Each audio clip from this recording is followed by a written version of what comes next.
internal displaced persons and migrants in Africa. And thereafter, I shall give the floor to the Special Rapporteur on special conditions of detention and policing in Africa. It's also 1.5 hours, and we'll have the commissioners who will take 10 minutes to present each report, and we will devote 30 minutes for discussion. So I give the floor to Honorable Commissioner Selma Sassi. I thank you, Chair, and distinguished representative of states, national human rights institutions, the participants, their commissioners. Good morning. The current report which I'm presenting this morning is under Article 64 of the Charter of the African Commission on Human and People's Rights. And this relates to human rights promotion and protection activities undertaken since the 79th ordinary session of the Commission held on 14th May to 3rd June 2024 in Banjul. The report is in 6 chapters, and I would also end with recommendations made to the various stakeholders. So I shall start with the first activity relating to the activities undertaken in my capacity as the Commissioner and member of the Commission from 9 to 11. I participated in the online meeting of the African Commission on Human and People's Rights, with its benchmarking activities at the American Commission on Human Rights. We had mutual discussions on best practice to enhance our working methods and the capacities of two institutions in terms of promotion of human rights in pursuance of the mandate and objectives of the two founding instruments of our organization. From 24 July to 2nd August, I participated in the ordinary private session of the African Commission on Human and People's Rights. On 3rd October 2024, I had an online meeting with the International Commission of Jurists, and I held discussions with the North African team, especially in charge of the team on Tunisia and Libya. The meeting enabled the exchange of information as well as comprehensive discussions on the general human rights situation in the two countries, areas of future cooperation between the Commission, the African Commission on Human and People's Rights, and the International Commission of Jurists was also discussed. And I move on to the second part of my report, which relates to the activities undertaken as Special Rapporteur on refugees, asylum seekers, internally displaced persons, and migrants in Africa. I participated on 22nd May in an online meeting prior to the participation in the 37th online course on international law on refugees organized by the International Institute of San Remo Human Rights Institute. On 11 June 2024, I also participated in an online consultation of the platform of independent experts on refugees and refugee rights. The activity formed part of the global consultations of HCR with non-governmental organizations. The consultations focused particularly on sustainable solutions for refugees, their inclusion in national systems, and gender equality. On 14 June 2024, I held a virtual discussions with the Special Rapporteur of the UN Human Rights Council on the human rights situation in Burundi. The engagement involved discussions on the general human rights situation in the country, especially those of refugees and asylum seekers from Burundi in neighboring countries such as Tanzania, Rwanda, and Uganda. The challenges faced by Burundian refugees were discussed, as well as the issue of durable solution proposed, especially voluntary returns. The discussions also focused on future areas of cooperation between our two mechanisms. On 14 June 2024, I also had a discussion with the ambassador of the Republic of Tunisia in Dakar in my capacity as country rapporteur.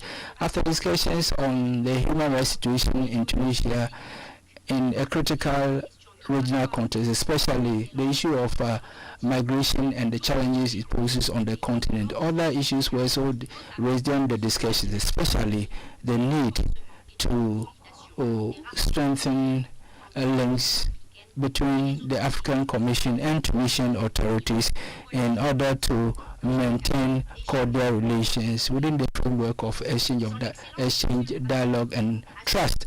The ambassador also stressed the readiness of the Tunisian authorities to cooperate and collaborate with our commission in various missions in order to ensure optimum protection of human rights. On 23 June 2024, I participated in a seminar on trafficking in persons organized by University of Algeria 1.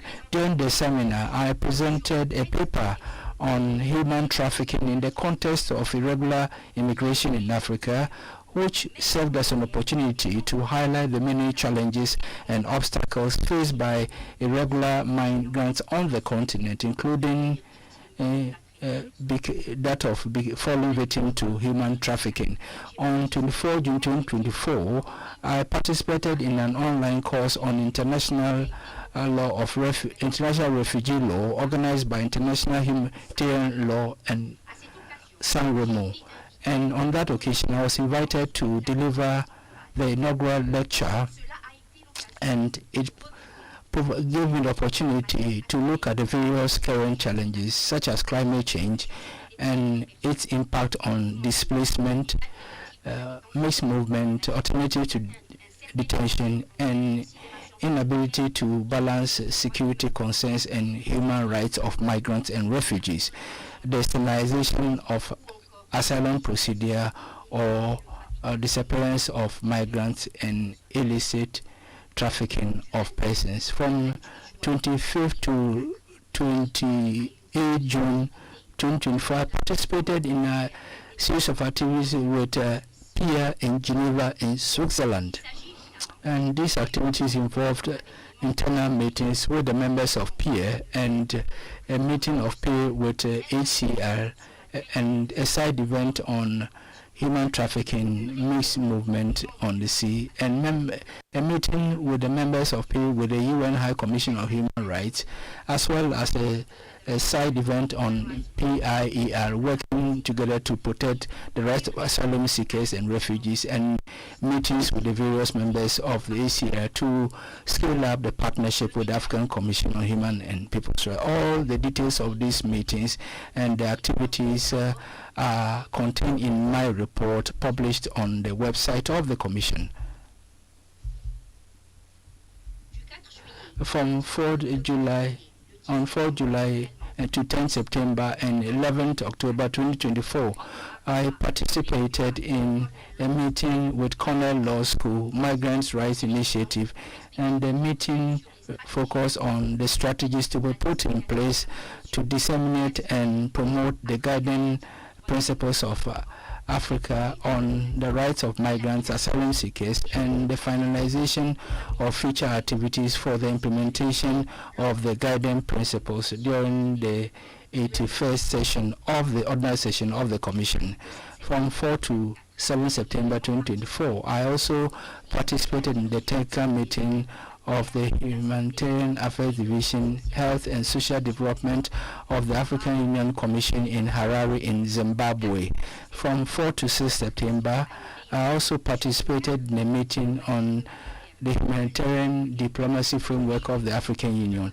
The meeting saw the participation of various state delegations as well as OCHA, UNICEF, and other partners. During the meeting, a draft framework of humanitarian diplomacy of the African Union was presented and discussed extensively. On 6 September 2024, I also participated in the technical meeting to follow up with the commitments of the African Union during the World Forum on Refugees.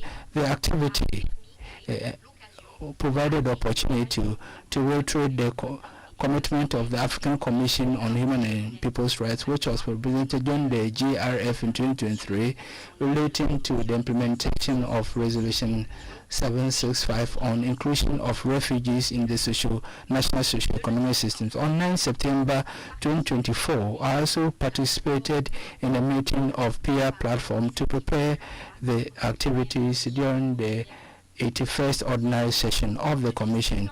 On 12 September 2024, I participated in a teleconference organized by the Office of ACR for Central and Western Mediterranean. During the teleconference, I presented the general situation of migrants in Africa, especially those who choose the Mediterranean route to get to Europe.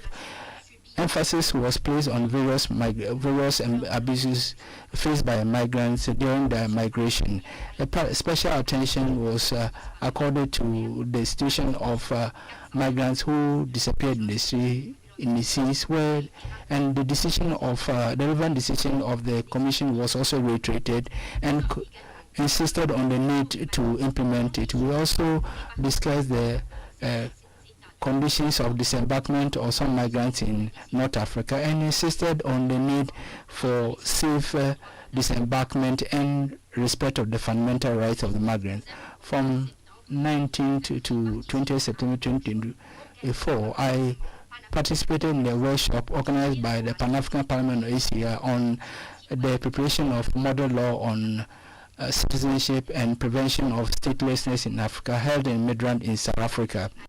The workshop placed emphasis on the latest protocol to the African Commission on Human and People's Rights on specific matters of nationality and the eradication of statelessness in Africa. And we insisted on the importance of the document, which has been promoted to plug the legal gap on the matters on the continent. And we drew the attention of the Pan-African Parliament to invite states to ratify the new protocol as early as possible in order to enable its entry into force.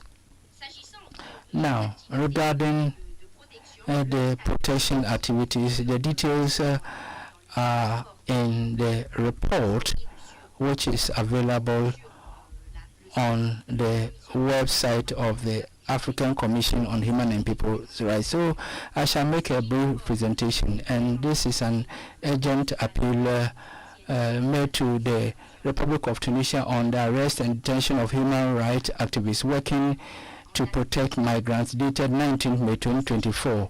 And also there were statements and press releases which related mainly to the events of disappearance of migrants on high sea, especially through the West Atlantic route, as well as a joint statement with the peer platform. Finally, we also had a letter of commendation issued to the Republic of Tunisia during presidential elections held on 9th October 2024.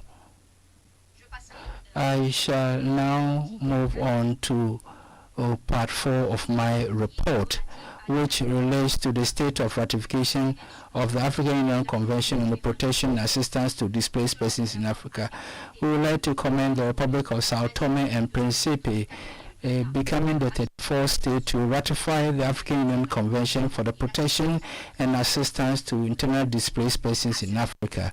To date, 34 states have ratified it, 10 have signed it, and 11 states have neither ratified nor ratified. The details can be obtained on the report posted on the website. Apart from also, in addition to Cameroon, who presented its first report on the Kampala Convention, during the 81st Ordinary Session, we've had the presentation of 2 other reports on the Convention. That's the report of Burkina Faso and Angola, whom we commend, and we call on other African states to also present their reports under the Convention. I shall now move on to the section relating to the analysis of the human rights situation in the countries under my supervision as country rapporteur, that is Senegal, Libya, Niger, Senegal, and Tunisia. During the intervention period, the situation in Libya deteriorated in terms of political, economic, and security stability. In humanitarian rights and humanitarian terms, the situation is critical due to allegations of restrictions of movement, of freedom of assembly, and there are also cases of enforced disappearance and 2 arbitrary detentions. The Commission, however, would like to express its relief following information submitted to it recently about the release of some persons arbitrarily held, and commends the Libyan state for the measure whilst encouraging it to continue to sustain the momentum. Despite the efforts made by the Libyan authorities and their desire to improve human rights-based approach to migration, migrants, refugees, and asylum seekers in Libya continue to face numerous challenges. Furthermore, it's notable to also highlight some draft laws which have not yet been adopted, but which could be considered as progress, and these include the draft law on reconciliation, as well as the draft law relating to gender-based violence. With respect to Niger, during the intercession period, Niger continued to face considerable challenges due to regional instability. The security crisis affecting the country led to massive movements, which were exacerbated by flooding due to heavy rainfall.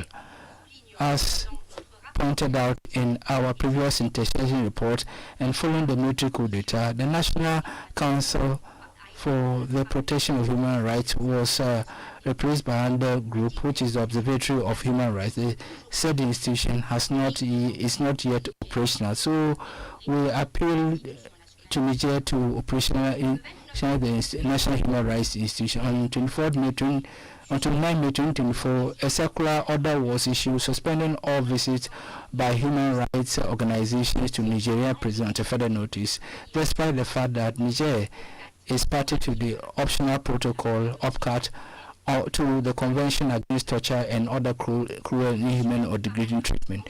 The Commission also noted at the beginning of October the stripping of nationalities of officials of close to the former regime, and we are worried about this regime, which could lead to statelessness. For Senegal, the intercession period was characterized by tragedies of migrants who died or disappeared at sea following the sinking of makeshift or overloaded boats.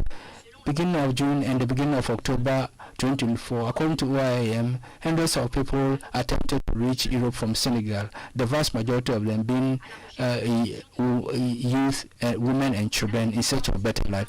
The Commission also observed that during the intercession period, several prohibitions from the territory which were issued against former members of the Macky Sall regime. The Commission reiterated that these measures should not be measures, though they could be based on the need to ensure public order. It could violate the fundamental rights if they are not regulated by clear, transparent regulations. Finally, Tunisia. The intercession period was largely characterized by the preparation of presidential elections, which held on 6 October 2024, and which resulted in the re-election of the outgoing president, Mr. Kais Saied. We congratulate the people of Tunisia and all political actors for their responsible conduct during the elections, which took place in peaceful climate, and wish Tunisia success in the promotion and protection of human rights. However, tensions were observed during the pre-election period, in particular following a series of arrests followed by detentions of political opponents, journalists, and human rights defenders and members of civil society. The question of migration, like what happens mostly on the continent, is quite problematic, and we must stress the efforts made by the Tunisian government in terms of voluntary returns and the reintegration of more than 5,000 irregular migrants in countries of region since the beginning of 2002, which should be highlighted. Refoulement and then collective expulsions are still practiced, even though they have decreased in scale. Since June 2024, the Tunisian authorities have also had their own search and rescue zone in the Mediterranean Sea, SAR zone, in order to increase the effectiveness of Tunisian state's intervention in providing maritime search and rescue service for the benefit of all users of sea, Tunisians and non-Tunisians, including migrants in the area under Tunisian jurisdiction, and try to deal with the consequences of numerous shipwrecks and often dilapidated boats, and we encourage the Tunisian authorities to carry out the rescue and search operations in line with international law, and disembarkation should take place in safe areas. I shall now analyze the situation of refugees, asylum seekers, internal displaced persons, and migrants during the intercession period.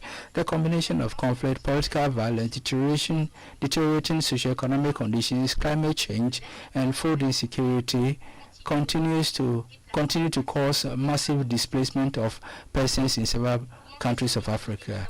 Increase in epidemic internal displaced camps or transit centers, in particular the surge in cholera, the spread of new epidemic mpox, the risk of transmission of disease, and the high number of persons who could suffer famine is a worrying situation. The general situation of these persons is more alarming as financing of humanitarian response and assistance to refugees, asylum seekers, and internally displaced continue to shrink. As we commemorate this year, the 50th anniversary of the entry into force of the AU Convention on the specific aspects of refugees in Africa, the situation of refugees and asylum seekers on the continent remains concerning. Some states, especially those of North Africa, have still not adopted asylum regulations, whereas but unfortunately with provisions that are less favorable to refugees and asylum seekers.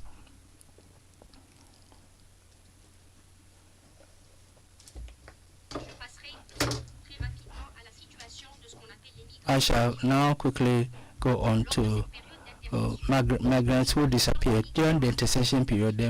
The disappearance of migrants in Africa increased considerably, and according to OIM, during about 1,500 people died or were considered to have disappeared. And the recent months have been deadly for migrants who use the West Atlantic route to get to Canary Islands, and then several tragedies took place with the drowning of boats and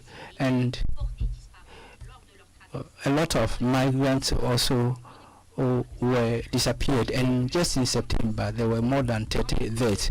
Furthermore, in October 2024, embarking on the Red Sea to get to the Gulf countries, about 100 migrants died off the coast of Djibouti, and a lot of them were considered as having disappeared, while reiterating Resolution 466 of the Commission on Migrants. The Commission would like to call on all state parties to the Charter and the African Union to intensify their efforts to combat irregular migration by dealing with the cause, with the drivers of the migration. I shall now move on to the last part, which is recommendations. I wish to reiterate the recommendations made in the previous reports, some of which are still relevant, and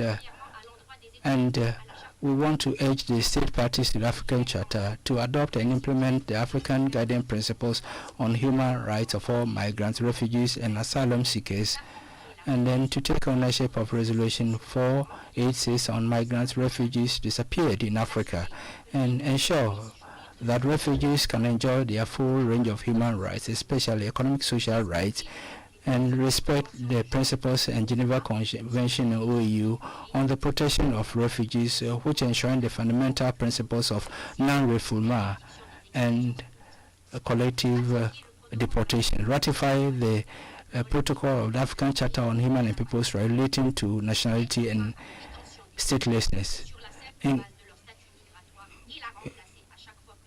increase assistance to migrants largely based on number of asylum seekers, and put an end to. Now, to all the member states of the African Union, ratify the protocol to the treaty establishing the African Economic Community on the free movement of persons. For those who have not yet done so, ratify the OAU Convention on Refugees. Implement the goals of the 2018 Global Compact on Refugees. Get more involved in preventing forced displacement of people inside and outside their countries, whatever the cause of displacement. For those who have not yet done so, fast-track the process of ratifying the Africa Union Convention, the Kampala Convention, and also commit to operational provisions and to the African Union now. We recommend to encourage the states to ratify the protocol to the African Charter on the specific issues on the issue of nationality and eradication of statelessness. Urge states to find lasting solutions to existing conflicts in order to eradicate the causes of forced displacement. Fast-track the operationalization of African Humanitarian Agency by providing it with substantial fund and real means of action so that it can deal effectively with the various humanitarian situations in Africa. Now, for the HCR and other UN agencies and international organizations, we recommend them to work upstream with states to find lasting solutions to the situation of refugees and asylum seekers, as well as IDPs.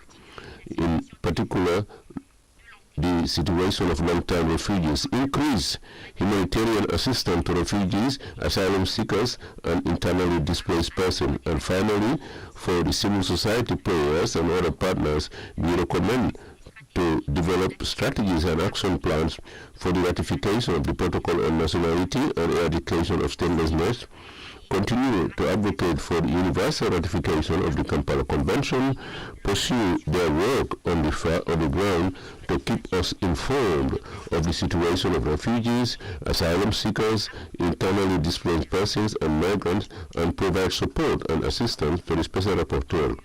Now, to conclude, Mr. Chairperson, we would like to express our sincere gratitude to all the states, our partners, in particular the African Union Commission, the ICRC, UNHCR, IOM, NHRIs, and all the civil society organizations for their tireless support to our mechanism. I would like to thank all of you for your kind attention. I thank you, Chair, and I hand over the floor to you. Thank you. We still have 20 minutes in our hands for discussions around this report. So,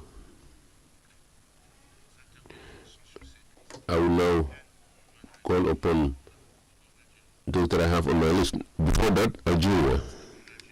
You have Algeria. Let me ask to those who will intervene that it is an opportunity to interact with the special rapporteurs. There is an item on human rights situation in Africa, HAPOS 3 to HAPOS 5. So really, those who want to make statements can come again. Now, the questions now are those in relation to this report. We start with Algeria. Thank you, Chairperson. Good morning. I would like to thank Madam Selma Safer, Special Rapporteur on Refugees, Asylum Seekers, Internally Displaced, and Migrants in Africa, for her presentation. I would like to seize this opportunity to remind you the support of my country for protection and assistance to internally displaced persons and migrants in the African continent. We underscore the need to collaborate with the state parties and origin, transit, and welcoming country. We like to state that for 15 years now, in line with the most most pronounced situation, that's to say the Sahrawi refugees who have run away from the colonization of their territory since 1975. In that regard, Algeria has subscribed to the majority of the international community relating to refugees and guarantees protection to thousands of refugees. Thus, and with its own funds, Algeria is invested in access to basic services, for example, water, healthcare, and schools, including the University of Algeria for the Sahrawi refugees. Furthermore, the Algerian state has availed to the WFP, UNICEF offices for their offices and also for their operations. I would like to underscore here that for the first time in 2023, and to tackle the reduction of funds devoted to the Sahrawi refugees by United Nations, the United Nations system in Algeria has adopted a response plan for the Sahrawi refugees. I would like to I would like to remind them and more than 20 NGOs to mobilize the necessary funds so that we can respond to the nutritional, educational, and health needs of the 173,000 Sahrawi refugees. I would like to reiterate the support of Algeria to the United Nations agencies on the ground. And assistance is continuing for these refugees whilst we are waiting for a political solution and the right to self-determination to be allocated to the people of Sahara. With respect to the migratory flows in Algeria, please refer to the declaration of the Algeria statement before here, and we clarified the position of Algeria when it comes to the press release published by the Commissioner. We would like once again to remind you that my country will not be held liable or criticized for facts that are not under its auspices. As we have said, the Algerian desert is a big area and it's arid climate, and sometimes the heat would go up to 50 degrees, and the migrants who cross this desert unfortunately bear the brunt of this. We have to reflect on the profound causes of this situation. In that regard, I would like to reiterate on behalf of my delegation that Algeria is collaborating with countries of origin, countries of transit, as well as the relevant United Nations institutions to cater for the needs of the migrants. And in this regard, the Commission is called upon to look at the sustainable solutions, and these have to take into account the profound causes of migration and the need to review this matter in a global and coordinated way. Finally, we would like to reiterate our availability to work with the Special Rapporteur as well as members of the Commission with a view to contributing to the protection of vulnerable people who are found in the African continent. Thank you. Thank you, delegation from Algeria, for your statement. Let me continue with the list, but let me remind those who will take the floor in due course, please ask questions and not make statements. Ethiopian Human Rights Commission.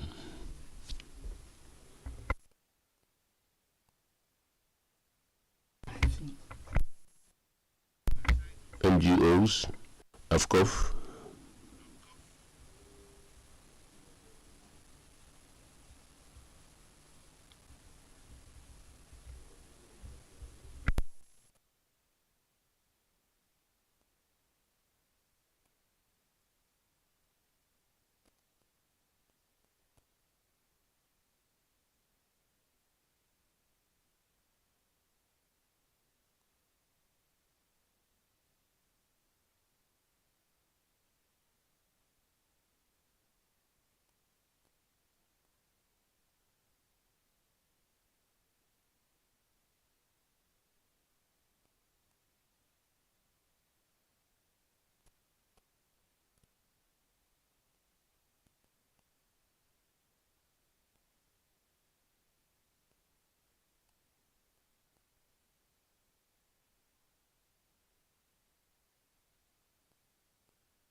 despite the many challenges surrounding issues of displacement and migration in Africa.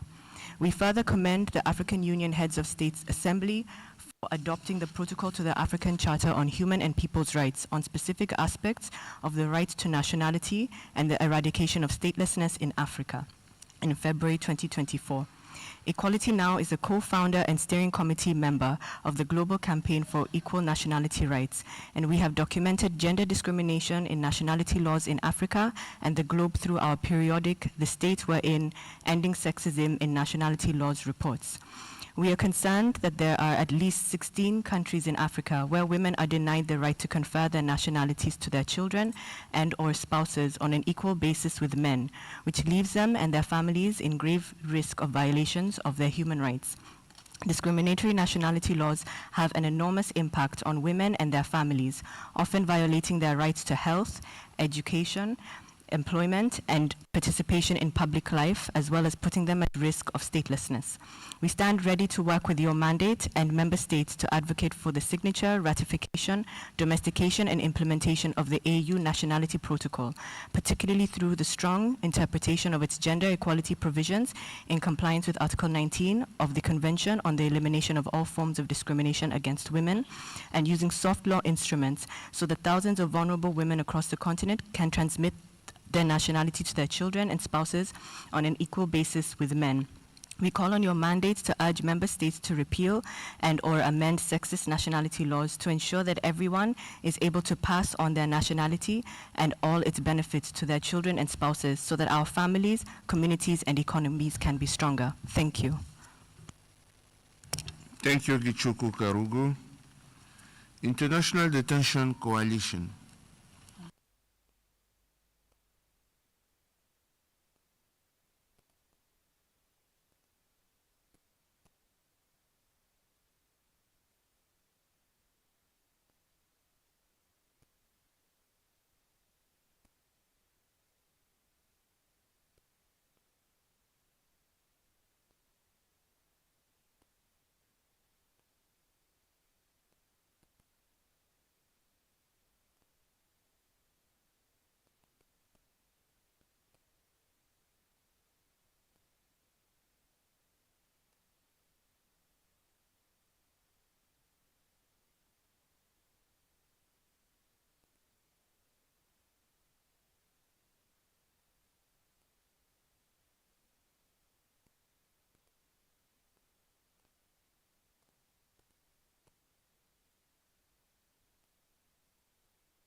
We urge the Special Rapporteur to conduct a country visit to South Africa to assess the conditions of immigration detention centers and provide guidance on implementing fair and humane alternatives to immigration detention.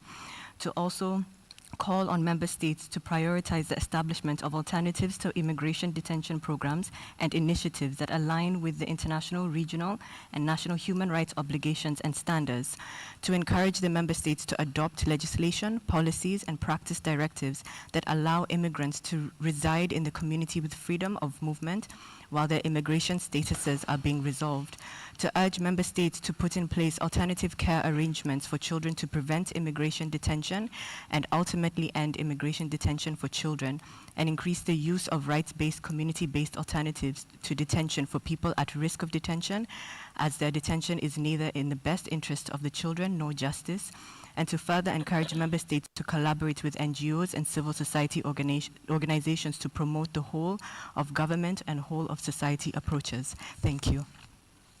Thank you. Apkoff, it was you, Apkoff. Yes. Yes, question in 2 minutes, because for this report, I have only 5 minutes. Thank you, Chair. Honorable Chairperson and Commissioners, the Africa Policy Civilian Oversight Forum, also known as APCOF, welcomes this opportunity to make a statement in response to the activity report of the Special Rapporteur on Refugees, Asylum Seekers, Internally Displaced Persons, and Migrants in Africa. APCOF commends the African Commission for adopting the study on the human rights impact of law enforcement on asylum seekers, refugees, and migrants in Africa. This study provides invaluable insights into the factors that shape migration governance across Africa and how the regional shift towards a securitization approach influences the role of policing and the rights proposed to the human rights of migrants. While regional in its scope, the study highlights various sub-regional and regional challenges facing migrants in Africa, including the continuing challenge of xenophobia and xenophobic violence in South Africa. APCOF has previously made submissions to the African Commission on this issue, urging the Commission to call on South Africa to take a comprehensive and multifaceted approach to addressing this issue. From a policy perspective, we are particularly concerned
security and freedom of expression. Human rights defenders play a crucial role in promoting good governance, accountability, and protecting human rights by exposing injustices and fostering transparency. In East Africa, transnational repression is a growing issue, with governments like Rwanda and South Sudan targeting human rights defenders beyond their borders. Cases such as the abduction of critics like Maurice Mabior and Yusuf Ahmed trend. These tactics, including abductions, arbitrary arrests, and detention, raise serious concerns for safety of human rights defenders across the continent.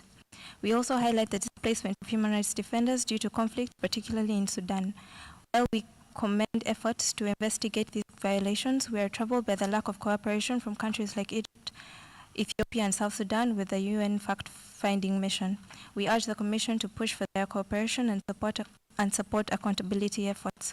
Hostile refugee policies in Africa are worsening conditions for human rights defenders fleeing persecution, especially in North Africa. We urge the Commission to call for improved refugee policies that recognize human rights defenders as requiring political status and to appeal to these states for cooperation in providing refuge. Lastly, we draw attention to the harassment of Eswatini's human rights defender Tanele Maseko, advocating for justice after her husband's assassination. We urge the Commission to condemn transnational repression, push for release of unlawful detained human rights defenders, and review refugee and visa policies to prioritize their protection. Thank you. Thank you very much. Je vais minute commissaire pour que la commissaire Teresa fasse également son rapport.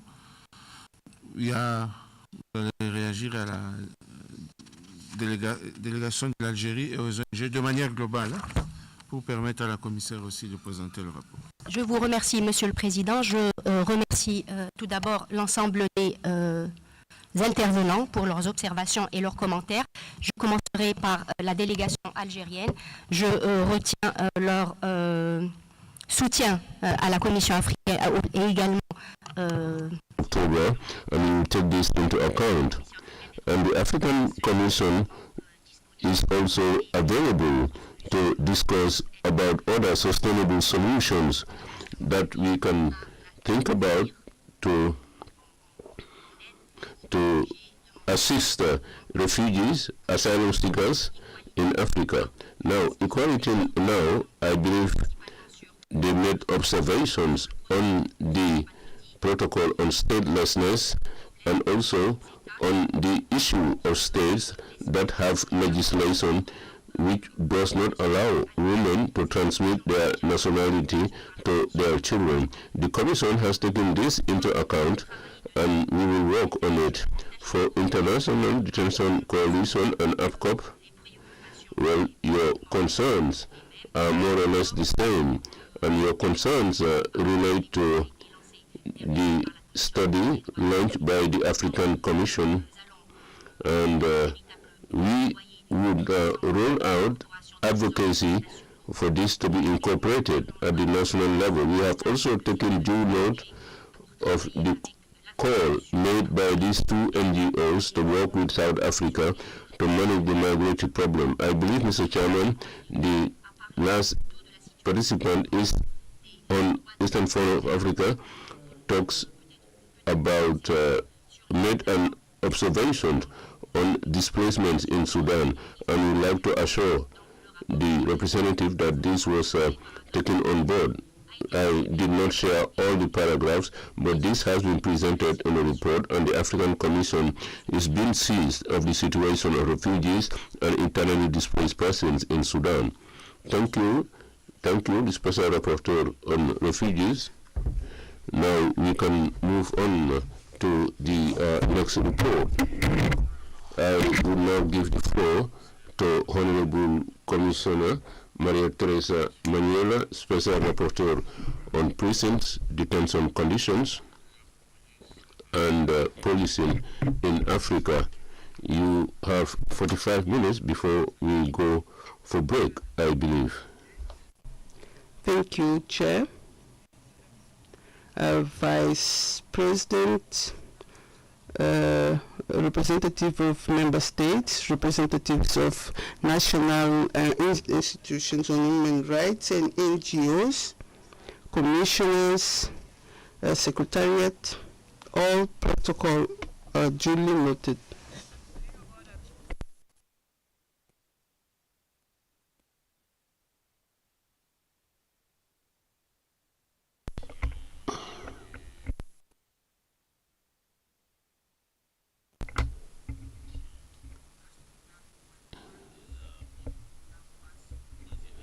Now, I will now move on to the presentation of this report, a summary thereof. As a member of the Commission, I participated in the statutory meetings during the period under review. I participated in 2 promotion missions, one in Angola that has been referred to, and another one to Cape Cabo Verde, which has already been referred to by Commissioner Hatton in September.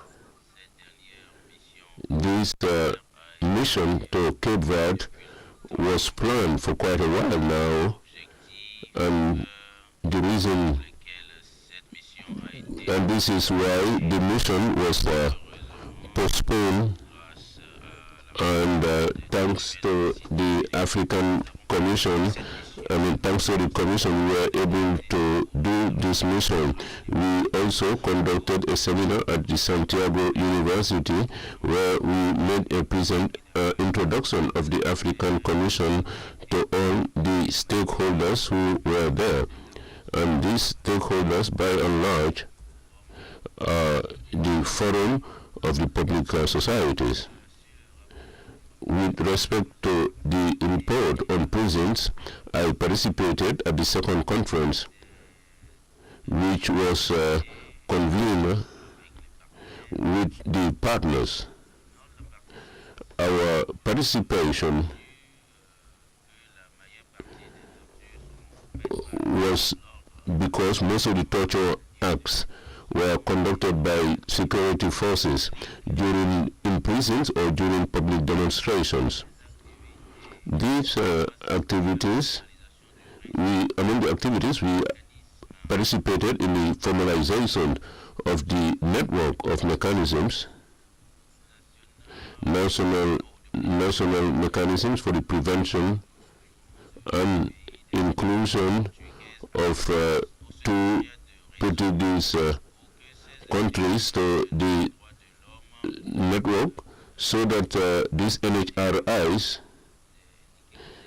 should also be seen as preventive mechanisms. In my capacity as a rapporteur for prisons from 29 September to 4th of October, I participated in 4 workshops on the prison infrastructure, and this was in Antananarivo. And during that workshop, I was part of the opening and closing. I participated in the opening and closing ceremony, and I used that opportunity to introduce the African Commission and the mechanism, and I underscore the importance of their interaction for the well-being of everybody. And during that activity, I visited 2 prisons. The main prison, known as the Maison d'Arrêt, and is situated in Avaradrano, and the other prison that I visited was in Afanadrana. And please note that it was with the directors of prison officers, and the meeting was convened in Uganda in the same year. We convened meetings with directors of institutions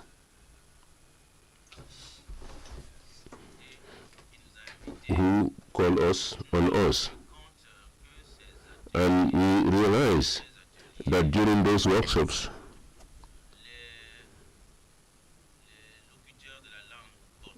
Portuguese-speaking participants were not included. So we propose to the organizers to include Portuguese-speaking countries.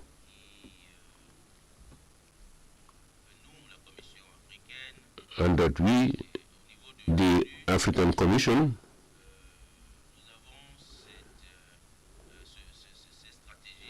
that we have that linguistic distribution. You have English speakers, French speakers, but there was no Portuguese speaking bloc.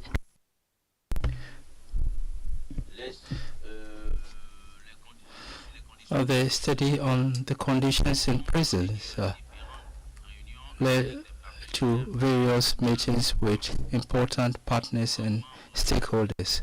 As member of the working group on publication and communication, I participated in the various meetings, as well as being a member of the Committee Against Torture. I participated in various meetings. During our visit to South Africa, I participated in a seminar on early warning and the meeting of the Abidjan Network.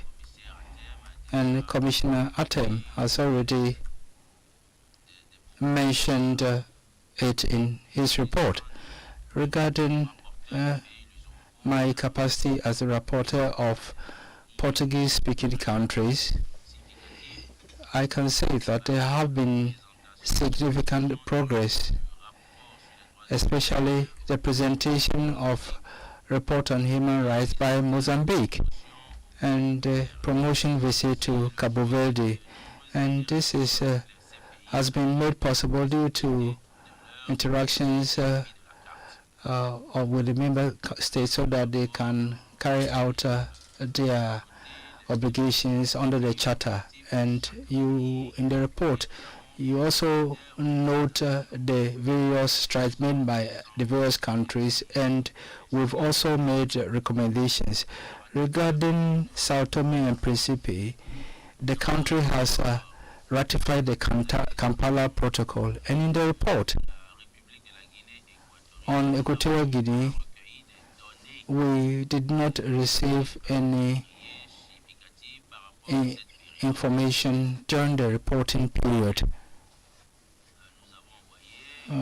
However, we sent a letter of commendation to the country following the amnesty granted to a number of prisoners. Now, there have been some positive developments in the prisons and in respect also in the conditions of the armed and security forces. In the issue on Mozambique, recent elections in Mozambique have led to some concerns regarding human rights violations and reports of national and international observers quoted irregularities, several irregularities and acts of intimidation against opposition. The security forces were also involved in the excessive use of force against peaceful demonstrators of the members of the opposition. And there have been also arbitrary arrests and violence resulting in death and a situation which is quite alarming. So our appeal is to the Mozambican authorities is that they should guarantee the rights of all citizens, also ensure that those responsible for abuses are brought to account and restore trust in the democratic institutions of the country. I have some conclusions, Chair. I would like to thank the previous speaker, my predecessor, for the efforts made under the mechanism, and I would also want to express gratitude for the support that I received from state parties to enable me to deliver on my mandate, because human rights and the human rights of prisoners are not very much highlighted, but there is a need to discuss the real conditions in prisons. I thank you,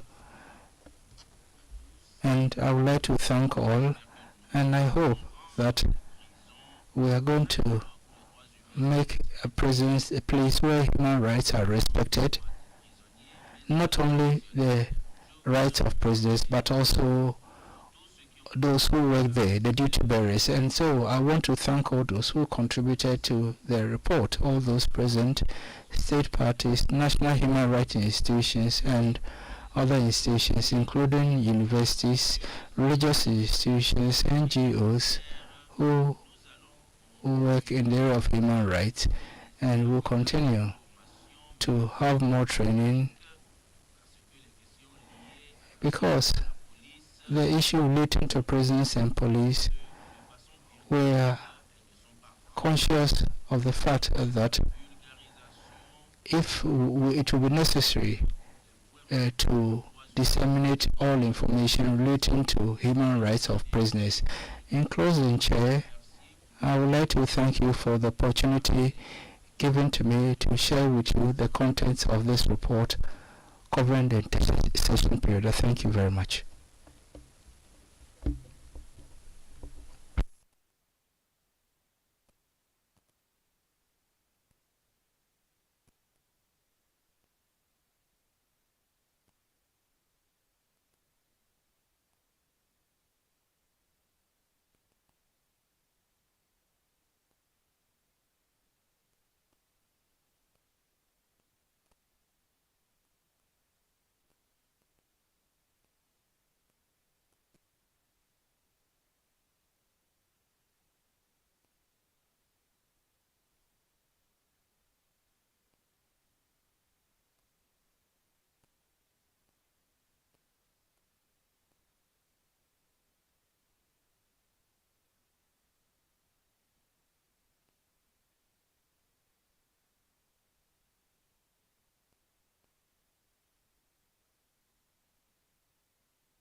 Honorable Commissioner Maria Teresa Manuela, Special Rapporteur on Prisons, Conditions of Detention and Policing in Africa, African Commissioner,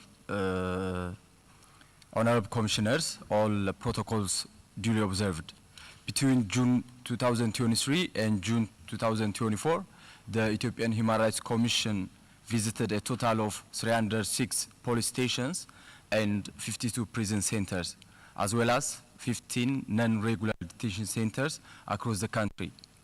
However, the AHRC's regular monitoring work regarding persons under custody or detention has been affected by ongoing armed conflict in the Amhara region, north of Ethiopia, a nationwide state of emergency which remained in effect for 10 months, and insecurity in many other parts of Ethiopia. Furthermore, HRC investigated numerous complaints from witnesses and families of detainees, in particular about detention conditions in non-regular place of conditions in Addis Ababa and surrounding areas in Amhara and in Oromia regions. Persons detained by government security were accused of supporting armed groups or concealing weapons. Families of detainees also reported poor and inhuman treatment of the detainees. The state of emergency has increased the pattern of mass arrest and detention in places such as military camps, sports facilities, and makeshift warehouse where the infrastructure and provision of basic services is significantly lacking. There have been cases in Addis Ababa where individuals who were granted bail by courts remained in detention for a long time, with claims such as authorities were awaiting orders from higher officials. In a non-regular detention facility in Gelan, commonly known as Awashida, overcrowding and poor physical condition of the facility led to an outbreak of unidentified illness. Financial constraints and budgetary limitations are one of the significant factors adversely affecting the treatment of detainees. As repeatedly highlighted in HRC's consultations and advocacy, financial constraints are a problem common to both prisons and police stations in all regions. In some cases, these constraints directly lead to human rights violations and ill treatment of detainees. HRC reiterates its call for greater attention to detention-related concerns, both at prison and police stations level, and in particular to issues that do not necessarily require additional budget and can be easily resolved, such as implementing court order for bail, ensuring suspects and prisoners with infectious disease are held separately from others, systematizing records and health checks before transfers between detention places, and allowing detainees the option to access external health services. Thank you for your attention. Thank you to Ethiopian Human Rights Commission. Now I will call NGOs. Apkoff, quickly. Thank you, Honorable Chair. I read the statement in response to the report of the Special Rapporteur on prisons, conditions of detention and policing in Africa. Honorable Chairperson and Commissioners, the African Policing Civilian Oversight Forum, APCOF, welcomes this opportunity. APCOF supports the Commission's 26 June 2024 statement on the human rights situation in Kenya, addressing public protests related to the proposed tax bill. In particular, we welcome the concerns raised about excessive and disproportionate use of force by law enforcement officials in the management of the protest, including live ammunition. However, we remain concerned with the use of arbitrary and abusive force and firearms by the police of Kenya. It is a recurring challenge, despite the efforts of the Commission and other role players. In its report on the policing of the protest against the proposed tax bill, the Independent Policing Oversight Authority, IPOA, highlights concerns that align with this expressed by the Commission and other actors. This include the use of live ammunition, rubber bullets, and batons to disperse crowds, the deployment of masked and hooded police officers to manage the protest, and the targeting of medical camps. These findings reinforce existing calls for comprehensive state response to the challenge, the absence of which is an ongoing concern to APCOF and other stakeholders in the field of policing and human rights. In this regard, we welcome the release in September 2024, the final report of the National Task Force on improvement of the terms and conditions of service and other reforms for members of the National Police Service and Kenya Prison Service, together a strategic framework for the implementation of the reforms. APCOF welcomes the task force recommendation that police officers be provided with basic and continuous training on human rights issues and adequate resources for acquiring appropriate tools and equipment. This will strengthen the extent to which law enforcement officials in Kenya use force and firearms in a differentiated and rights-compliant manner. However, we note that the further guidance is required to build on the findings and recommendations of the task force and provide a holistic and integrated solution to the challenge. Accordingly, we call on the Commission to consider undertaking a human rights promotion mission in Kenya as part of the promotion mandate of the Commission in terms of Article 45(1) of the African Charter and provide specific guidance to Kenya on inter alia. The legislative policy, institutional and overall measures required to ensure law enforcement officials use force in a manner that complies with the obligations and the national, regional, and international human rights. This include Article 1, 2, 4, and 5 of the African Charter, General Comment Number 3 on Article 4 of the African Charter, and guidelines for the policing of assemblies by law enforcement officials in Africa. We also urge the Commission to encourage Kenya to begin the process of implementing all the recommendations made by the task force in accordance with the mission of the strategic framework. Thank you, Honorable Chairperson. Thank you very much, Apkoff. Dignity, Kalia Kambanela. Dignity. Dignity. Yes, Mr. Chair. Who is reading for Dignity? You? On behalf of Dignity, I'm here. Right, thank you. Thank you. Rush, please. Thank you, Mr. Chair. This statement is delivered on behalf of the Danish Institute Against Torture and the Committee for Justice. We want to bring to your attention the ongoing and the severe use of torture in Egypt, especially affecting political detainees and those who have disappeared.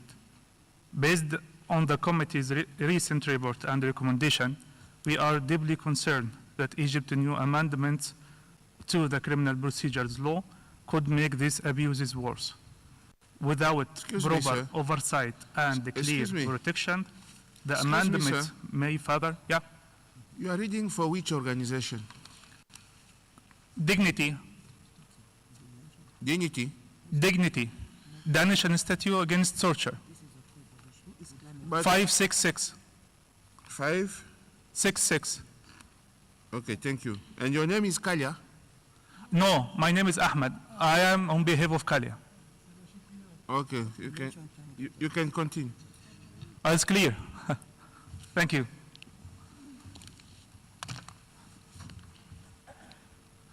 Mr. Chair, thank you very much. We want to bring to your attention the ongoing and severe use of torture in Egypt, especially affecting political detainees and those who have disappeared. Based on the committee's recent report and recommendation, we are deeply concerned that Egypt's new amendments to the criminal procedures law could make abuses worse. Without proper oversight and clear protection, this amendment may further enable abuses without consequences. The lack of mandatory independent oversight of detention facilities, combined with the vague language regarding detainees' rights, allow police and national security officers to act with impunity, contributing as a sharp increase in the number of torture cases. According to Committee for Justice documentation, since July 2013, there have been more than 14,000 record victims of human rights violation, including 1,277 deaths in custody. This Egypt 13,000 documenting human rights violation extend across at least 511 identified formal and informal detention places, many of which include the newly constructed prison complex. These new prisons, far from improving conditions, have instead become sites for further abuse. We present this question to the committee regarding this information. How will the committee address the 14,000 documented human rights violation in Egypt, including 1,227 deaths in custody, and ensure accountability? What measures are recommended to prevent torture and abuse in newly constructed prisons that have reported worsened detainees' conditions? Will the committee urge Egypt to implement oversight in detention facilities and amend the criminal procedure law to save detainees' rights? Thank you. Thank you very much. But I want to recall you, as I said yesterday, you did the same. Show me the paper. You deliver a statement on behalf of Committee for Justice. I just want to recall you that a letter will be sent to you, as I mentioned yesterday. We will recall rules to you. If the next time you do it again, we will make a sanction to you. It's clear now? Yesterday, you mentioned the same things. Dignity, Danish Institute Against Torture, made a statement on behalf of Committee for Justice yesterday.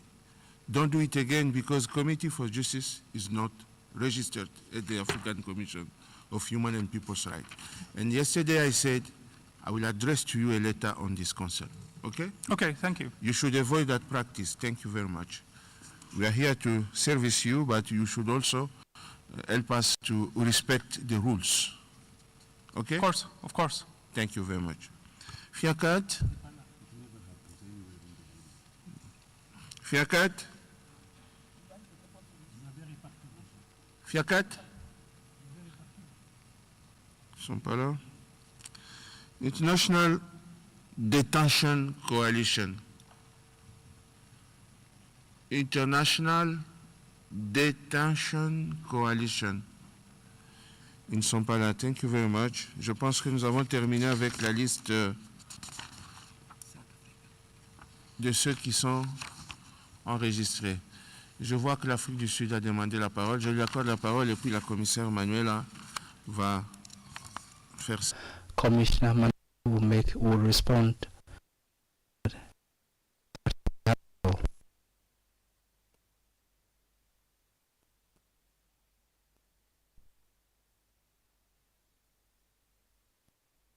The right of reply, and I've listened to some of the references that were made by some members of the civil society here to South Africa and other countries. But I at some stage, I think this was about 2 years ago, I raised this issue in relation to the interventions that are made here. I'm just looking at the body language at the podium there in relation to these interventions. I think it's creating confusion, what is happening here. I don't know, in terms of the rules of procedure, if, for instance, South Africa was to follow up on these important interventions that are being made here, we don't even know who is representing who in terms of the just as inscribing in the list of NGOs.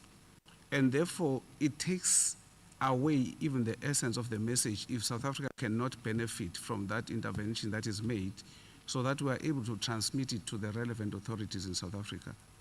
I really would like our colleagues from civil society to look at this issue very deeply, however they coordinate. Because at the end of the day, we as member states, it's not as if we are running away from our responsibilities. Far from it, we want to benefit from what is being said here, so that we are in a position to take all of these inputs to the relevant departments, and again, with the benefit of the commissioners who are sitting here. I think for me, it's just a nuance in coordination, but it's also a nuance in how these issues are presented here. Another just small example, we're going to listen to another commissioner here, valuable issues that are going to be raised, but instead of getting responses to the commissioner in relation to South Africa, we're now going to get a statement totally unrelated to the commissioner's input. And it takes away a very, very big issue that we could be profiling this commission in a far bigger way. We are not here, we've not traveled all the way here to take light or make light of what we are doing here. We want to make this commission a very powerful commission because we want to jealously guard what Africa is doing. If we are going to continue in the same way, I don't know what was happening before, maybe other colleagues were comfortable with this, but my delegation comes here, spends money to come here for a specific purpose to make sure that Africa benefits here. I just want to make this a point, and I know previously this issue was taken back to Pretoria to the highest level, but I will still say the same thing to my principals, that I come here, I spend time because I'm committed to human rights. I just want to make this point clear so that I'm not misquoted or misread, but we come here for a specific purpose. So, Chair, through you, I just want to make this appeal that whatever is happening, the interventions must be in line with the rules of procedure, and we must know who is speaking for what, so that we are able to benefit from that. We are sitting here, we would really appreciate if there's any member of civil society that has any contentious issue to raise with South Africa, we are free to take that on board. Right now, we don't even know who's raising the issue. Thank you.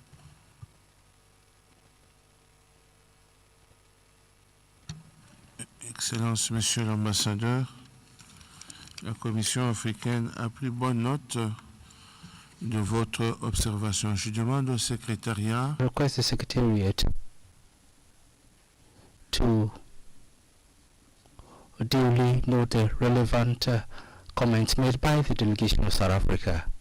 That is the identification and the credibility.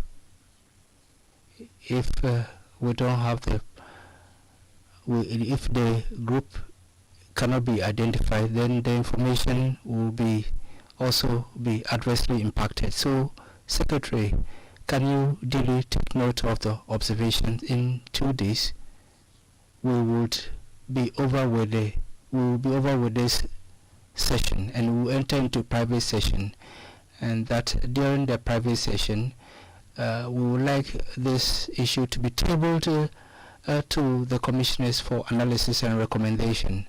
Ambassador, we thank you very much for your observation. Having said this, I shall now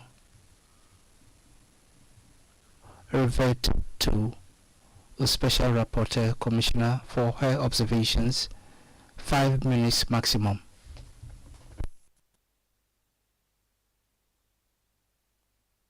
Thank you, Honorable Chair.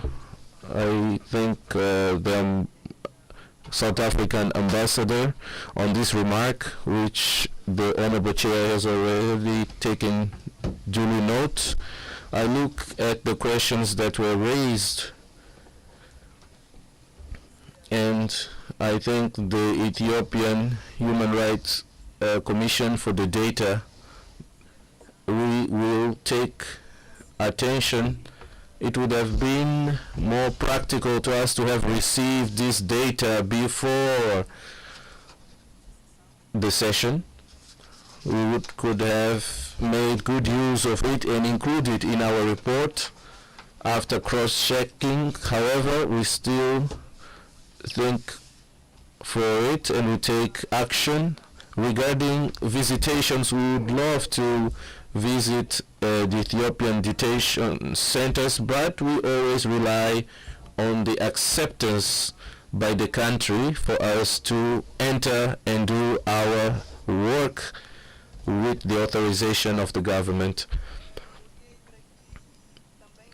I also observed that there is some crossing with torture, although I'm also party to the Committee on Torture, and the chair of the Committee on Torture, Commissioner Hatem, is here. I believe he took duly note.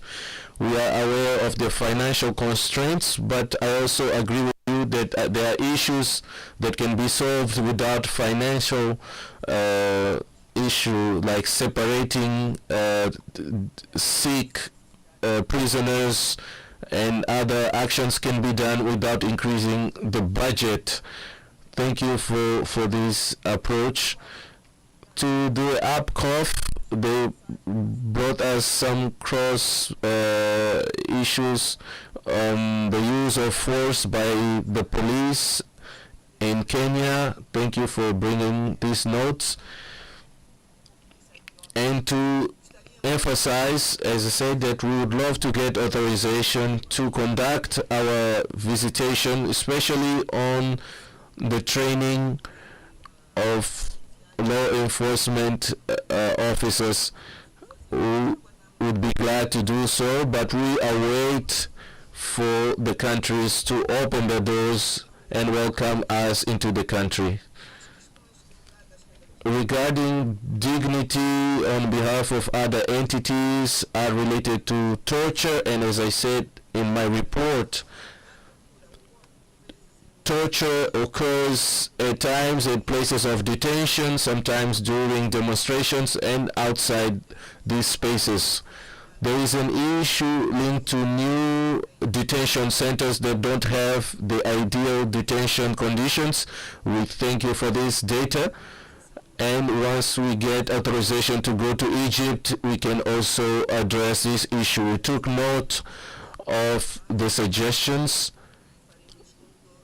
and we will ensure that in our next engagements with the state and our visitation to the country, we can address these matters.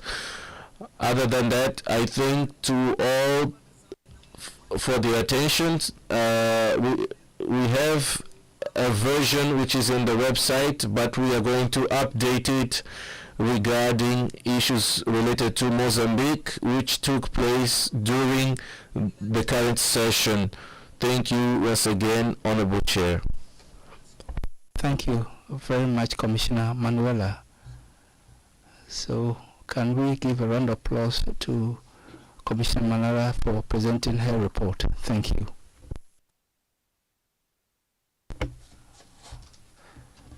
As we have 30 minutes,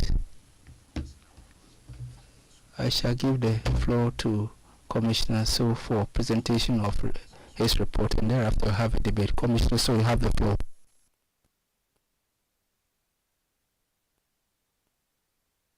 Thank you, Chair. Distinguished representatives of the states, NHRIs, distinguished ladies and gentlemen, the report I'm submitting is submitted in accordance with Rules 25, 64 of the Rules of Procedure 2020 of the African Commission and Section 3 of the rules governing the establishment and functioning of the special mechanisms of the Commission. It covers the activities carried out during the intercession period from May to October 2024.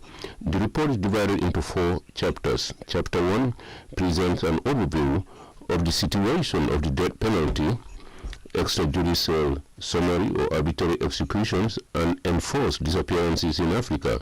Chapter 2 covers the activities carried out in my capacity as chairperson of the working group, whilst Chapter 3 relates to the activities carried out in my capacity as Commissioner Country Rapporteur. And finally, Chapter 4 is devoted to conclusions and recommendations. With respect to the situation of the death penalty, during the period under review, the number of abolitionist countries remained unchanged.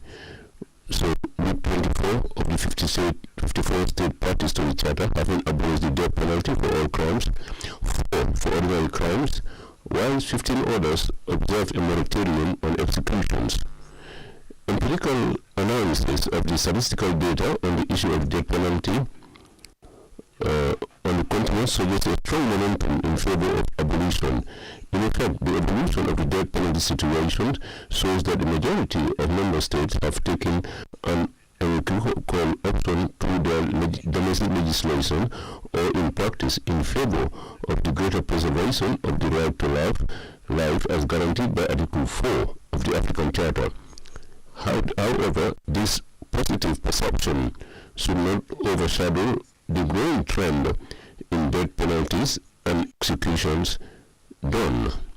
According to a report published by Amnesty International, death sentences were passed in 14 countries in 2023 compared to 16 in 2022. It also indicated that 38 executions had been recorded in just one country, namely Somalia. Pending consolidated statistics for 2024, We would like to point out that during the reporting period, at least 170 death sentences were passed in the Democratic Republic of Congo, including 37 by the military court of Kinshasa Gombe for criminal conspiracy, terrorism, and the attempted coup d'etat of 19 May 2024. It should be noted that these sentences were passed in a context marked by the lifting of the moratorium on executions in DRC, as stipulated in a separate note issued by the Minister of Justice on 13 March 2022, instructing the relevant authorities to carry out the death penalty when it follows an irrevocable judicial sentence passed in times of war, on a state of siege or emergency, during a police operation to maintain or re-establishing public order, or during any other exceptional circumstances. Speaking on behalf of the working group, I would like to reiterate our deep concern at this decision, which reverses the moratorium that has been enforced in this country since 2003. With regard to those states that have chosen to still retain the death penalty in their legislation, we would like to remind them that in its General Comment number 3 on the right to life, the Commission clearly indicated that the death penalty should only be imposed for the most serious crimes. In its specific mission to protect and promote the right to life, the working group remains resolutely committed to all the state parties and to its approach of calling on the states that still practice the death penalty to consider establishing or consolidating strict moratoria on executions and to grant commutation of death sentences. In this respect, we would like to state that we are closely monitoring developments at the level of United Nations General Assembly, which since 2017 has adopted 9 resolutions calling for a universal moratorium on executions. In 2022, 29 African states voted in favor of the moratorium. The working group welcomes this positive momentum and encouraging state parties to give increased support to the draft resolution that will be presented during the 79th session of the General Assembly scheduled for December 2024. On the issue of death penalty, in November 2011, the Commission adopted a study on the situation of death penalty in Africa. In some respects, this reference document has been obsolete and needs to be updated to take into account developments and address new issues that have arisen since its adoption. This is why the Commission decided a few years ago to revise this document. The work initiated in this regard in collaboration with the Center for Human Rights of the University of Pretoria is currently being finalized, and a meeting of experts to validate it has been scheduled for next November.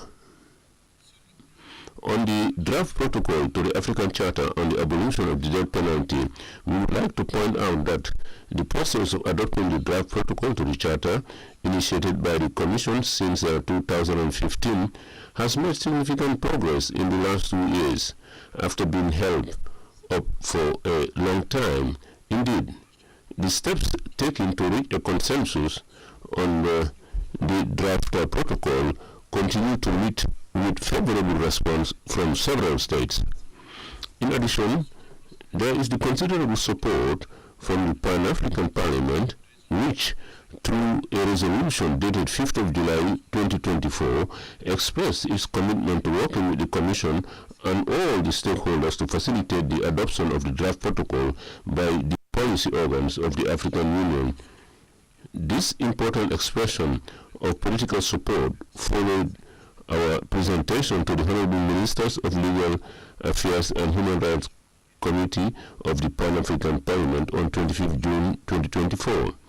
We can state today that the draft text has indeed been reintroduced into the validation circuits and should in principle be considered shortly by the Specialized Committee on Justice and Legal Affairs during its 10th ordinary session scheduled for November or December 2024. On enforced disappearances, the issue of enforced disappearances is of central concern in the context of the implementation of the General Promotion and Protection mandate entrusted to the African Commission on Human and People's Rights. Although the practice of enforced disappearance is acknowledged to be a reality on the African continent, it should be recognized that the data available does not allow us to provide an accurate picture regarding the scale of the phenomenon. In its 2021 report, the United Nations Working Group on Enforced Disappearances noted that out of the 46,490 cases of enforced disappearance, 4,765, namely 10%, concern African states. Africa does not have a specific legal instrument to deal with the crime of enforced disappearance. It would appear that the option taken here is to align with the universal framework through the World Convention for the Protection of All Persons from Enforced Disappearances, which has already been ratified by a large number of states parties to the Charter. In order to curb the perfidious and degrading crime of enforced disappearance, the African Commission, through its working group, is committed to working with the treaty bodies and, in general, with all the state and non-state actors engaged in the implementation of a global response strategy against this phenomenon. As such, our option is to clearly part of an inclusive and complementary approach, linking our actions to a global strategy, in particular by calling upon African states to ratify the relevant international instruments, notably the International Convention for the Protection of All Persons from Enforced Disappearances, and to fulfill all the positive obligations and preventive measures set out in these instruments. In that regard, I took part from the 22nd to 25th September 2024 in Geneva in the panel discussion organized by United Nations Working Group on Enforced Disappearances on the sidelines of the proceedings of the Human Rights Council. During this visit, I had a working session with the United Nations Committee on Enforced Disappearances, and I had the opportunity to discuss with the members of the committee on areas of collaboration between our two bodies and the African dynamics in the prevention and protection of all persons from enforced disappearance. The working group published a guideline in 2021 which continues to disseminate to all stakeholders to better guide those states and help them bring their domestic legislation into line with the highest standards and prevention and punishment of crime of enforced disappearance. Thus, we note that during the period under review, South Africa and Cote d'Ivoire ratified the International Convention for the Protection of All Persons from Enforced Disappearances, which means that today only 21 of the 55 member states have ratified the said convention.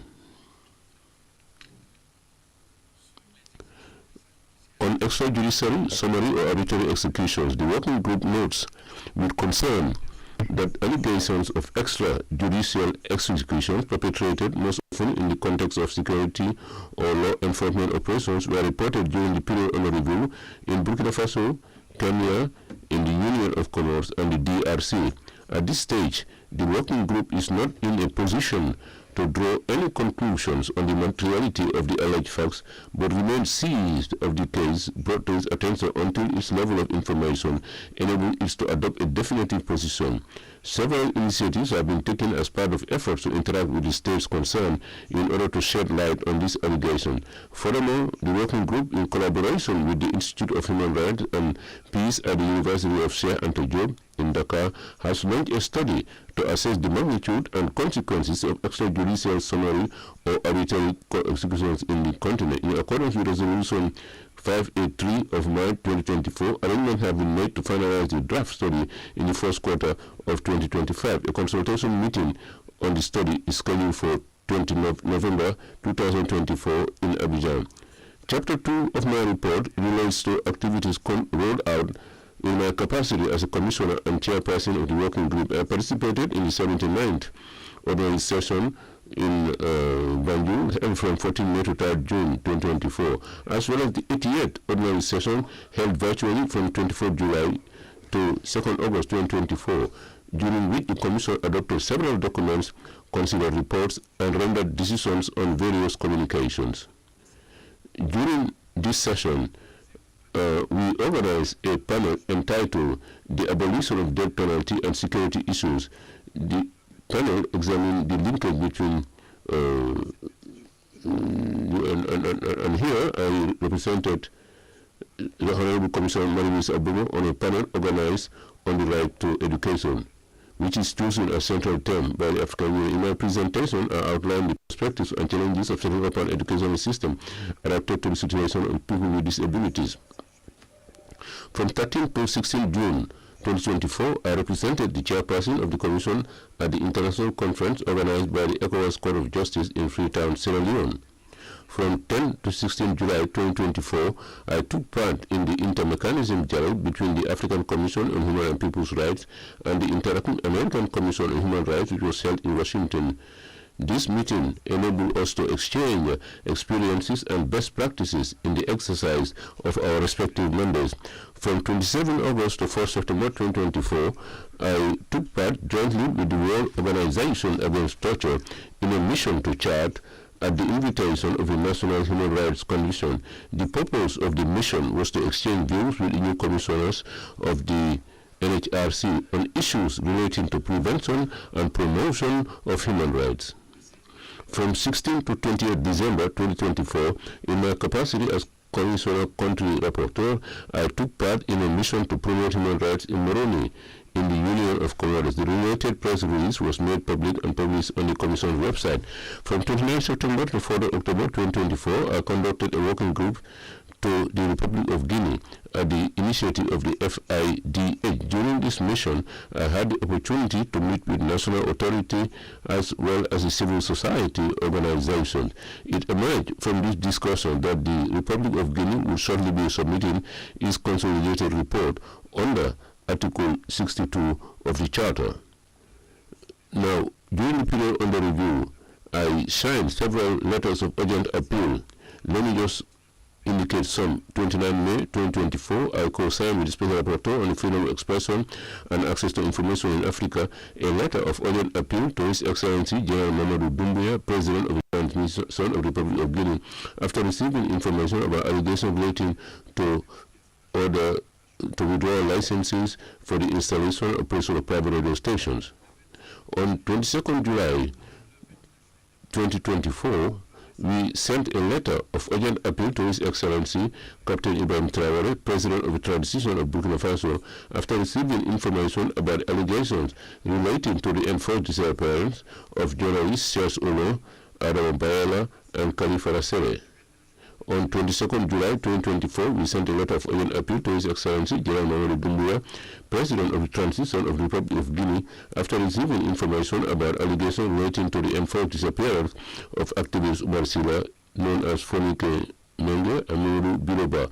We requested the government of Guinea to carry out searches for the whereabouts and release of disappeared activities, to open prompt, impartial, and independent judicial investigations in order to identify the perpetrators of this enforced disappearance and bring them before the competent courts. On the 16th of August 2024, I sent a letter to His Excellency William Ruto after having received information on allegations of enforced disappearance and disappearance of 3 people who participated in these demonstrations. On the 11th of September 2024, I signed a letter of urgent appeal to His Excellency Captain Ibrahim Traoré, President of the Transition of the Republic of Burkina Faso, following the massacres of hundreds of civilians in Barça Logo on 24th August 2024. I called on the government of Burkina Faso to conduct independent and impartial investigations in this attack in order to identify and bring to justice the alleged perpetrators and accomplices. On 3rd of October 2024, I co-signed with his country rapporteur a letter of urgent appeal concerning the death sentence imposed on a 17-year-old minor in Somaliland. We call on the President of Somalia to take appropriate measures to prevent its execution and to consider having a moratorium on the use of the death penalty. Now, for the other appeals, I will draw your attention to my report, which will be made public I also made some press releases. Let me just state that on 8th of June 2024, I issued a press release on allegation of summary executions of presumed coup plotters by elements supposedly belonging to the DRC Defense and Security Forces. I recall that the African Charter on Human and People's Rights strictly guarantees the right to life, the right to dignity, and the right to a fair trial, and that it follows from this, in all circumstances, the absolute prohibition of extrajudicial summary arbitrary executions against individuals. I call on the government to conduct a prompt and impartial investigation into this allegation so that the perpetrators could be identified and brought to justice within the applicable laws. Let me now deal with Chapter 3 of my report relating to the situation of human rights of countries under my purview. With respect to Burkina Faso, this country continues to face security challenges despite the efforts made by the authorities to protect the civilian populations. Terrorist attacks continue to disturb daily life in the affected areas and has led to numerous losses of life and significant material damage. We commend the government of Faso for complying with its obligation to report on the implementation of the rights guaranteed by the African Charter on Human and People's Rights and its additional protocols. During the period covered by our report, terrorist attacks were carried out in several parts of the country. A terrorist attack on 24th of August 2024 caused the death of hundreds of civilians in the town of Basaloko. According to information received, those cliques were surprised by the assailants as they were digging trenches at the request of the Defense and Security Forces with a view to hinder the progress of terrorists and prevent them from entering the town. We call for an impartial investigation into these attacks and all other human rights violations against civilians in order to identify and bring to justice the alleged perpetrators and their accomplices. We will also receive reports of enforced disappearances of two lawyers, 10 to 11 October, while traveling between Ouagadougou and Bourdieu. These were two lawyers, Contan Some and Christian Cabral. We call on government to carry out searches with a view to locating these individuals, and we have not received any reaction.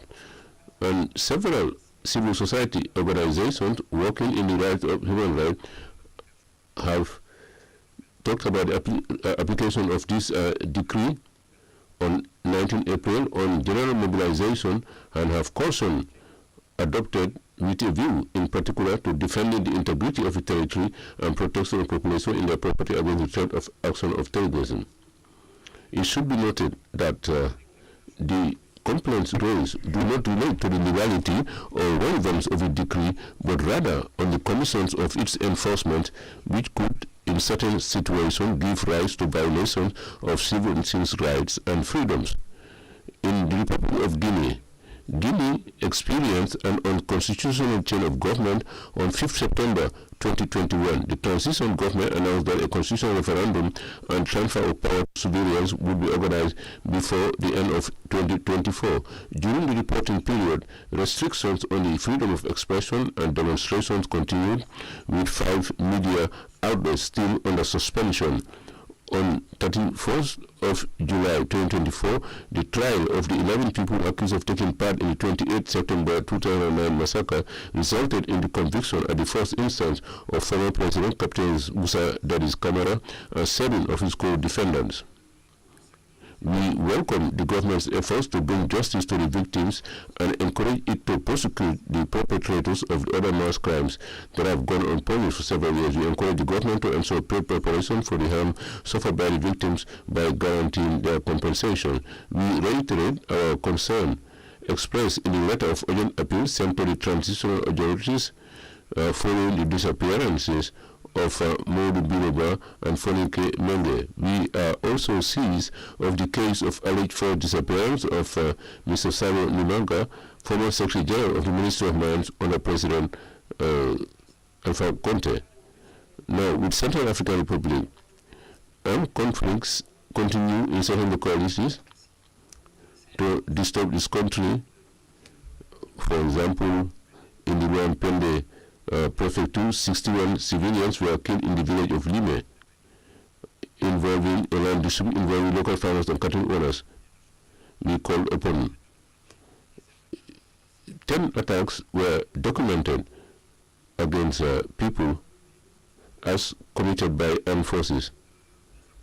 We call on the relevant authorities to take the measures to guarantee the safety of the population and their property. Furthermore, the Central African government announced on 22nd August 2024 that elections initially scheduled for October 2024 will now postpone to 6th April. The reason for the postponement is said to be linked to the concern in mobilizing the financial and necessary resources to organize the election. Given the importance of these elections on the ongoing process of institutional stabilization, we call on stakeholders to support the common fund dedicated to funding these elections under the auspices of the UNDP. We respect the chart. This country returned to constitutional order on 6 May 2024 following the election of the President of the Republic in a peaceful poll. However, the run-up to the election has been marked by tensions in some localities. The country is pursuing legislative initiative to promote human rights. On the 11th of July, the Prime Minister established a commission to review the draft Individual and Family Act, which is currently in progress, a draft law on the Children's Act, and a preliminary draft law on protection of human rights, which are the commitment made during the Universal in January 2024 to amend the press law without delay in order to guarantee the full exercise of freedoms. We welcome these initiatives and call for their rapid finalization through the adoption of laws that comply with international standards. We note, however, that the international inquiry announced into the tragic events of 28 October 2022, which resulted in the deaths of more than 200 persons during a public demonstration, has not yet been opened.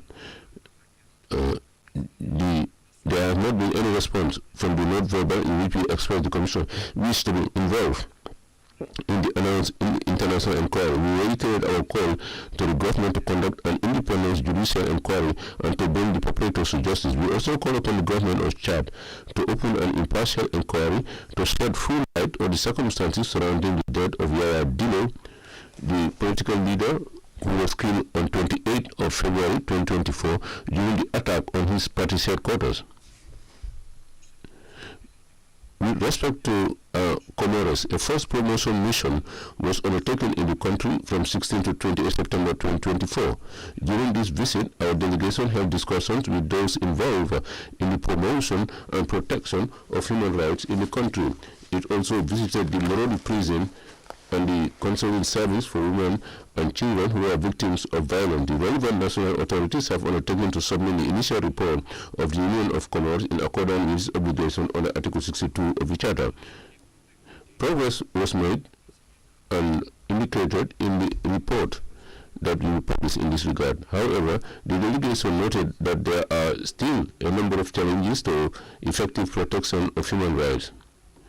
These include dilapidated prisons, insufficient meals for prisoners, overcrowding, prolonged pre-trial detention, continued detention of people who have served their sentences, lack of a legal aid system, shortage of judicial staff, and the worries called dropout rate among young Muslims. At the end of the mission, the delegation made provisional recommendations aimed at improving the enjoyment of the rights enshrined in the African Charter on Human and People's Rights. I would now, Mr. Chairman, conclude with the recommendations. The Commission continues to engage the Member States, organs of the African Union and partners, including civil society and the academia. In collaboration with these partners, it will continue to promote the adoption of the death penalty protocol to the Charter on the abolition of death penalty, contribute to the building of a knowledge base through studies, and engage in advocacy and policy dialogue on the issue of the death penalty, extrajudicial, summary, or arbitrary execution and enforced disappearance in Africa. The Commission has already produced guidelines on enforced disappearance in Africa, which it would like to continue to disseminate. In the same vein, a revised study on the death penalty and a study on extrajudicial, summary, or arbitrary executions are underway to provide stakeholders and decision makers with a tool for advocacy and decision making in this area. To maintain this momentum, the working group makes the following recommendation to the state parties. In states where death penalty still exists, we request them to observe a moratorium on the use of death penalty in accordance with Resolution 4299, and also to suspend the execution of prisoners sentenced to death and to commit their sentences to lesser penalties. We request the state parties to support and participate in efforts to adopt the draft protocol on the African Charter on the abolition of the death penalty, and also to take measures to ensure the popularization and effective implementation of the guidelines for the protection of all persons from enforced disappearance in Africa and other applicable instruments aimed at guaranteeing the full protection of the right to life. And to the African Union to promote consultations with member states, regional organizations, and mechanisms for the abolition of death penalty, as well as to monitor and support the adoption process of the draft protocol to the Charter on death penalty. Now, to NHRIs and civil society organizations, we would urge them to increase advocacy at the national level for the abolition of the death penalty, as well as the prevention of and response to extrajudicial summary or arbitrary executions and enforced disappearances in Africa.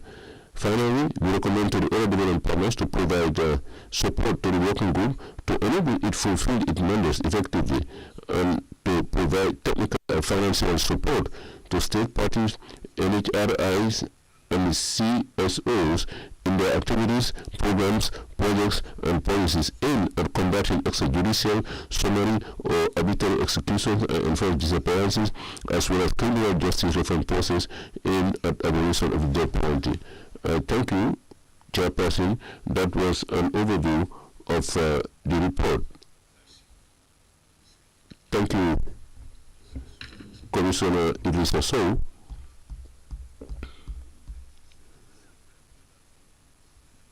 Now, Ethiopian Human Rights Commission, do you have any concerns with respect to this report?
Most of the persons in these cases were taken from Addis Ababa, Amhara, or Oromia regions.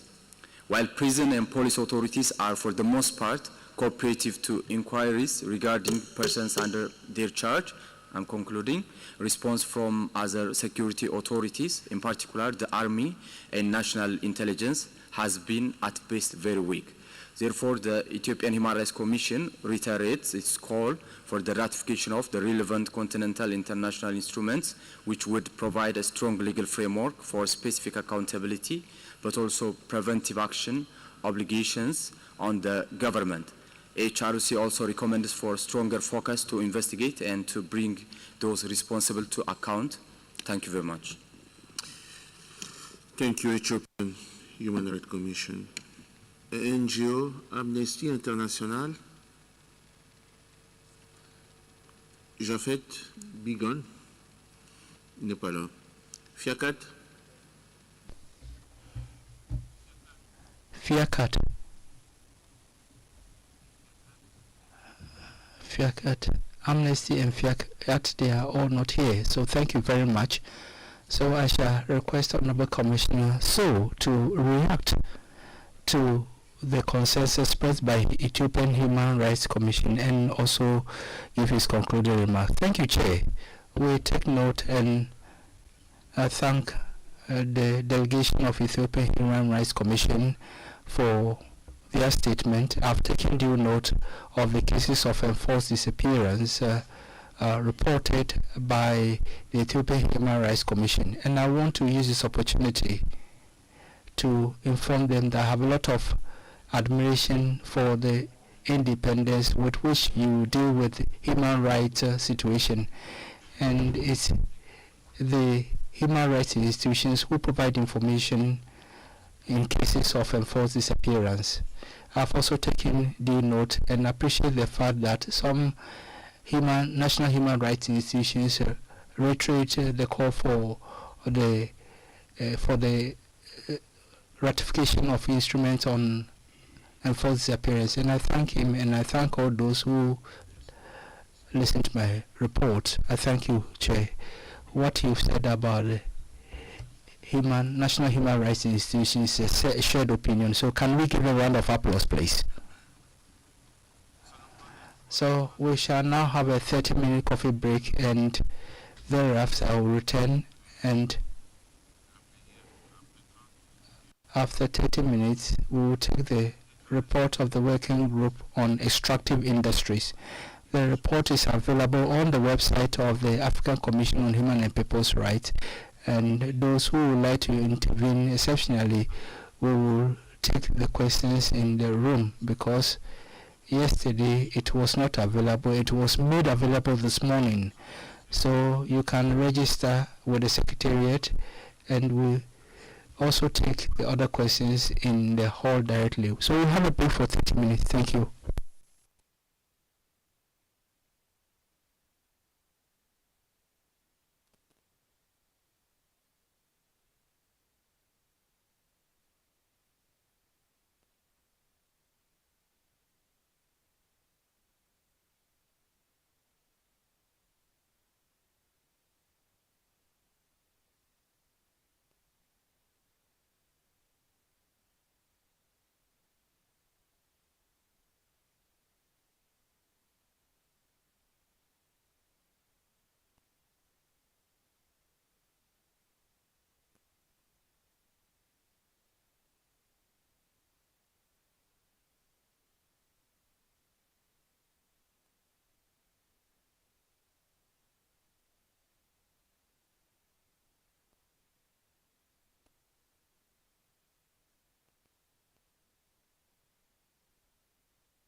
So we're all going to put our heads together and see how best we can dialogue.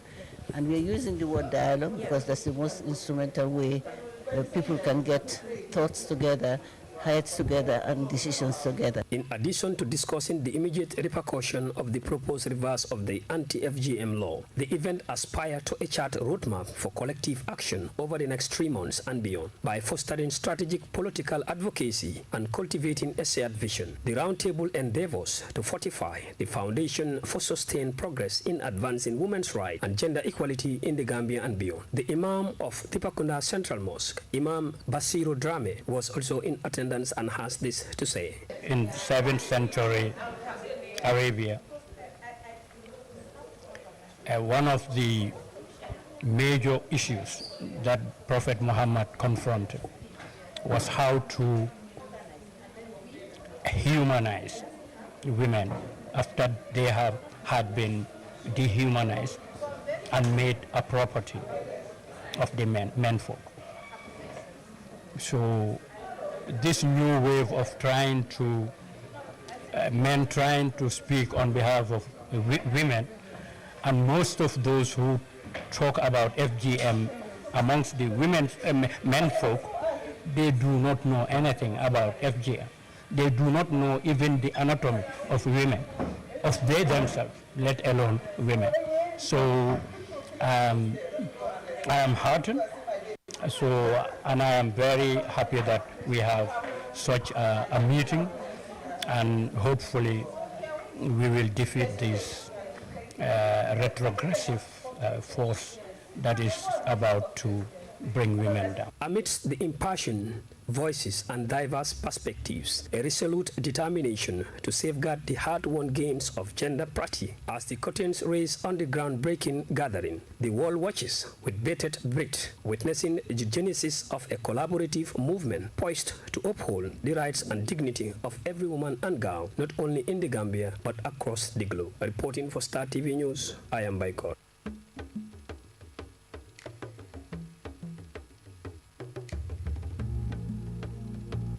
My name is Harry Oguche Obe. I'm a lawyer, a director with the National Human Rights Commission of Nigeria, and I head the Department of Economic, Social and Cultural Rights. It's a pleasure to be part of this very important initiative of the African Commission to bring together stakeholders to discuss on how to actualize the mandate of the Commission and also provide a platform for the different stakeholders to connect with a view to promoting and entrenching the culture of human rights in Africa. For me, it's been a phenomenal experience, and I believe that going back home, there will be a lot of changes with the way I view my work as a human rights advocate and a human rights worker. Thank you, African Human Rights Commission, for this opportunity.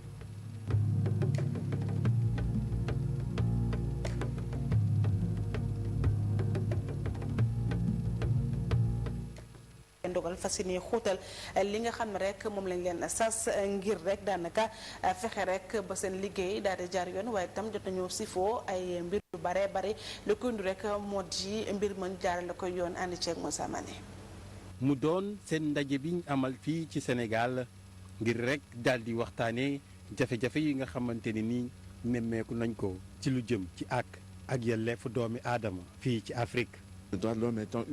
mbirum ak yelleefu doomu aadama ñëpp si war a dugal seen yoxo moo tax tey ñun ñëpp ñu war a waxtaan ci réew yi nga xam ne jot nañu ratifié charte africaine jëm ci wàllu waaye itam protocole yi ci ànd ñuy ñaax nag réew yi ñu fexe ba sàmm li ñu waxante woon. lu jëm si limitation mandat wala daal di jub ci anam bi ñuy yore lépp lu jëm ci wàllum nguur wala it xoolaat ana naka la ñuy def ngir rek liggéey bi daal di méngoog jamono loolu waral ba ñoom ñu jàpp ni ku ci nekk daf cee war a béy waaram. parce que mbiru politique tax na am na ñu bëri seen bakkan rot mbiru politique tax na ñu jàpp ñu bëri tëj leen mbiru politique tax na ñu bëri laago donc loolu yëpp dafa nekk ay problème yoo xam ne war nañoo tax a ñëwaat lii nga xam ne mooy ak yelleefu doomu aadama lii nga xam ne ay droit la mu ci Afrique ñu di ko njàngat.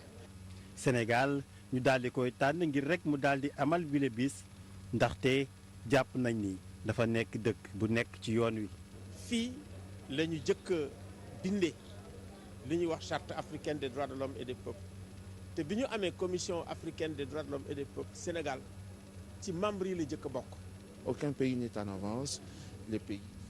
amul benn réew woo xam ne bàyyi nañ ko ci réew yëpp daal ay réew yu souverain lañu war nañu nag bokk ci convention bi la. Les États, tout se porte bien. bi leen ndaje doon lu am solo si lu jëm ci wàllum ak yelleefu doomi aadama suñu sukkandikoo ci ñoom ñi lee li ni mel nag amoon teewaayu réew yi bëri jóge fu.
نرحب بكم في الدورة العادية للجنة الإفريقية لحقوق الإنسان والشعوب.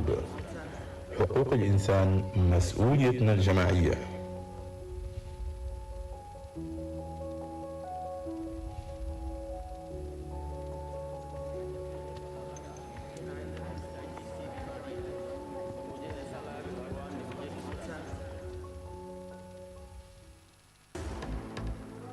You are welcome to the ordinary session of the African Commission on Human and People's Rights. Human rights, our collective responsibility.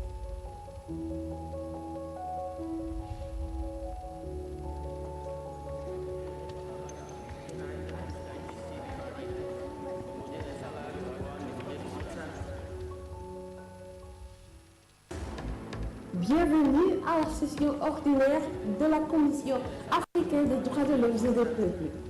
Les droits de l'homme, notre responsabilité collective.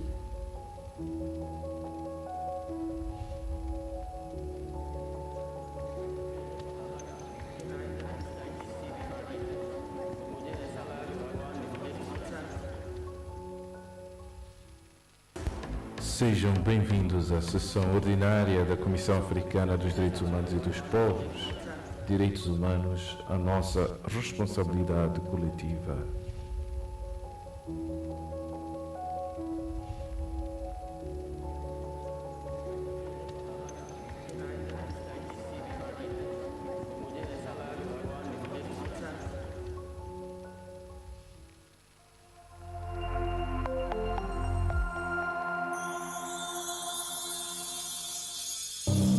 Welcome to the Gambia, home of the African Commission on Human and People's Rights. Bem-vindos à Gâmbia, sede da Comissão Africana dos Direitos Humanos e dos Povos. Bienvenue au Gambie, siège de la Commission africaine des droits de l'homme. مرحبا بكم في غامبيا، البلد المضيف للجنة الإفريقية لحقوق الإنسان والشعوب. dal leen ci jàmm fii ci Gambia dëkkuwaay kuréel bu yore cëri doomu Adama ci Afrika. One Africa, one voice, your rights, human rights, our collective responsibility. Nous souhaitons la bienvenue à tous les participants à cette 81e session ordinaire de la Commission africaine des droits de l'homme et du peuple. Bienvenue aux délégués des États, bienvenue aux organisations de la société civile, bienvenue aux institutions nationales des droits de l'homme. Cette session est importante. Elle se tient à un moment particulier de l'histoire de l'Afrique. Elle a été précédée par un pré-forum des États, une précession des organisations de la société civile et une précession des INDH. Nous espérons qu'au cours de cette session, l'ensemble des parties prenantes mettront leur intelligence ensemble pour discuter de la situation des droits de l'homme sur le continent. Et ensemble avec vous, nous allons adopter les principales résolutions qui vont améliorer la qualité des citoyens africains sur notre continent. Je vous remercie.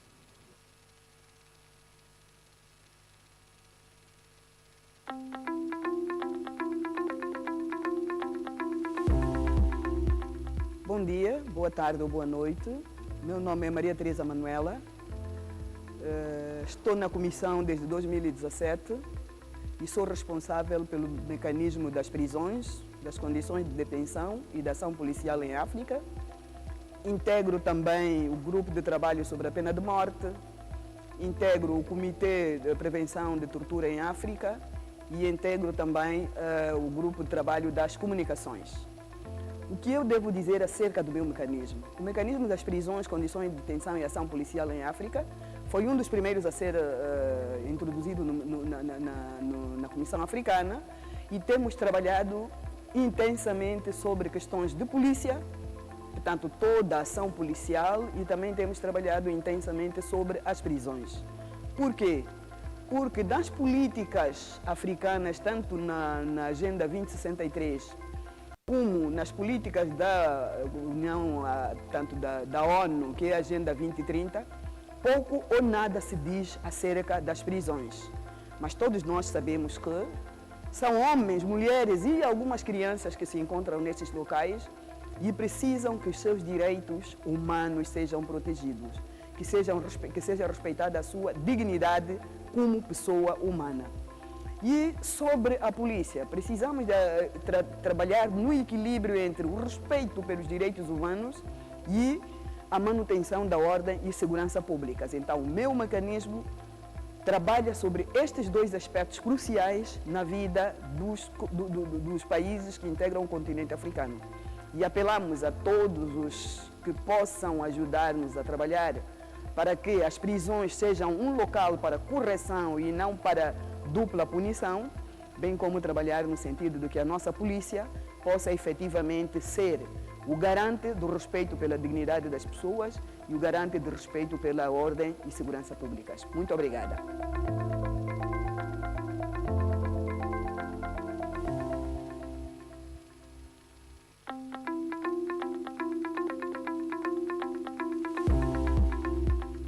Je suis Marie-Louise Abomo. Je suis juge à la Cour suprême du Cameroun, je suis camerounaise et je suis commissaire à la Commission africaine des droits de l'homme et des peuples depuis 2020. Au sein de cette commission, je suis la présidente du groupe de travail sur les droits des personnes âgées et des personnes handicapées et la présidente du groupe de travail sur les communications. S'agissant du groupe de travail sur les droits des personnes âgées et des personnes handicapées, j'ai le plaisir de vous annoncer que cette 81e session ordinaire est spéciale. Elle est spéciale parce que au cours de cette session, nous avons eu l'honneur d'annoncer, de célébrer l'entrée en vigueur du protocole sur les droits des personnes handicapées et d'annoncer l'entrée en vigueur prochaine à la fin de cette session, soit le 6 novembre, du protocole sur les droits des personnes âgées. Ce qui fait que je suis un commissaire comblé.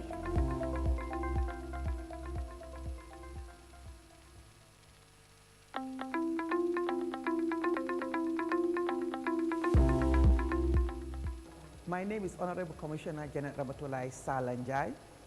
I'm the Vice Chairperson of the African Commission on Human and People's Rights, and I also handle the mandate of the Special Rapporteur on the Rights of Women in Africa. In addition to the mandate of the Special Rapporteur on the Rights of Women in Africa, I'm also the Country Rapporteur for Zimbabwe, Namibia, Somalia, Ghana, and Mauritania.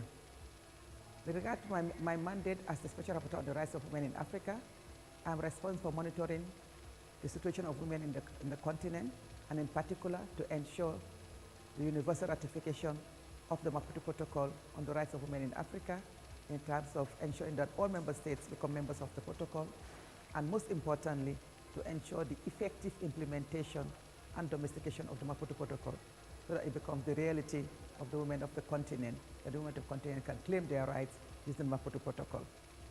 The ordinary session of the African Commission on Human and People's Rights is very important because this is the session that brings together the human rights community in the continent. All stakeholders are present, member states, national human rights institutions, the NGO community, all geared towards the promotion and the protection of the citizens of the continent.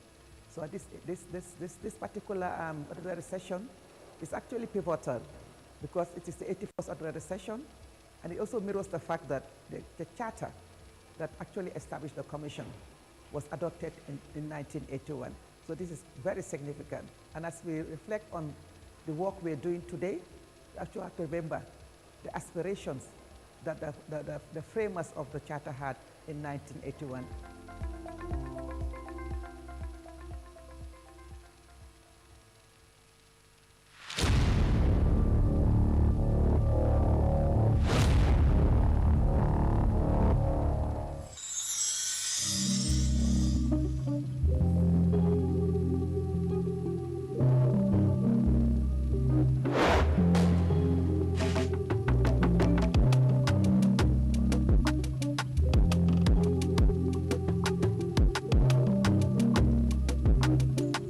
One Africa, one voice, your rights, human rights, our collective responsibility.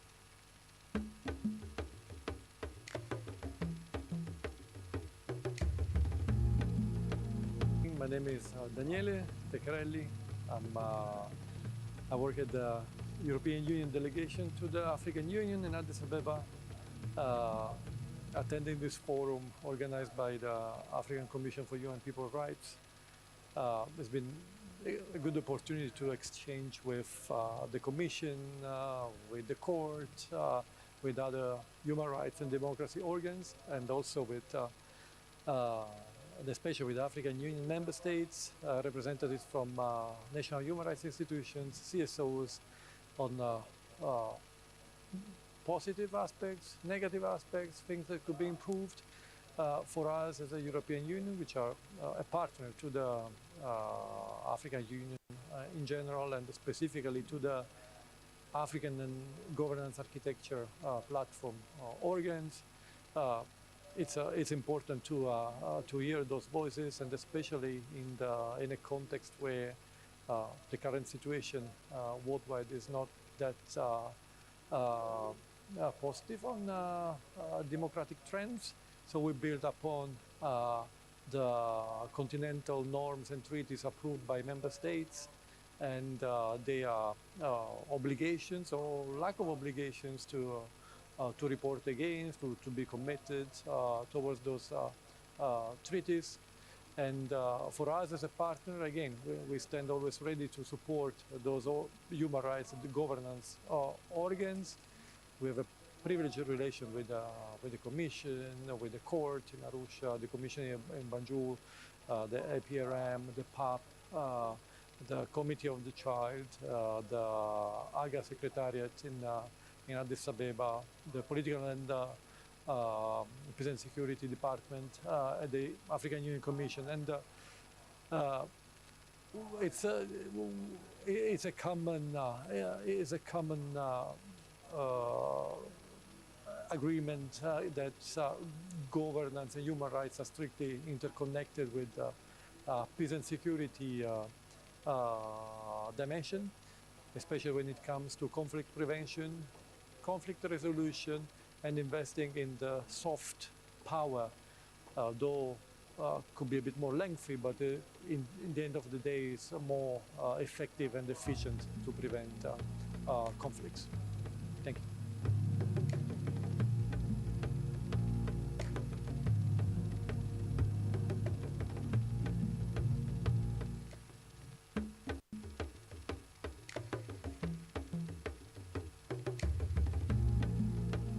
My name is Chirike Osei. I'm head of programs at the African Union Economic, Social and Cultural Council, ECOSOC. And I'm really happy to be here representing ECOSOC at this important forum. I think one of the key takeaways is really how important it is to take the whole African Union human rights infrastructure, including the soft law, to the people. So there's more popular understanding. People know at the community level the existence and relevance of these instruments. And how it applies to their day-to-day life. So I think we have an opportunity here to really strengthen our partnership with the Commission to make sure that we are working together to reach as many African people as possible to get them to understand the overall framework that governs human rights on the continent. Thank you.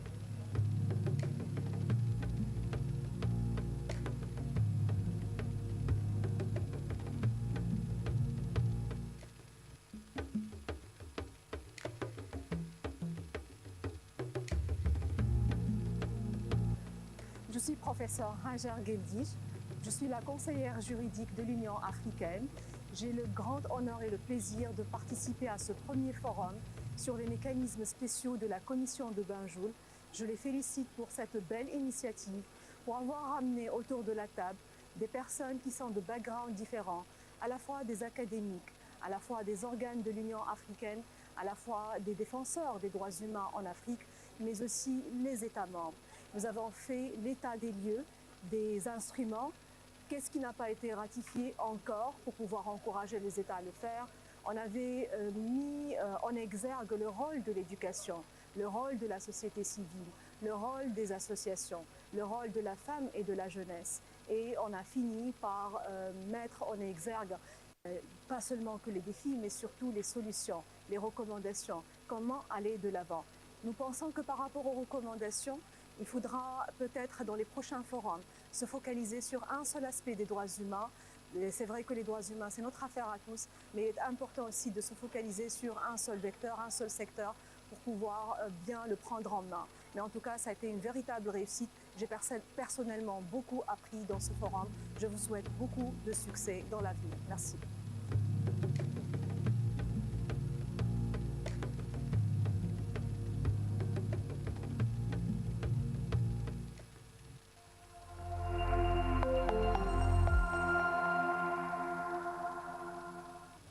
Hello, my name is Abiola Idowu-Ojo, and I'm the Acting Executive Secretary to the African Commission on Human and People's Rights.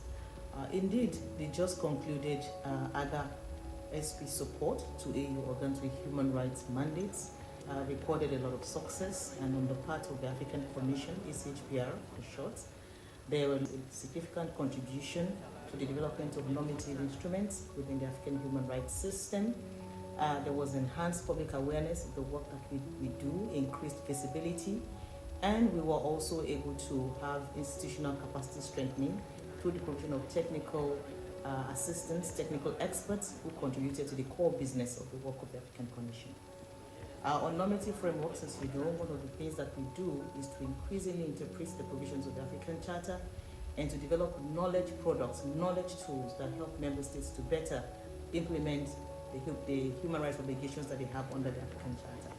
Two key knowledge products that emerged from this support would include the alert and reporting mechanism for torture victims and the guidelines for the protection of persons from enforced disappearances in Africa.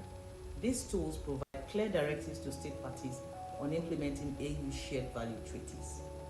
On increased visibility and through numerous activities such as regional conferences and validation meetings, the ACHPR significantly raised its profile and enhanced citizens' access to its services. Notable events include the conference that we had on the impact of COVID-19 on HIV responses in Africa, and the development of a use of force training module for police and prison officers in Africa.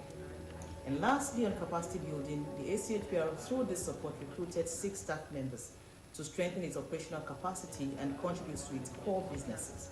This included senior litigation officers, a senior monitoring and evaluation, accountability and learning officer for the first time in the history of the African Commission, and a finance officer that was also committed to overseeing the financial aspect of this support project. These were all core capacities that were contributed to the daily and ongoing businesses of the African Commission, enhancing its capacity to better protect and promote human and people's rights on the continent. We're grateful for the support. I thank you. Stakeholders on Tuesday evening gathered for a pivotal roundtable to discuss the proposed repeal of the law banning female genital mutilation, FGM. Spearheaded by Honorable Commissioner Janet Ramatoulaye Salanjai, the event promised to delve in the nuanced implications surrounding the potential repeal and its reverberating effects on women's rights and gender equality. More in this report by Maikor.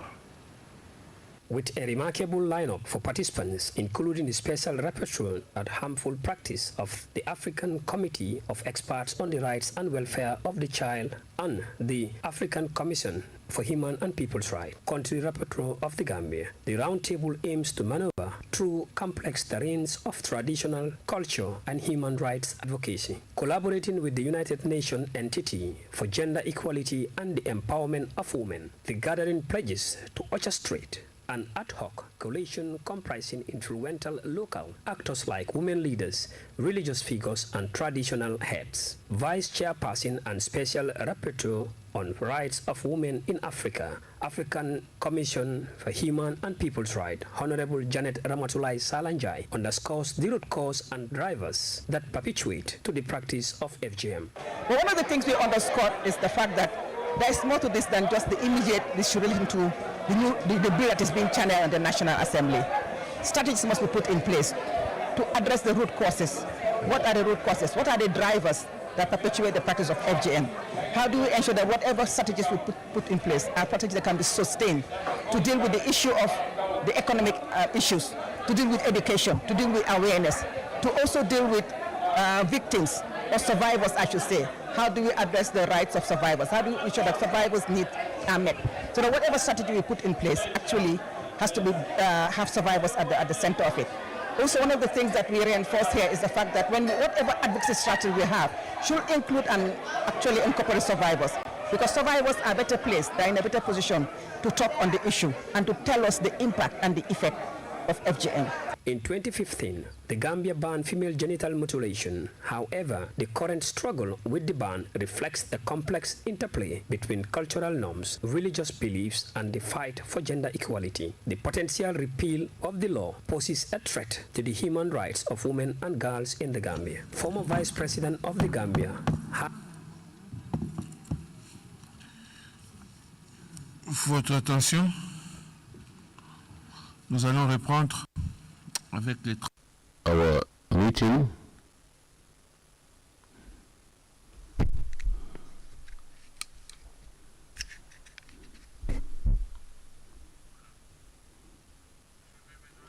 I will now call upon Commissioner Solomon Auri Derso to kindly be seated and to take the floor on the report of the Working Group on Extractive Industries, Environment and Human Rights. You have 10-20 minutes.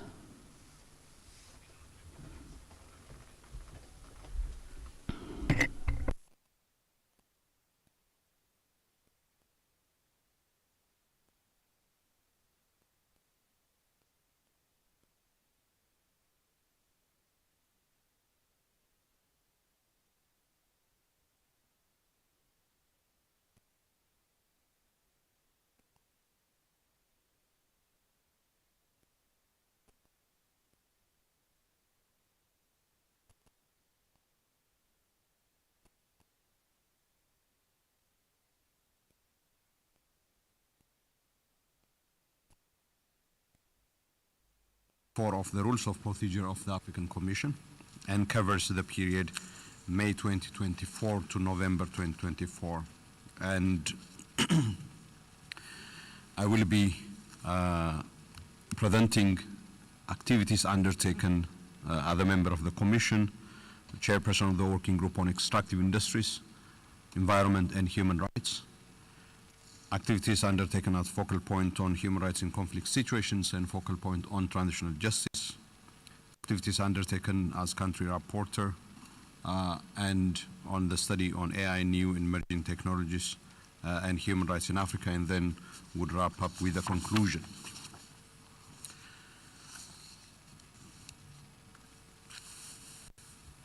First, activities undertaken as a member of the Commission. I would like to indicate, as previously my colleagues indicated, I participated in the 80s private organization of the African Commission on Human and People's Rights, which have considered and reviewed various activities, including communications, state reports, and other engagements, including the adoption of resolutions.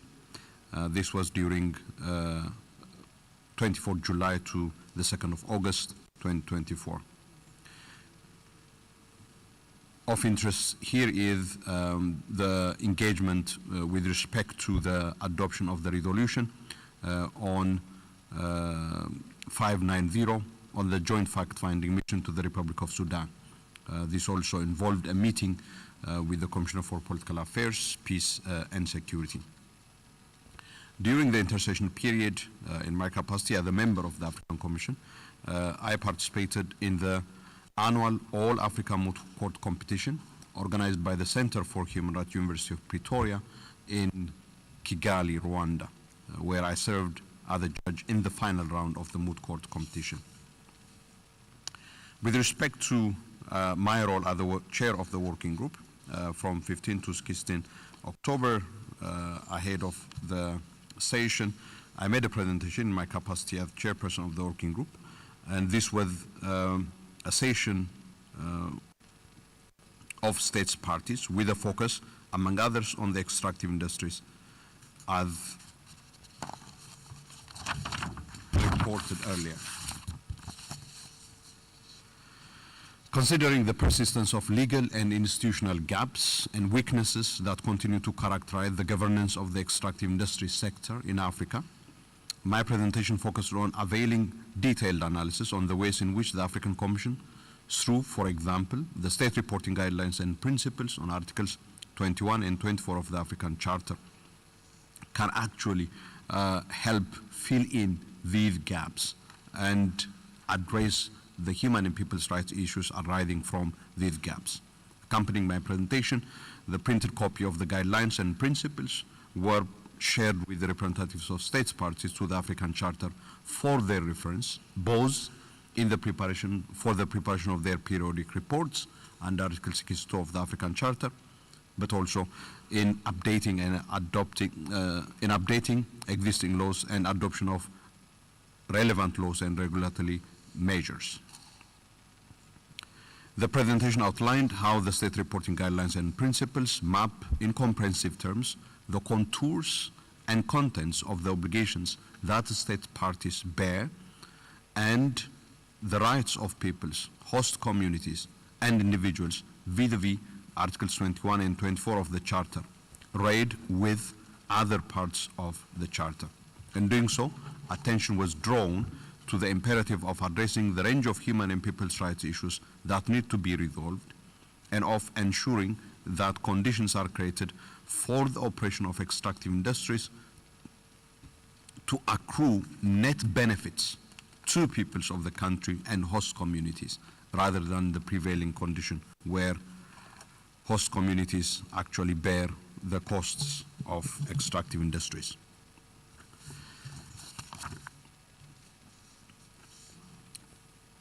The ensuing discussions have led to a lot of interest in terms of particularly the kind of action that needs to be taken with and in collaboration with the Permanent Representatives Committee of the African Union, including in terms of popularizing the work of the Extractive Industries Working Group, but also importantly in taking forward the discussions around the possibility of establishing a regional dispute settlement mechanism as it relates to disputes involving multinational companies operating in the extractive industries sector, and also to contribute to the updating of the African Union's draft policy on business and human rights.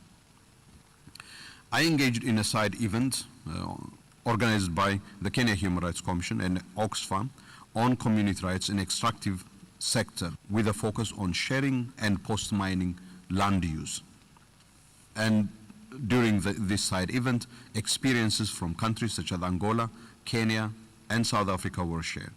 And this event also afforded the opportunity to share with participants on activities undertaken by the working group on extractive industries on the subject of sharing benefits from extractive industries and post-mining land use as reflected in the work of the working group, including in resolution 367 of the African Commission on Human and People's Rights and the state reporting guidelines and principles on Articles 21 and 24 of the African Charter.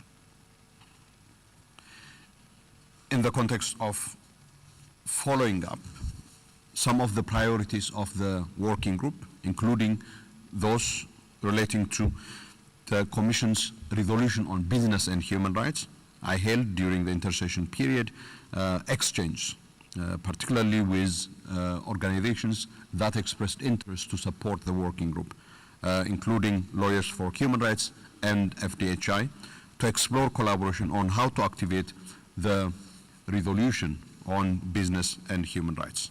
In pursuit also of one of the long-standing priorities of the working group on extractive industries, I initiated discussion with ICNL to explore collaboration on the development of a web-based tracking, monitoring, reporting software and instrument.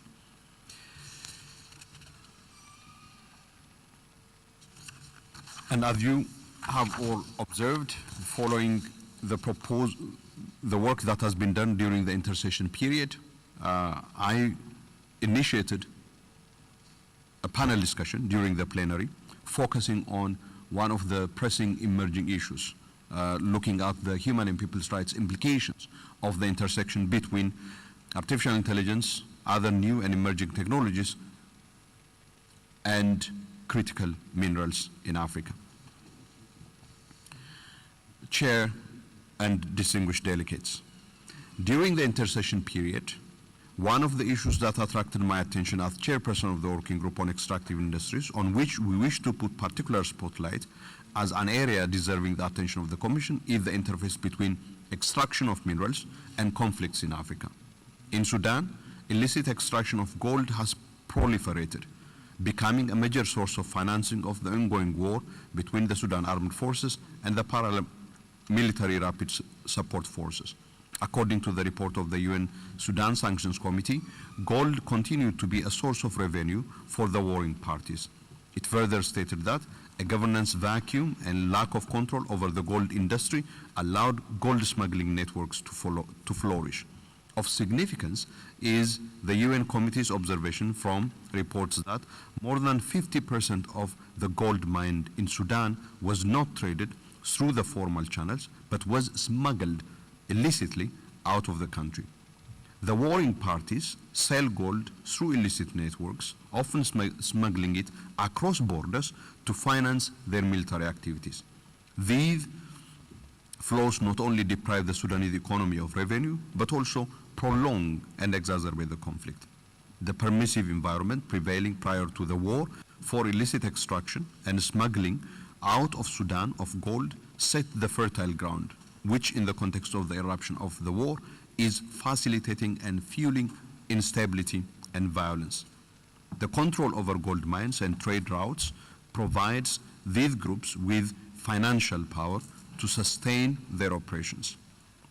Similar trends abound in the Sahel region. As one report pointed out, in Mali, Burkina Faso, Niger, a gold boom is offering a new source of funding and potentially even recruits to several armed groups, including jihadists. In Burkina Faso, for example, mining reportedly contributes 14% of the country's GDP, 75% of its export, 93% of the export coming from gold.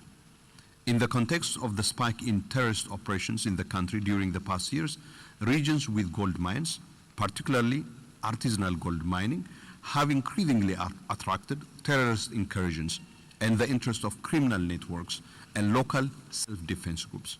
At the same time, decisions by authorities to close artisanal mining sites as an effort to deprive terrorist groups of source of finance tend to backfire, as local communities who depend on such mines end up seeking the protection of terrorist groups considered to be terrorists. Manifesting the resource curse phenomena that the extractive industry sector in Africa is known for, the discovery and extraction of the rich resource endowment of the Cabo Delgado province of Mozambique, including the liquefied natural gas from what is believed to be Africa's largest gas reserve, has been accompanied by the eruption of a terrorist insurgency. Despite its resource riches, Cabo Delgado is one of the most marginalized regions of Mozambique. It was reported that local communities, notably majority Muslim Moani and Makua, have largely been excluded from economic opportunities. It is this marginalization that the liquefied natural gas project magnified, and it is this marginalization that created the vacuum that the terrorist insurgent group took advantage of. When natural gas was discovered in Cabo Delgado, according to one study, despite the increase in investment in the region, the reality is that locally there is a conviction that little has been done in favor of local population who are mostly Muslim. This discontent increases social tension and insecurity in the region, end of quote. Beyond existing grievances of marginalization, new layers of grievances emerged when many residents lost their homes and source of livelihoods as they were resettled in new areas far from their farms and fishing areas to give way to resource extraction investments. The foregoing are only few selected cases and by no means representative of the various other situations where natural resource extraction plays a major role in conflict, from the illicit charcoal trade by Al-Shabaab in Somalia to the scramble by insurgent and local militia groups in eastern DRC over the control of extraction of mines, including some critical minerals. These cases signify, at the very least, two issues. The first is the continuation and contemporary manifestation of how the extraction of resources in an environment of major governance deficits and socioeconomic marginalization create the conditions for conflict. Second, they also show how in conflict situations, mineral extraction is used for financing and fueling conflicts. All of these further affirm that the working group's study has already further affirm what the working group's study had already established. As highlighted in the study, data from ACLAID shows increased conflict, high prevalence of riots and protests driven by extractive resources, resource-related clashes and instances of violence against civilians in countries such as Nigeria, Sudan, South Sudan, the DRC, and Somalia, end of quote. It is of major concern for us at the working group and indeed at the African Commission that extraction of minerals and other resources not only fuel but also at times becomes the site where contestation over whose control and use triggers conflicts. In some instances, this has created a vicious cycle of insecurity and violence, a condition that not only leads to major human and people's rights violations, but also the perpetuation of a vacuum of effective governance and the concomitant exploitative, socially and environmentally costly extraction of the resources of the continent. The other area, activities undertaken as focal point on human rights in conflict situations and on transitional justice and human and people's rights. On 26 July, I undertook a visit to the Rwanda National Memorial Site of the 1994 genocide against the Tutsi in the context of my presence in Kigali for the All Africa Moot Court competition. I also had an interview with Rwanda's The New Times newspaper. The interview focused on the lessons to be gleaned from Rwanda's experience and the importance of the work of the African Commission in advancing the code of prevention of atrocities and justice for those affected by such atrocities, including through channeling the recommendations of the Commission's study on transitional justice. Apart from emphasizing the importance of transitional justice as elaborated in the African Commission's study and in the African Union's transitional justice policy, I put particular significance to the role of human rights, both for prevention and recovery from the kind of calamitous violence perpetrated in Rwanda. As I put it in the interview, human rights standards are a prerequisite for creating the conditions for avoiding and preventing the occurrence of that kind of calamity.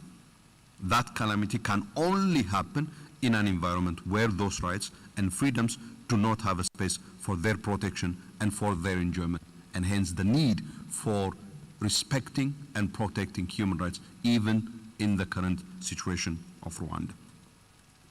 On 24 September 2024, in my capacity as focal point on human rights in conflict situations, alongside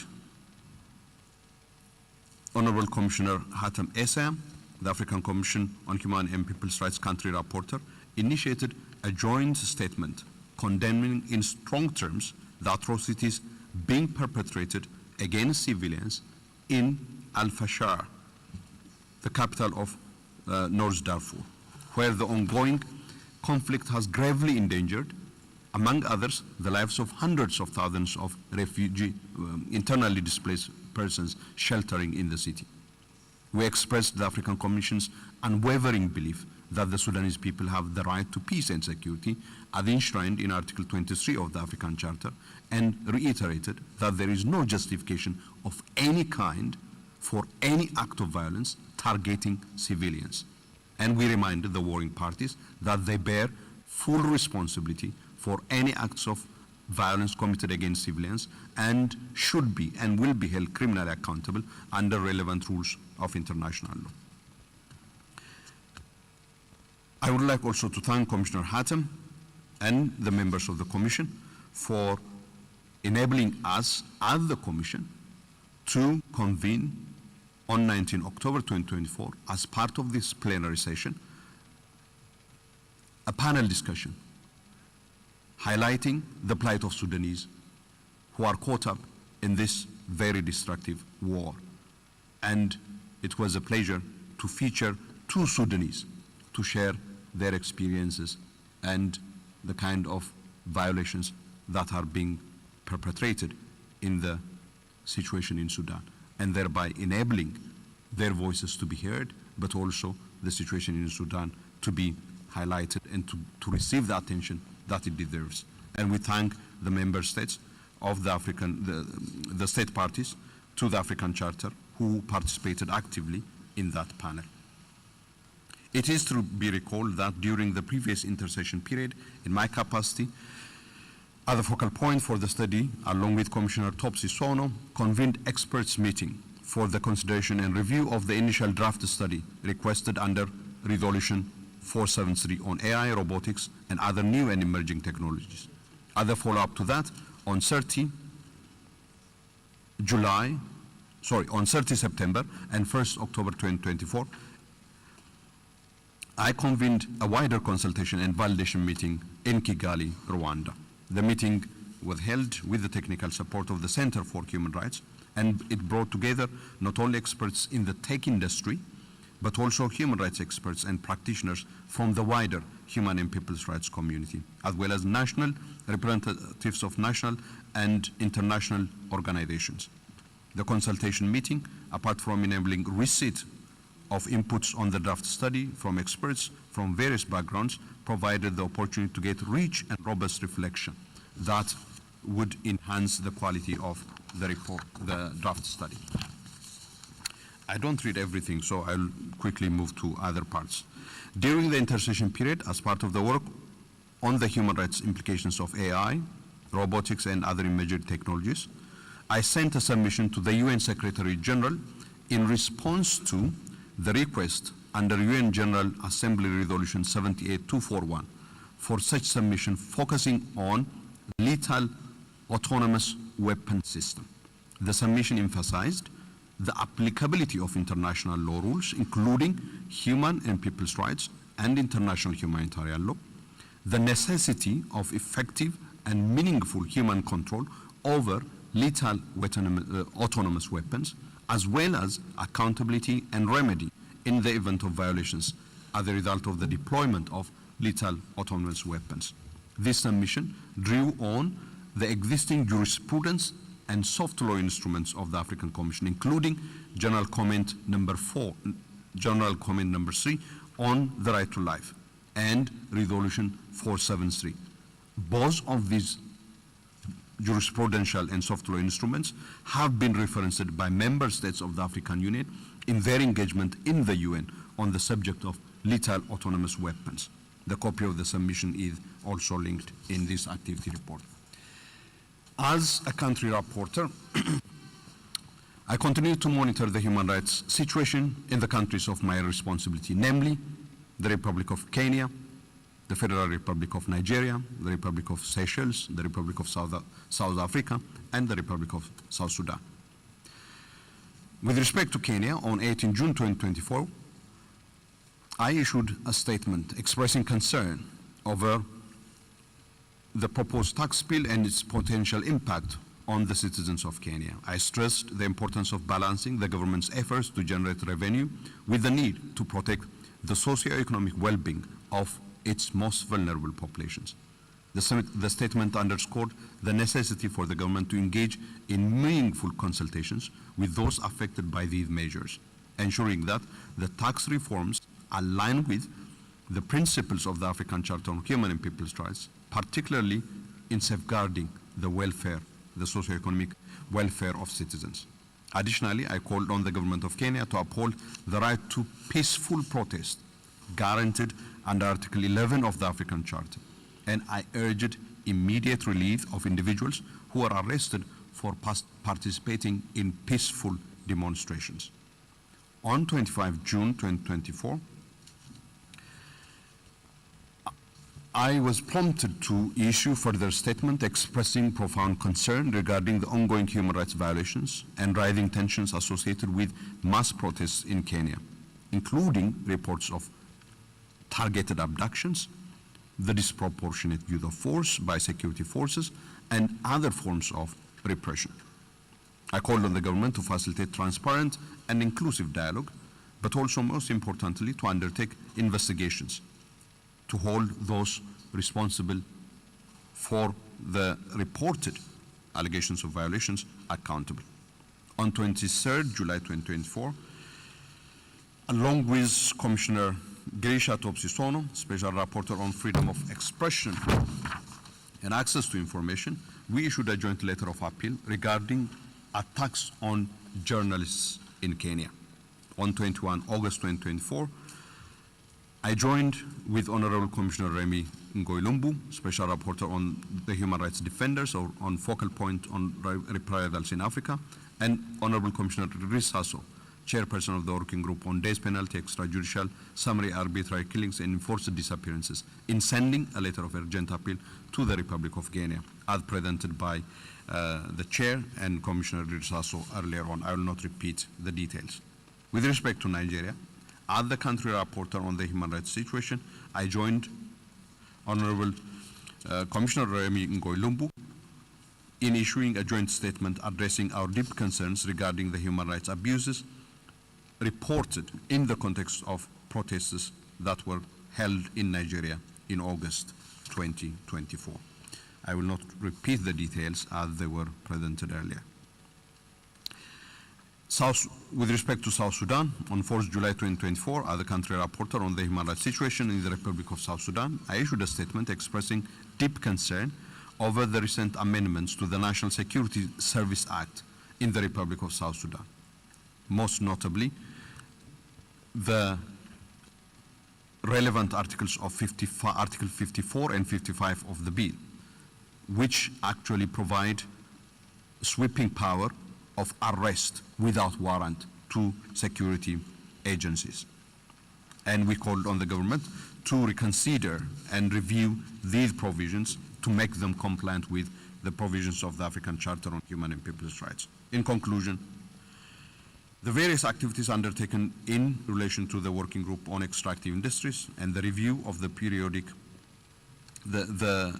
review of state parties during this 81st session highlighted the need for increased engagement in the popularization of the state reporting guidelines and principles on Articles 21 and 24 of the African Charter. They also underscored the importance of taking forward some of the pending priorities of the strategic plan of the working group, including the development of a web-based system for tracking, documenting, and reporting on human rights issues arising in the extractive industry sector. On the discussions that ensued from the presentation to the pre-session meeting with member states, I count on the collaboration of members of the PRC and the Department of Political Affairs, Peace and Security, and look forward to taking the discussions on developing a continental platform for adjudicating disputes involving multinational companies on the African continent on the basis of internationally established standards, and the updating and finalization of the draft AU policy on business and human rights on the basis of the jurisprudence and soft law of the African Commission. The intersessional preparation for and the convening of the panel on human and people's rights, implications of the interface between critical minerals and human and people's rights, also shows that the human rights issues in the extractive industry sector are characterized not only by continuity with persistence of existing patterns of exploitation and abuse, but also change indicating new or emerging issues. Apart from continuing to track and address existing patterns of abuse and concerns for human rights, the exchange in the plenary made the need for closer attention and further engagement on human rights issues arising in relation in particular to the growing importance of critical minerals in Africa. With respect to the thematic focus of my report on the intersection of extraction of minerals and conflict, it is our submission that particular attention is given to address the plethora of human and people's rights and environmental issues arising from this intersection of extraction of minerals and other natural resources and conflicts in Africa. In this respect, the first matter that should receive consideration is the development of a continental strategy focusing on prevention of natural resource use or extraction from triggering conflicts and ending the illicit extraction and trade of such resources from being used for financing conflicts or creating war economies. In the various situations, second, where extraction of resources triggered or contributed to the eruption of conflicts and or extraction of resources precipitated a war economy, there is a need for integrating natural resource governance measures into the peacemaking and peacekeeping initiatives of the African Union and other entities, with a particular focus on addressing illicit extraction and trade in minerals and other resources. 3, of particular significance from a perspective of the rights of affected communities is the focus that should be given to the protection of communities in the areas of mineral extraction, including where illicit extraction of minerals takes place, from various kinds of rights abuses and violations, with a focus on the rights of women and children.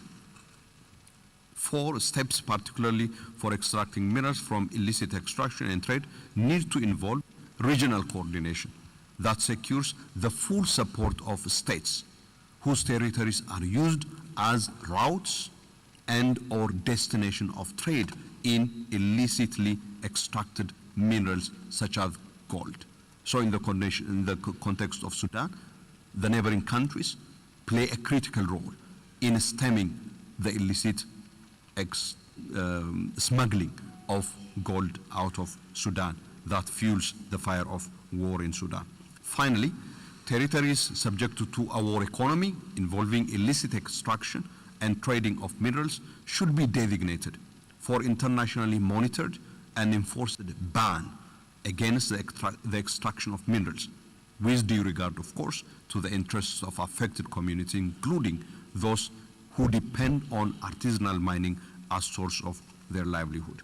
On the study on AI and other new and emerging technologies and human and people's rights in Africa, I thank those who actively participated, including members of the African Commission and the states parties during the panel held in the plenary. I look forward to the completion of the updating of the draft on the basis of the feedback and the rich exchanges that we received here during the plenary.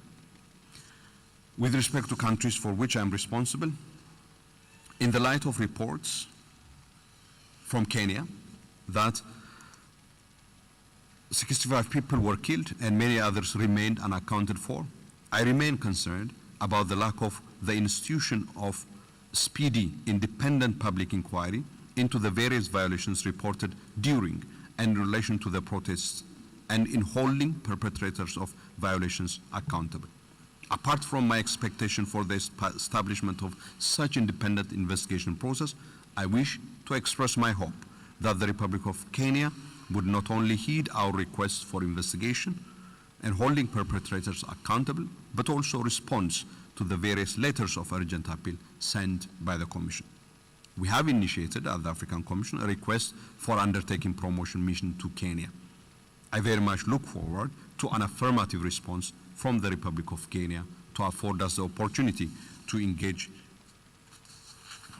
on the ground with all the stakeholders. With respect to Nigeria, we look forward to Nigeria's government action on the issues that we raised in the joint statement issued on with respect to protests. We have heard that some protesters were charged for treason last month. Not only this may amount to excessive restriction to freedom of assembly, but also it entails a chilling effect on civic rights in Nigeria, on the country's human rights record.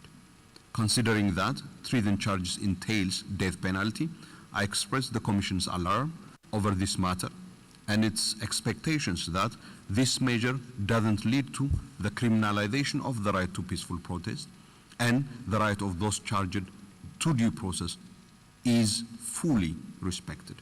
I wish to express our hope on the need for the Nigerian government initiating steps to address the socio-economic pressures facing people in view of widely held perception of corruption in the public sector, which prompted the protests. We continue to be concerned by conditions of insecurity in various parts of the country that threaten the right to life, personal security, and social stability in the country, and urge the need for addressing both the triggers and underlying causes of the various sources of insecurity in the country. With respect to Seychelles, as one of the countries of my rapporteurship that is late in submitting its periodic report by more than 3 reports, I would like to request the Republic of Seychelles to submit its periodic report to avail us the opportunity to engage in constructive dialogue. I have also initiated a request for undertaking a promotion mission, and I look forward to an affirmative response that will enable us to be on the ground for interacting with all stakeholders in the country for a first-hand assessment of the human rights situation in Seychelles. On South Africa, I commend the holding of free and fair elections in South Africa during the intersession period and congratulate the Republic of South Africa for that. I join the expectation of many South Africans that the outcome of the elections will press on national authorities to address the concerns of the public around corruption, poor service delivery, and persisting socioeconomic deprivations, including unemployment and lack of sanitation and poor infrastructure for education in historically disadvantaged areas.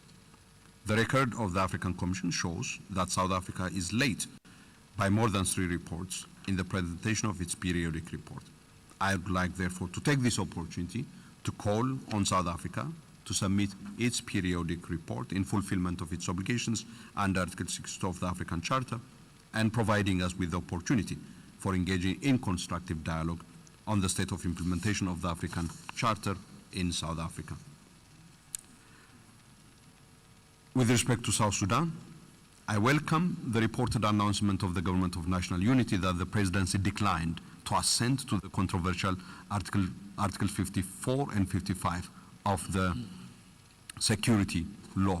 However, I remain concerned that the Parliament has not proceeded to remove these provisions, creating legal uncertainty and risk of the said provisions being abused by security agencies, leading to violations and abuses. We commend the peace process in South Sudan being held in Kenya and applaud the participation of various stakeholders in this process as an effort to bring into the peaceful actors that are not signatories of the 2018 revitalized peace agreement. We affirm the importance of safeguarding and ensuring the implementation of the 2018 peace agreement, not only for peace and security, but also for other human rights in South Sudan. The Government of National Unity is also urged to create conditions for ameliorating and resolving intercommunal conflicts which are affecting the life and well-being of people. I also urge the Government of South Sudan to address reports of acts of repression that are leading to the shrinking of the civic space and attacks on the media and journalists. I also appeal that the government enhances transparency in the collection and utilization of public revenue and in tackling corruption that have diverted public resources away from social services and away from ameliorating the socioeconomic deprivations of ordinary South Sudanese. As South Sudan has yet to submit any report under the African Charter, I also wish to use this opportunity to call on the government of South Sudan to fulfill its Article 62 obligations by presenting its report to the African Commission. In closing, and finally, I wish to express my gratitude to the Center for Human Rights for the support I received during the intersession period, particularly with respect to the conduct of the study on AI, robotics, and other new and emerging technologies and human and people's rights in Africa. My appreciation also goes to states parties to the African Charter for their willingness to engage and collaborate with us, and to the civil society organizations for the collaboration and continued engagement on the various areas of my responsibility. I also extend my gratitude to fellow commissioners with whom I collaborated during the intercession period in issuing joint statements and urgent letters of appeal. And I thank the Secretariat for the technical support that I received during this period. I look forward to continue and count on the support and collaboration of each and every one of you during the next intercession period. I thank you for your kind attention. Back to you, Chair.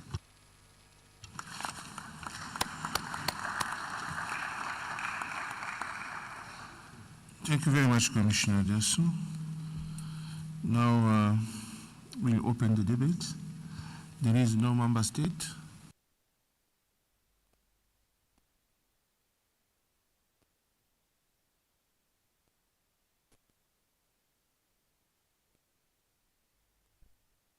Much akin to the Commissioner for presenting the report. I was just sitting here, and I mean throughout listening to again, the expertise that is coming from all the commissioners. I really think this has been a very useful and productive session at different levels. But my first comment is related to the visit by the Commissioner to Rwanda. And you are making mention here of your participation in the moot court, but you are also integrating that with other issues, which I think for me is probably a productive way of utilizing these engagements. And we would welcome that if any of the commissioners come to South Africa, you are very welcome. We will definitely make sure that we host you in our ministry, and then we will invite the relevant departments so that they have an insight into the kind of work that we are doing. I mean, this is an open invitation to all of you. I'm mentioning this because, again, this speaks to the other issue here, which is something that we've been looking at very closely, the issue of how the Rwandese handled the genocide issue. And part of what they utilized was a Gacaca system. Now, my understanding of that system is that the local communities elect judges and that can hear genocide cases. But there are some very painful experiences that are also in other countries. I had the honor to speak to the delegation of Zimbabwe, and I learned that the president of Zimbabwe is engaging again on a path to reconciliation, and is appointed prominent persons to facilitate a path to reconciliation. Part of why I'm raising this is related to the fact that we have a lot of wounds in the continent. We can admit, we can always blame colonialism, we can blame apartheid, and we can blame everything, but we need healing as Africans. And that healing is not going to be a prescribed healing that is going to come from a textbook. It's a healing that you see in refugees, you see in those mothers that are crossing borders because of conflicts, and you see it in victims of rape and gender-based violence, which is a cross-border issue that requires deep healing. And the kind of a request that one would like to make is for the Commission to look at these deep-rooted issues as means of healing ourselves as a continent. So I do want to make this proposal that we need to look at these practices. I just had a conversation earlier with His Excellency, the Ambassador of Eswatini just now, and the delegation. And I made the point earlier, and I don't think the depth of what is happening in some of the kingdoms that are existent in the continent is also understood in the context of how big it is. The Kingdom of Eswatini has engaged very closely with the kingdoms in Uganda and also in Ghana. And these are massive institutions. You know, the Ashantis in Ghana, I've seen what they are able to do. And this is where I think we need to start looking at the role of cultural diplomacy, if I can quickly make the point. And then lastly, through you, Chair, I wanted to just also make a point here related to a very positive development in South Africa, maybe two things. One of the issues that has happened here, Chair, and we are also opening ourselves to working with you, is that for the first time in South Africa, we've got a woman Chief Justice. And I do want to propose that let's also try and see if we can influence, again, the profile of the Commission by inviting somebody of that stature. The impact of that on the judges is quite significant. It's something that I think we can work on. And those are just my quick interventions here. I would like to facilitate that kind of visit. It will probably be something that can be done through the next session as a guest speaker. But the intention is not so much that, it's because of the legal nature of human rights we can't run away from that, and the ability to interpret and translate into domestic jurisprudence, as you would understand. On the extractive industry issues and the causes of conflict, I really would like to engage bilaterally with the commissioner here. That in New York, there's a working group on the extractive industry that met. The report has been produced a little before the UN General Assembly. They've come up with general principles that are linking the responsibility of the end users of the products and also the extractive industry in relation to issues of conflict. So that's my little contribution on this subject. Thank you.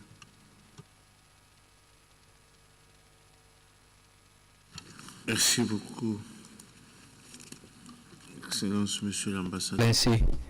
Excellency Ambassador, thank you very much. We've taken due note of your observations and proposals. Commissioner Deso would address them.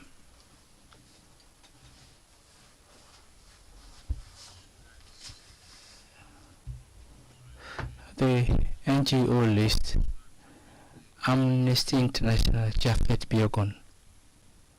Amnesty International. They are not here. FIDH Asatu Baminte. FIDH Asatu Baminte, not here either. World Zeta Kasha Defenders.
Human Rights Commission, Martin Mavinga.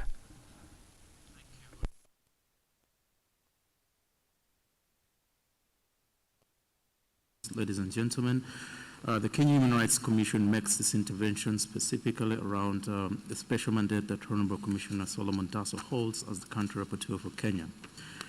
The closure of civic and democratic space, the capture and intimidation of state organs, including parliament, constitutional commissions, and independent and oppressive governance frameworks, have made accountability for these injustices nearly impossible.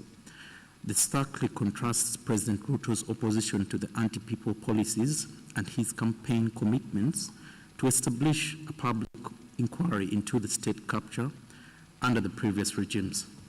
More specifically, Honorable Chairperson, in respect to unlawful killings, the Kenya Police has a long history of violently suppressing independent institutions and dissenting voices.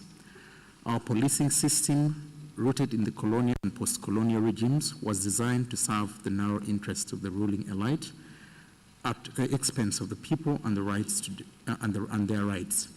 Today, the police remain the state's primary agents of repression. Over the past 2 years, the police have committed massive violations against citizens. In the last 6 months alone this year, police used excessive force against striking medics and residents of informal settlements opposing arbitrary displacements during floods. On the 8th of March 2024, police unlawfully arrested 27 human rights defenders at Mathare Social Justice Center and Keto Foundation, alleging riotous conduct. Surprisingly, these activists were released after the Makadara Law Court dismissed charges as baseless. Honorable Commissioners, recently Trevor Mathenga Mureithi, a first-year student at Multimedia University, was severely injured when police fired a tear gas canister at him at close range. He remains in critical condition despite calls from the Kenya Human Rights Commission for accountability. No police officer has been held to account to date. Honorable Chairperson, Honorable Commissioners, President Ruto campaigned during his campaign came on a mantra of reforming the country. But to a stark reality, since he came to power, the policies that they have instituted are actually anti-government and anti-people. President Ruto has not on one but on 3 occasions praised our National Police Service and commended them for the excellent work done in dealing with the protests. Yet we all know that during the anti-finance protest bill, 65 Kenyans were killed and 60 were unlawfully disappeared. The continued use of lethal crowd control weapons persists despite progressive odd quarters banning their use by police. The disregard of legal protections alongside the failure of oversight mechanisms like the Independent Policing and Oversight Authority to curb these abuses is alarming. The health risks of these weapons have been well documented, including a report by the Kenya Human Rights Commission and its global partners, the International Network of Civil Liberties, titled Lethal in Disguise. Honorable Chairperson, defiance of court orders has become a hallmark of, has been normalized in Kenya today. Over the past decade, defiance of court orders related to state violations has been a major obstacle for good governance and the rule of law. A few examples will illustrate this. The first is on the 2nd of January 2024, President Ruto openly vowed to disregard rulings or injunctions that he believed hindered his government's agenda.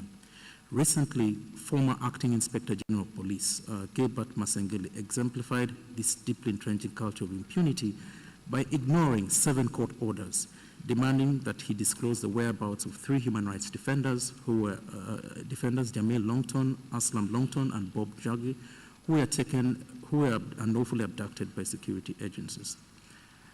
Honorable Commissioners, distinguished guests, ladies and gentlemen, we urge the African Commission on Human and People's Rights to consider developing a resolution on the human rights situation in Kenya.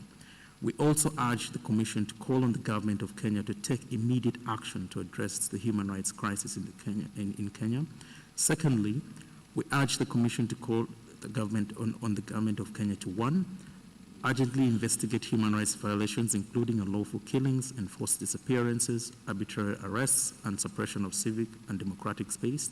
2, call on the government of Kenya to uphold its obligation under the African Charter, Kenya's Constitution, and other regional and international treaties that the country is the signatory to, and ensure justice for victims of human rights violations. Thirdly, we call on the government, we urge the African Commission to call on the government of Kenya to implement existing legislation on mining and extractives, including equitable sharing of royalties. And lastly, we call on the government of Kenya to adhere to the African Union standards of civil society engagement, media freedom, and the protection of human rights defenders. Honorable Commissioners, Honorable Chairperson, distinguished guests, ladies and gentlemen, I thank you. Thank you very much. This was the last NGOs that we have on our list. Commissioner Diasso, for the responses, please. Thank you, Chair. I wish to thank South Africa for the open invitation extended to all of us as members of the Commission, should we happen to be in South Africa, to reach out to the Ministry for a productive engagement on the work of the African Commission with relevant stakeholders in South Africa. I also received with appreciation the note about the importance of traditional and indigenous mechanisms for reconciliation, truth, and justice processes, building on the experience of Rwanda, particularly as it relates to the Gacaca courts, and the need for paying particular attention to the role of the indigenous processes that you made reference to, given that the vast majority of people on the continent still benefit from and draw on these local traditional legal and dispute settlement processes and institutions. So this is very well noted, and thank you for that. I also look forward to have that side conversation with respect to the experience in New York as it relates to minerals and mining and conflicts in particular. I think the thematic focus of my report in terms of the intersection between extraction of minerals and conflicts is really to draw attention to and highlight how both they sometimes serve as the triggers of conflict, as highlighted in relation to, for example, what is happening in Cabo Delgado, but also as facilitators of financing of conflict, as the example of extraction of gold in Sudan or in the Sahel, for example, in the Straits. So the importance of that, and indeed the series of proposed measures that we need to take in that respect. And we will be happy to learn about those other measures at the level of the UN that would actually help in advancing exactly that cause. I would like to thank Defenders for drawing our attention to experiences relating to natural resource extraction in Uganda, particularly experiences of eviction, inadequate compensation that specific communities have been affected too.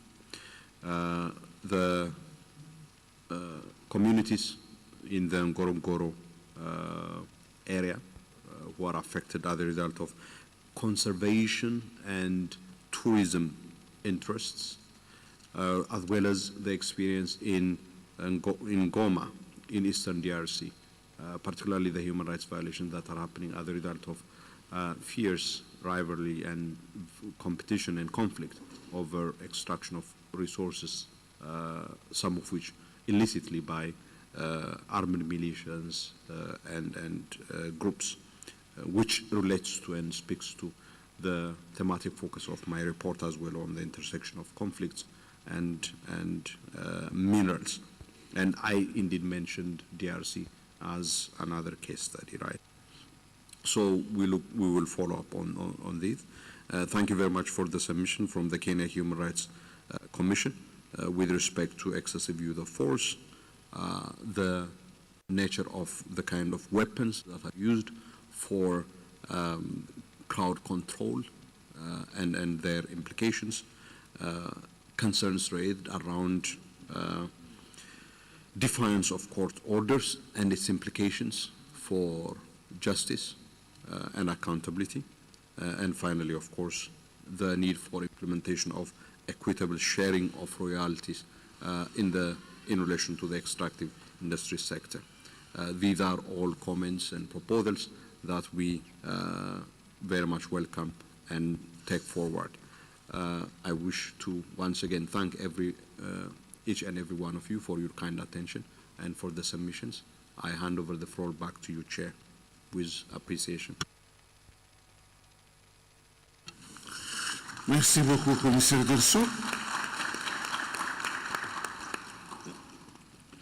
Et merci à ceux qui ont applaudi avant que je ne demande d'ailleurs. Applauded even before I asked for it. We will now move on to the next item on our agenda. We have 1 hour, and that is exactly the time we need on the panel on Agenda 2063 on human rights, the way forward. I will kindly request the panelists to join us on the rostrum.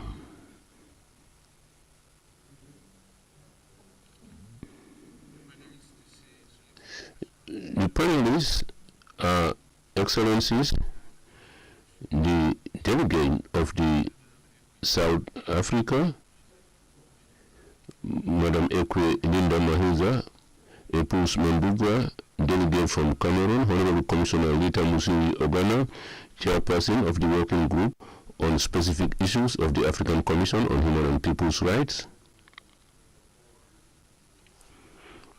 and I kindly request Regional and the Secretariat to make space available for the Excellencies who will join the panel right away.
We will therefore open this panel on Agenda 2063 and human rights. As you know, this agenda is the agenda for the development of Africa.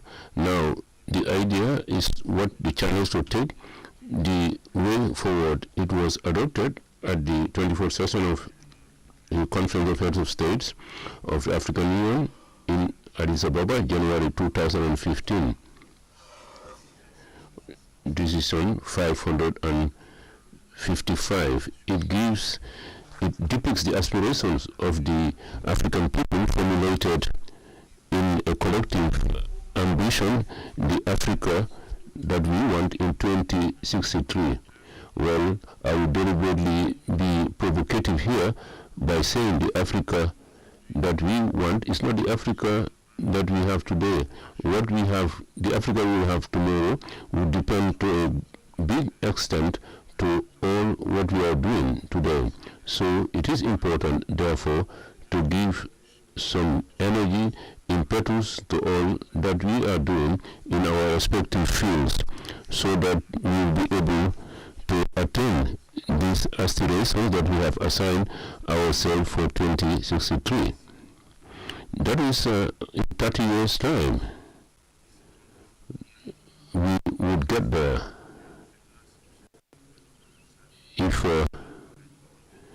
if God permits all of us here to still be alive. It is based on a series of 10-year plans, implementation plans, and the first plan covered the period 2014-2023. We are now in the second 10-year plan, and I had the privilege, and Vice Chair Osin, also to participate in the evaluation of the first 10-year plan and the adoption of the second 10-year plan. I took the floor at that instance, and what I said was that the first plan, this was human rights, we are not mainstream, incorporated in this plan. And my concern also on that day was to say that the second 10-year plan also had the shortcomings, the weaknesses of the first 10-year plan, namely no human rights issues were dealt with when it comes to the implementation of this second 10-year plan. The second 10-year plan places emphasis on the fast-tracking of the implementation on the basis of the first one, which by and large, concentrated on convergence. So even though the implementation rate of this first plan was not satisfactory for a lot of ambassadors, I was there when they stayed. Now, the lessons we learned from the first plan, from the first 10-year plan, is contained in the progress report, Agenda 2063, as well as in the preparation of the first plan. Among other documents were used as a source of reference for the building of the new plan. So it is with pleasure in that regard that we will receive our panel members. You have Madam Josephine Edma on my left. She is from the Office of the Strategic Planning and Delivery at the African Union Commission. You are welcome, Madam. We also have Excellency Ambassador Luvuyo Ndimeni, Delegate of the Republic of South Africa, and Madam Ekwe Linda Maiwe Nerisa Epus Menduga, who, just like the ambassador, will give us the viewpoints of the states and delegates. Thereafter, the viewpoint of the African Commission on Human and People's Rights, and normally we will be giving the floor to Honorable Commissioner Lita Mushima Ogana, who has experience in terms of the functioning of the African Union organs. She worked a lot on it before coming here. I can see Mrs. Abiola. I can create space for you here so that you join the panel, because you are a panelist. Mrs. Abiola Idu Ojo.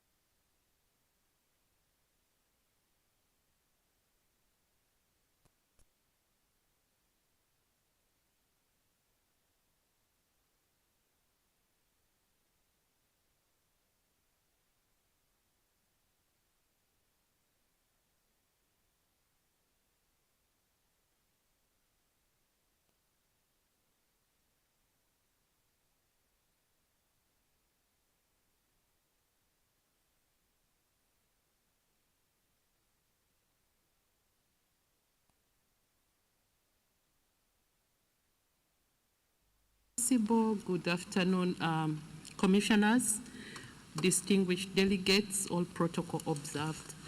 I'll give an overview of Agenda 2063. I'm sure a lot of us, many of us have been referring to it, and we probably have had an interaction and even known what Agenda 2063 is.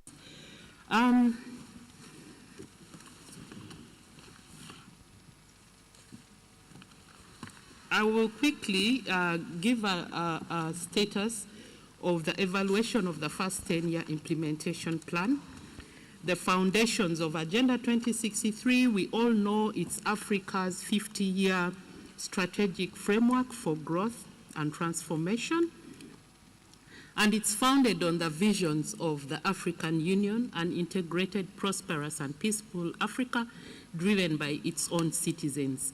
The vision brings to mind several aspects. In terms of results, the aspect of an integrated, prosperous, and peaceful Africa, the drivers being our citizens, based in our member states that are quite diverse, and 60% of this population is actually comprising of youth. In terms of impact, we are looking at the changes, the performance of quality life indicators among our citizens, the skills, and to drive a dynamic force in the global arena, we have to have the best quality of these life indicators. We have to have the best rankings in the globe, on the world.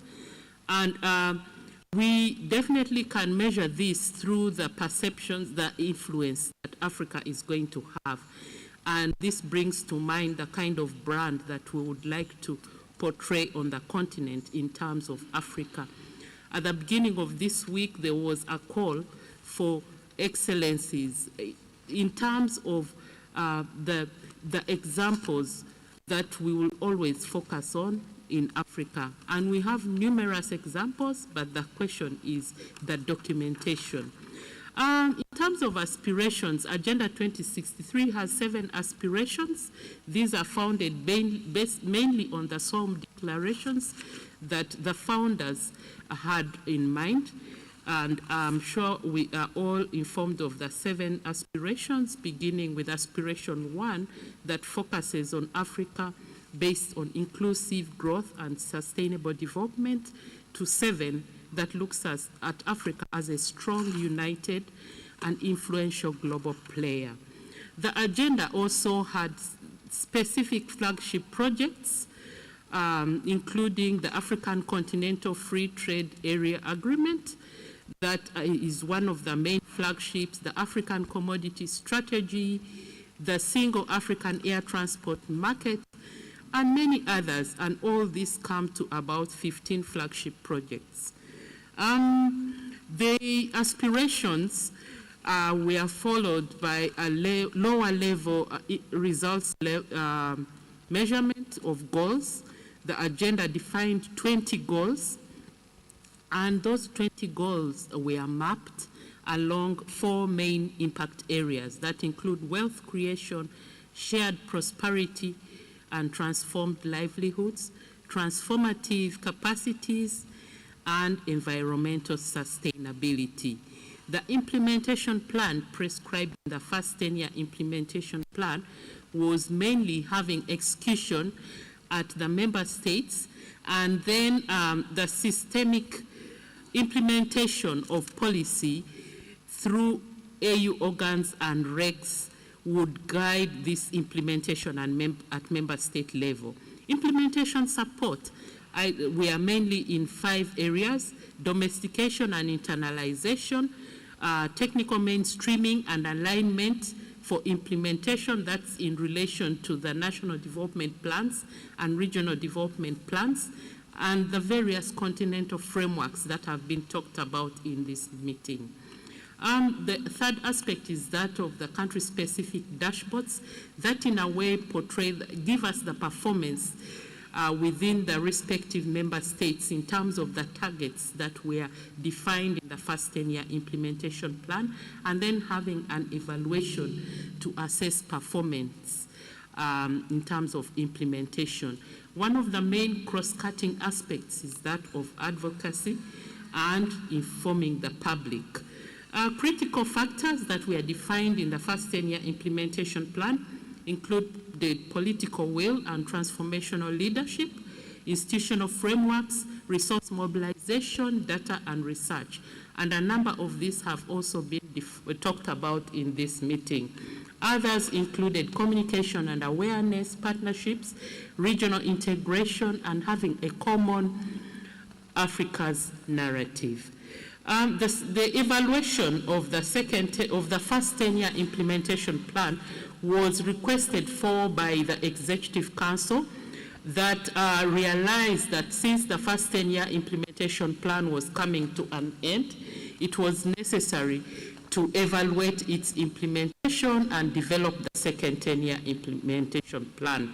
This exercise was mandated to the African Union Commission and African Union Development Agency, and the teams that were working on this were coordinated by a technical working group that is housed in the African Union Commission under the Office of Strategic Planning and Delivery.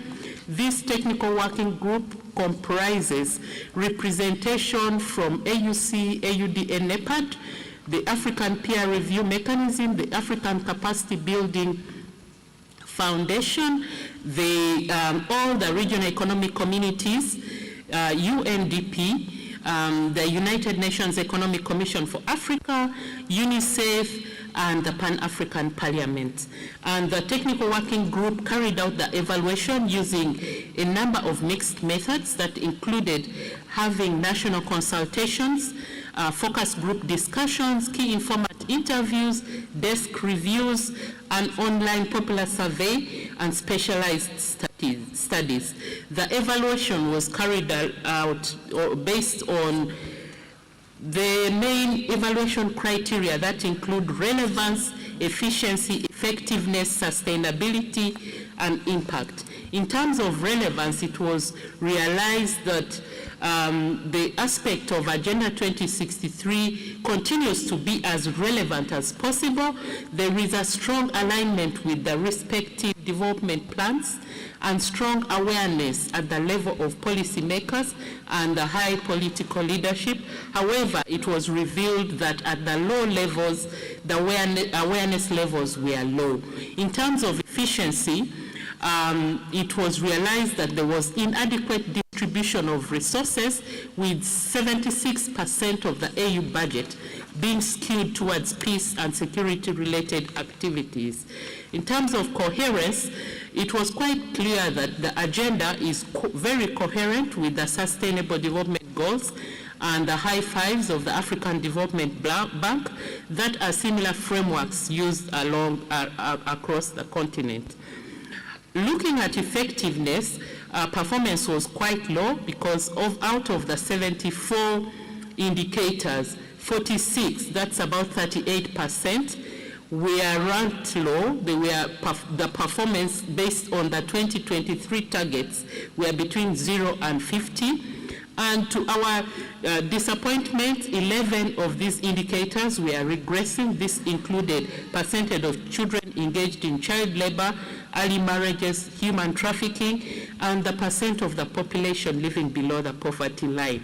Aspects of sustainability were quite weak, with domestication being inappropriately carried out, the leadership being a bit weak at all levels, and coordination aspects were also weak, despite the fact that we do have a champion on Agenda 2063, we do have an ambassadorial and ministerial committee, but this did not trickle down to the member states in terms of the required structures engaged in implementation of Agenda 2063.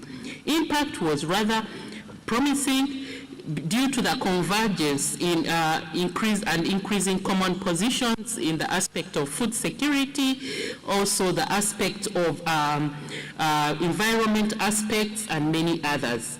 The main recommendations out of the evaluation included having effective mechanisms for sustainable domestic resource mobilization, ensuring strong coordination mechanisms, having a robust monitoring, reporting and accountability mechanism, among others. We did have other documents in relation to Agenda 2063 to guide implementation, monitoring and reporting. And also, as Chair rightfully mentioned, there were reports on the status of implementation of Agenda 2063 that were published in 2019, 2021, and also 2023. We do have the third continental report on the implementation of Agenda 2063. Okay, I'm going to be very fast on the second 10-year implementation plan, Chair. We all know that the agenda is being implemented in the context of a VUCA world. And the second 10-year implementation plan was adopted in February this year by the Executive Council. The second 10-year plan brings to mind the aspect that the agenda is being implemented at a decade of acceleration. This enabled us to define targets for 2023 called moonshots, that are ambitions, that are directly aligned to all the aspirations. The first one being every African Union member state attains at least middle income status, and the last one being Africa is a strong and influential global player. Aspirations 3, 4, and 6 are the main aspirations that are aligned to the implementation of the agenda. The second 10-year plan also has a theory of change that critically shows the path that is going to lead us to achieving the moonshots. And in that, we have moonshots and accelerators well defined. We also have hindrances that have been outlined to ensure that the development gains are actually not completely lost. So paying attention to these hindrances is important throughout the implementation of Agenda 2063. The second 10-year implementation plan is saying that if we want to realize the changes defined in the moonshots, we should not continue with business as usual. We need to have a push, and we need to have results that will take us to realizing the moonshots of Agenda 2063. One of them being having an ambitious development scenario as highlighted in the graph shown by investing more in implementation of Agenda 2063. Implementation of the second 10-year implementation plan is going to require additional funding, looking at a figure of about $9 trillion US, and this calls for us to invest more in implementation of Agenda 2063. In relation to human rights, there are a number of strategic initiatives, strategic objectives that align to the second 10-year implementation plan, and I'm not going to go through all of them because they will be defined again by the next presenter.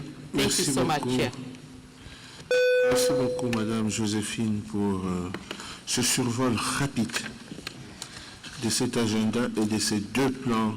And two implementation plans with the change theory included in the second 10-year implementation plan. I shall give the floor to Ambassador Wodo Yumi for the perspectives of states on the agenda.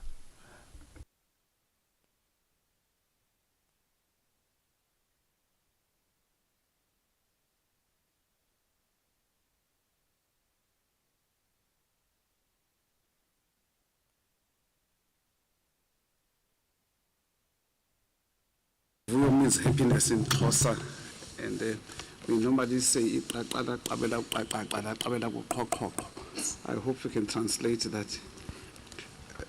Now, I wanted to just welcome this panel discussion. I've been involved with this process for quite some time now, and I just speak from the top of my head. I've engaged the colleagues at Auda Nepad, and my dear sister again, thank you again for the presentation. I prefer to just take a very simple and basic approach on this issue of Agenda 2063, which you've outlined. I won't spend a lot of time on the challenges they are known, but the most important one, which I can highlight, is related to the fact that many member states in the African continent do not have national development plans. And as a result of that, the long-term planning that we are talking about here is already putting pressure on member states that do not have national development plans. Second challenge, the issue of the lack of publicity and advocacy for Agenda 2063 has been a major challenge which we identified. At least in the context of South Africa, we have been lucky that our president has got a department specifically dedicated to what is called, is a Department of Monitoring and Evaluation, which really we were open to sharing a lot of in-house expertise on that. All departments are consistently monitored to ensure that they are able to deliver on both the SDGs and also the Agenda 2063. One challenge that is there has always been this whole issue of dual reporting to the AU and also to the UN on similar issues, and I have a major problem with that because we don't have resources as member states. So those are some of the issues I just wanted to flag. But most importantly, the whole issue of the localization of Agenda 2063, as we call it, has been something that we've highlighted. Now, the question here, and again, Chair, you are raising a fundamental issue, that there is a human rights dimension that is missing. My sense is that when you say a human rights dimension, it must be located, one, at the level of the instrumentalization of human rights, if I can put it that way, through the special procedures, but also at the institutional level. What I mean by that is that instead of us recreating, the same systems, we've got all of the special procedures here who've got expertise in these areas. Why are we reinventing the wheel? Why need we then go and do the same things at national level? We can come here, have a comprehensive picture, such that if we are now going to start engaging on Agenda 2063 at the AU level, we need to look at what contribution can we receive from platforms like this. That is my context. And again, I come back to the point that I made earlier, that we need to start connecting the dots so that we also reduce the level of the time factor and also the capacity that we have. And I do want to make the point here that it would then make sense for us to look at Agenda 2063 in a different paradigm shift.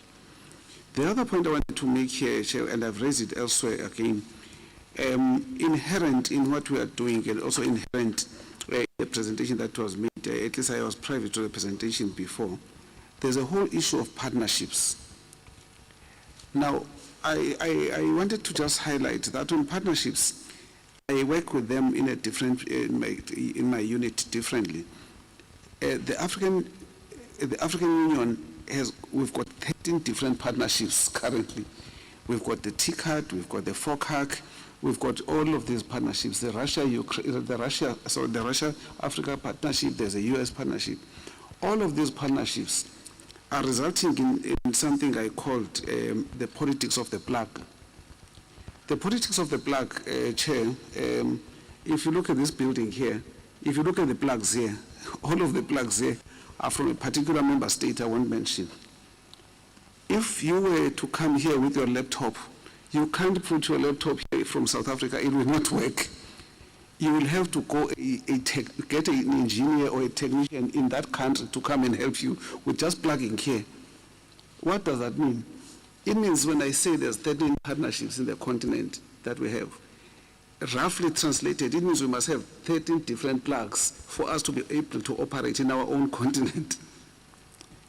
I mean, it doesn't make sense to me, because all we are saying, we want to achieve Agenda 2063. In 2034, we'll be doing a 10-year implementation plan. But by that time, we are not even able to use a plug in our own continent. What are we measuring? It means we are measuring different standards, the point that I made earlier. I've made this point elsewhere.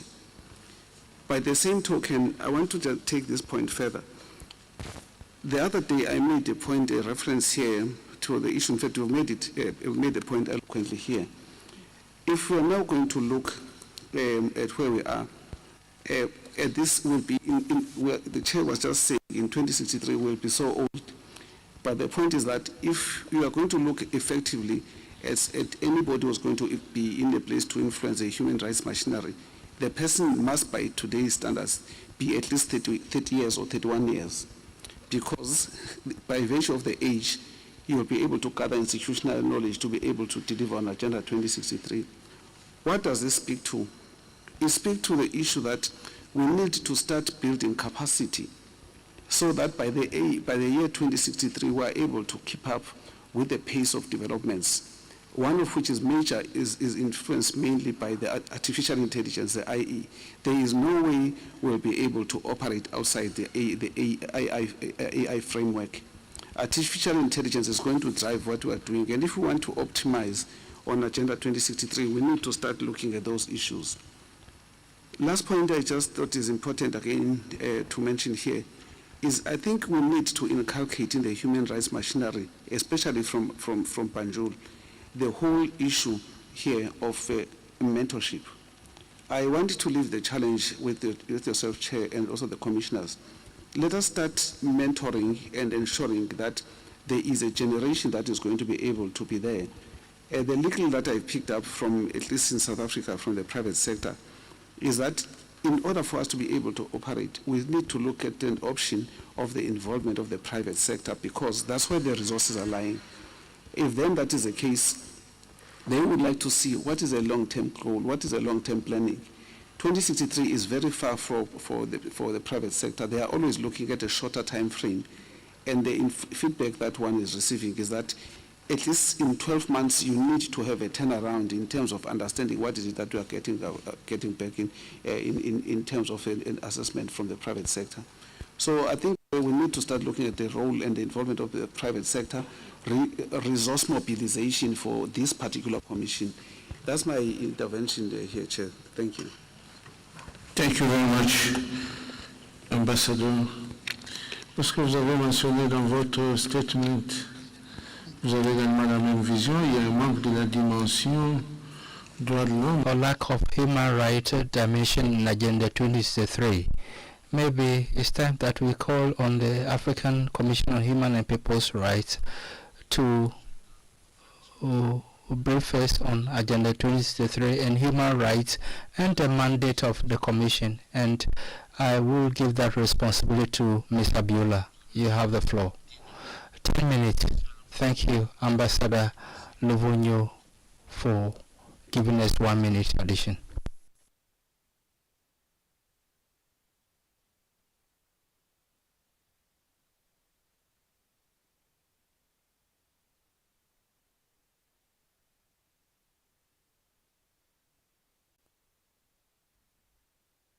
Commission, its past contributions to Agenda 2063, its ongoing contributions, as well as the potentials that the Commission holds in assisting the continent in realizing Agenda 2063.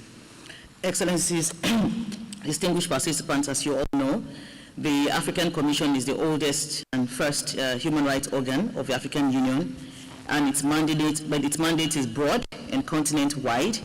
It has the mandate of promoting and protecting human rights in Africa, which is open-ended, and literally covers every human rights issue on the African continent. The Commission in its engagement also works with diverse stakeholders, from the everyday people from our communities in Africa to the highest levels of government in various state parties that are various state parties to the African Charter on Human and People's Rights. So again, the Commission is quite accessible both to the everyday people in Africa, and is also able to engage at the highest levels in promoting and protecting human rights in Africa. And as a result of this, the Commission is the most accessible and closest organ of the African Union to the citizens. You must have seen how civil society actors participate in the sessions of the Commission, and the number of civil society actors that the Commission has granted observer status to over the years, close to about 600. And as well, the sessions of the Commission are open and can be accessed by literally anyone on the continent interested in the subject of human and people's rights. The Commission receives petitions, complaints, and information from diverse sources, And in its engagement with member states also, it helps them to set the scene for democratic governance, citizens' participation in their respective countries through examination of state reports, issuance of concluding observations on these reports to help to promote and improve the human rights landscape in these respective countries, various soft law instruments that are launched by the Commission to supplement what is in the African Charter, to help state parties as well as the respective stakeholders to better understand the rights under the African Charter, the obligations of the states, as well as the rights of the people under the African Charter. All of this collectively add value to Agenda 2063 and its implementation. While traditionally the African Commission is recognized to be contributing to Aspiration 3, which is an Africa of good governance, respect of human rights, justice, and the rule of law, as we all know, these are all elements that the mandate of the Commission would contribute to largely.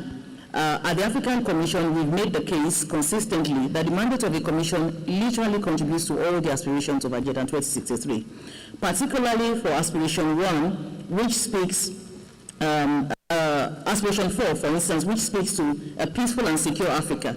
Given the mandate of the Commission, particularly in relation to Article 19 of the protocol establishing the Peace and Security Council, that requires the Commission to work closely with the Peace and Security Council of the AU and to provide information related to its work, the briefings that the Commission has provided over the years, as well as the relevance of the mandate of the Commission to early warning and prevention of insecurity situations on the continent, we believe very much that the mandate of the Commission contributes to this aspiration. For an Africa whose development is people-driven, relying on the potential of African people, especially its women and youth, and caring for children, Aspiration 6, for instance, if you consider the work of the Special Rapporteur on the Rights of Women, if you consider the work of the Special Rapporteur, the chairperson of the working group that deals with issues of people living with disabilities and building capacities and empowering the African people, we believe that the work of the Commission does contribute to this aspiration. Aspiration 1 that talks about inclusive growth and sustainable development can only benefit from the mandate of the Economic, Social, and Cultural Rights Special Mechanism of the African Commission, among others.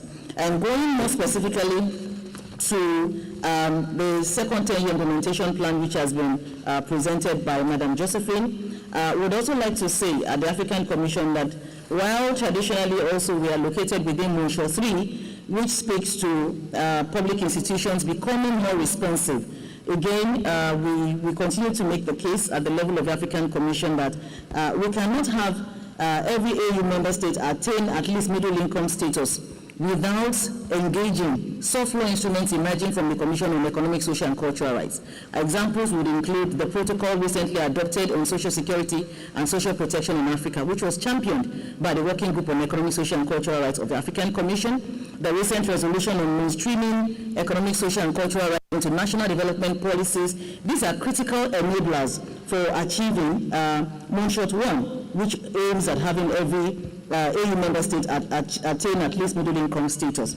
If we look at Moonshot 2, which talks about Africa becoming more integrated and more connected, we should consider the work of the Special Rapporteur on refugees, migrants, and IDPs, and the work that is being done in this regard, including on the issue of free movement on the African continent.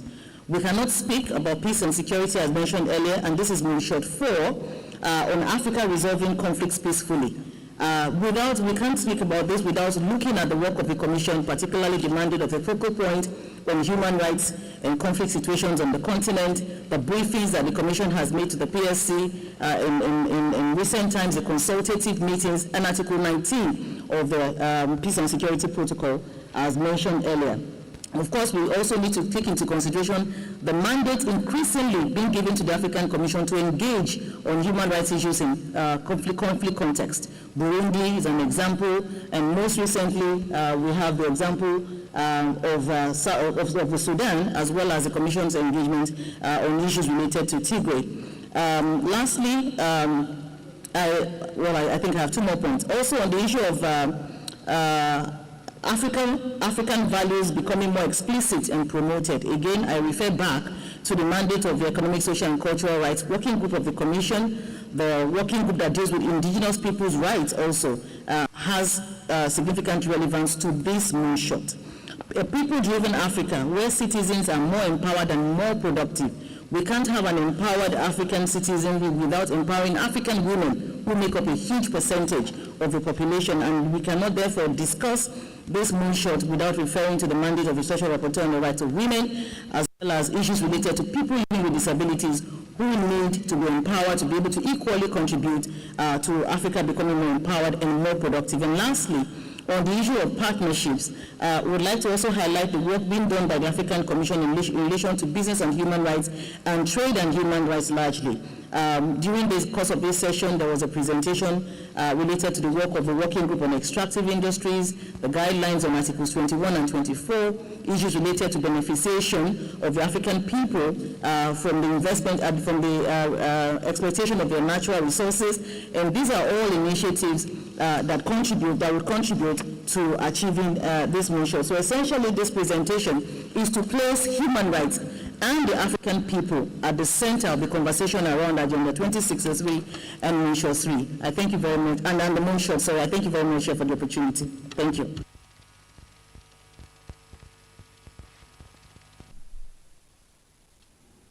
Thank you very much for providing the perspective of the African Commission on Human and People's Rights. I shall now take to complement what has been said, Commissioner Letha Mosini Ogana, and thereafter I shall end with states on this matter. But 10 minutes, Commissioner. Commissioner Letha, you have 10 minutes. Ladies and gentlemen, I'll be making this presentation in my capacity as the chair of what we call Special Issues Committee, which looks at emerging issues, things that do not fall under any mandate. So, Chairperson, I've listened to the presentations that have been made, and so I will only concentrate on what the presenters have not covered. The first presenter covered the 10-year evaluation of the plan, so I'll skip that.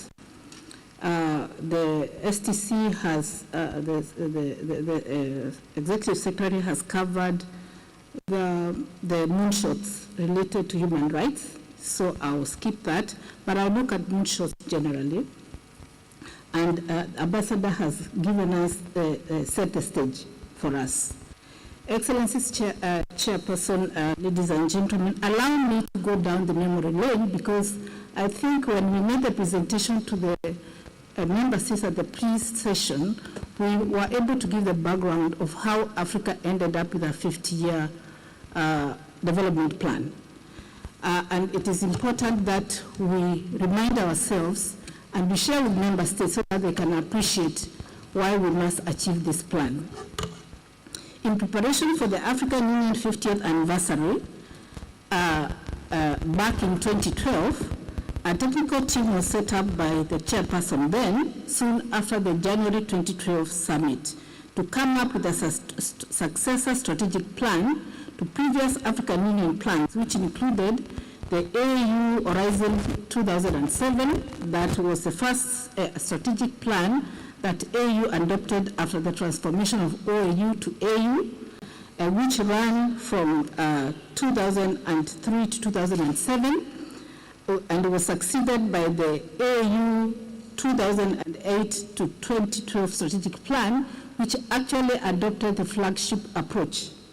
That was the second strategic plan. So the Agenda 2063 was going to be the third strategic plan of the Union. In our meetings then, happened to be in the Commission in another capacity, we reflected on experiences in implementing the two strategic plans that I've mentioned. And we realized that while we were busy implementing short-term strategic plans, 3-4-year plans, other regions of the world were busy coming up with very long plans on their interest in Africa. In particular, we found out that South Korea had a 50-year plan for Africa, and that really shocked us. It is that finding that inspired us, the technical team, to think beyond the 3-4-year strategic plans we used to prepare. So we embarked on the process, but 2012 was an election year in the AU. So in July 2012, the chairperson who initiated this process, Dr. Jan Ping, was succeeded by Madam Dlamini Zuma. And so Dr. Zuma became the flag bearer as the chairperson of the Commission of the AU Agenda 2063, which was baptized in a ceremony that I happened to be in. Your Excellencies, ladies and gentlemen, although the celebration of the African Union 50th anniversary took place on the 25th May 2013 in Addis Ababa, we were not ready as a team to present a comprehensive framework for this 50-year plan. So the Commission was mandated by the Assembly as it adopted the colloquium, the document that they adopted to celebrate the 50th anniversary. The Commission was mandated to carry out wide-ranging consultations with all AU member states, regional economic commissions, civil society, AU organs, and all the relevant stakeholders, and present before the Assembly a comprehensive 50-year strategic plan. The African Commission for Human and People's Rights was one of the AU organs that was involved in this process. As we were getting ready to present the 50-year plan, which was adopted in January 2015 in Addis Ababa by heads of states and Assembly Decision 565 Roman 26, it occurred that it was going to be very difficult to implement the whole 50 years in one shot. It was in Johannesburg at the summit in July 2015, AU Summit 2015, that the Commission was directed by the heads of state to come up with 10-year implementation plans, and so that is when the first 10-year implementation plan was crafted. And I would like now to go ahead and say that among the flagships of the first 10-year implementation plan was the African Free Continental Trade Area. And that has been one of the biggest successes out of the evaluation that has just been stated here, that we were able during the first 10 years, if not anything else, to conceptualize the African Continental Free Trade Area, to develop the plan, to launch it, and to have member states ratify. And I think this has been mentioned by the presenter. I'll now skip and talk about, because the evaluation has covered the other areas of evaluation. You know, there's so much jargon in development. You start with an objective, then it changes to something else, then to something else. So we started with aspirations, and there were 7. And the 7 aspirations, which are in the Agenda 2063, aspiration 1 is a prosperous Africa based on inclusive growth and sustainable development. Aspiration 2 is an integrated continent, politically united and based on the ideas of Pan-Africanism and the vision of Africa's Renaissance. Aspiration 3 was an Africa of good governance, democracy, respect for human rights, justice, and rule of law. And that is the aspiration that we, as a commission, are called to implement. Aspiration 4 is a peaceful and secure Africa, another aspiration where we, as a commission, work together with Peace and Security Council and other members of AGA, the African Governance Architecture, to implement that particular aspiration. Aspiration 5 is an Africa with a strong cultural identity, common heritage, shared values, and ethics. And I think the Executive Secretary has talked about the importance of the Ubuntu, the Africanness in what we do, and the issue of indigenous knowledge and growing from our strength. Aspiration 6 is an Africa whose development is people-driven, relying on the potential African people, especially its women, youth, and caring for children. I think it's important to say that the forum where the AU Agenda 2063 was baptized was a forum between African women and African youth. This is a very important aspiration. And in fact, it is at that session that we realized we may not be around. That's why we needed the youth in that meeting. And the last aspiration is Africa, and Africa as a strong, united, resilient, and influential global player and partner. And to tell you what the youth told us that in 2063, Africa would have been long developed. We'll be hearing of continents which have got problems. They don't have water, children don't go to school, and we'll be wondering how are they going to survive. We will have developed by 2063. We'll be launching satellites in the moon. That is what the youth told us. So this was not a small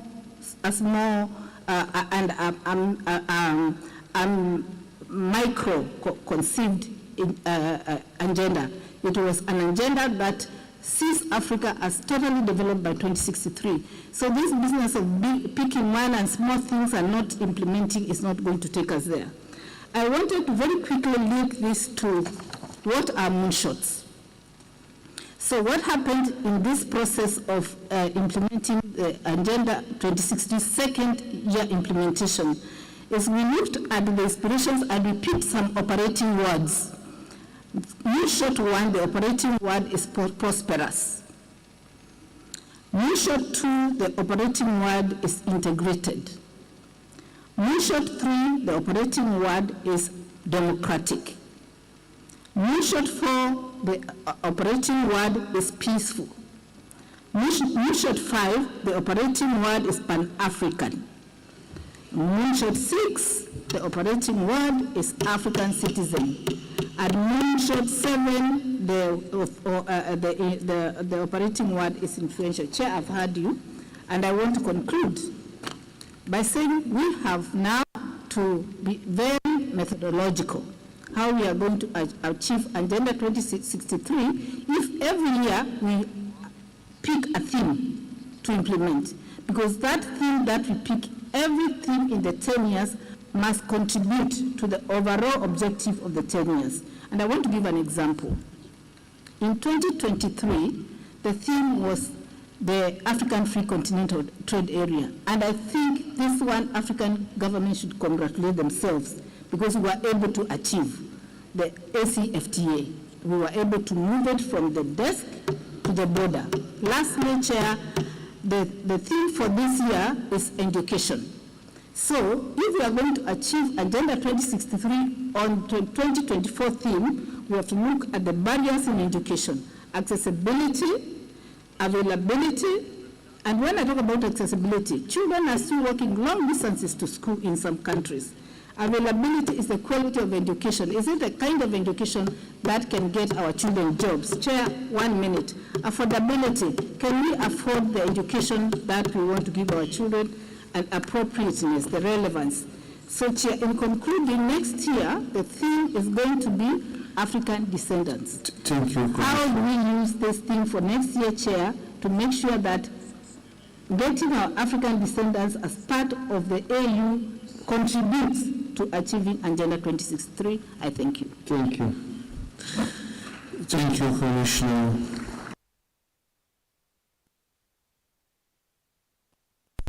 I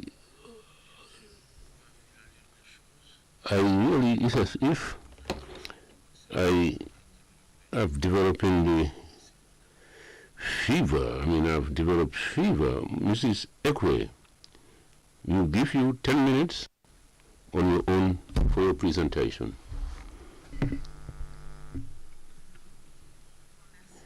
Thank you, Chairperson, for giving me the floor.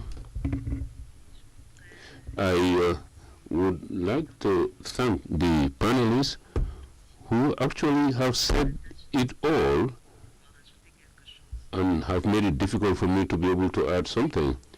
However, if I have to say something, we have to agree together that Agenda 2063 is an ambitious agenda. It is an ambitious agenda which in reality, like Mrs. Abiola said, is linked to the African Charter because it is an agenda which aims at achieving in total all human rights.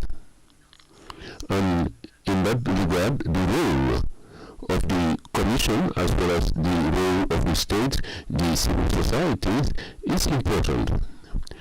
Honorable Ambassador from South Africa also talked about the private sector.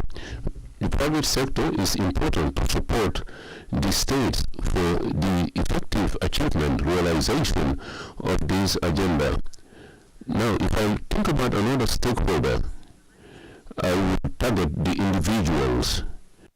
Individuals who have to be sensitized with the agenda. Individuals who should be involved for the implementation of this agenda. You did say so, Chairperson. Agenda 2063 is for everybody, we, the future generations. These generations, therefore, should be involved, informed, and sensitized. Not only sensitized on the rights, but also on the obligations. The African Charter, in Articles 27 to 29, talks about the obligations, the duties, and among these duties, one can find in the final analysis the achieving the aspirations defined in Agenda 2063, because the individual is urged to work for the common good. The individual is urged to work for the protection for territorial integrity. The individual is urged to work towards security, protection of the family. In the final analysis, we are saying that the individual has a role to play for the realization of human rights of all human beings. So the individuals have to be involved. So the Commission should also look at the obligations and duties of the individual. And the Commission should roll out educational, constructive studies on these obligations and these duties. Another aspect that one can look at when it comes to the implementation of Agenda 2063, a lot is mentioned about the role of the regional economic communities, the RECs. It would be important in that regard that the Commission, I'm not sure whether it has already been done, if that is the case, my apologies. It is important for the Commission to develop relationship with these RECs so that as done at the level of the continental institution, so that it can look at and report on the evolution of the promotion and protection of human rights. These RECs, regional economic communities, are the ones who speak the voice. And when I take the case of Central Africa, if you look at we have not attained 50%, according to the report of the African Union, 50% of achieving the objectives of the first decade of the implementation of Agenda 2063. Chairperson, let me stop at this juncture because all has already been done. All is available for the implementation of this agenda.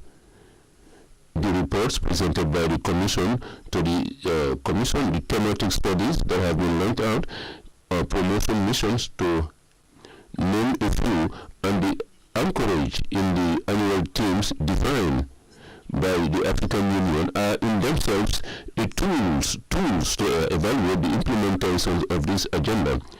Maybe when defending the reports, one could, during the presentation, one could place emphasis on the mechanisms that have been put in place for the promotion either of the theme for the year or for the implementations of Agenda 2063 in a general manner. I thank you for your kind attention, and I will stop there. Thank you. Thank you for your intervention. You have made us gain time. An idea just came to my mind. This agenda, it's for all of us. Human rights is mentioned, even though in the implementation plans, the human rights dimension was lacking. It's lacking. We did say so, and the states here can acknowledge that. And here, I'm turning to Madam Josephine Etima, who will pronounce the concluding remarks. After, among the recommendations in Ababa, if the African Commission in its promotion missions, as well as in the reporting, can we not ask them questions on the level of implementation of the Agenda 2063? Also, the other treaty organs, Committee of Welfare of the Children, without forgetting the APRM, the peer review mechanism. We should ask all the above institutions whether to make a report on the level of implementation of the Agenda 2063, so that once in a while we'll be able to have feedback. Now, discussions are open to participants for, and well,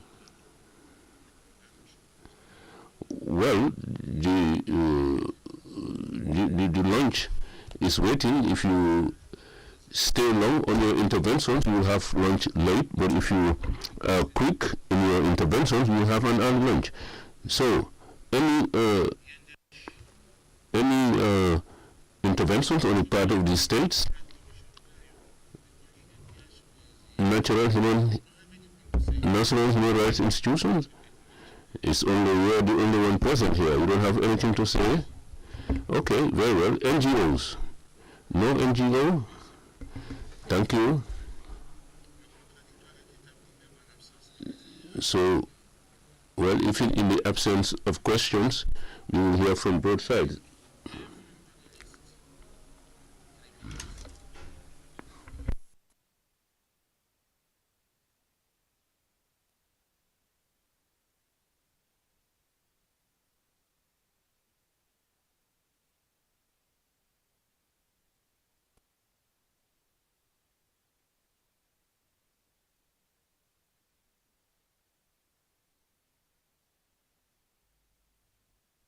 The ambassador of Eswatini has just come in again. I wanted to, you'll hear from his dedication, the intervention that was made earlier.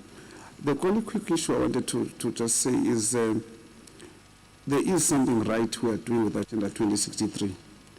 And what we are doing with Agenda 2063 is to the extent that everybody and many of those that are outside of the continent are now rushing to the continent to see what is that we are doing. And we need to guard that space jealously because we know the history of the continent.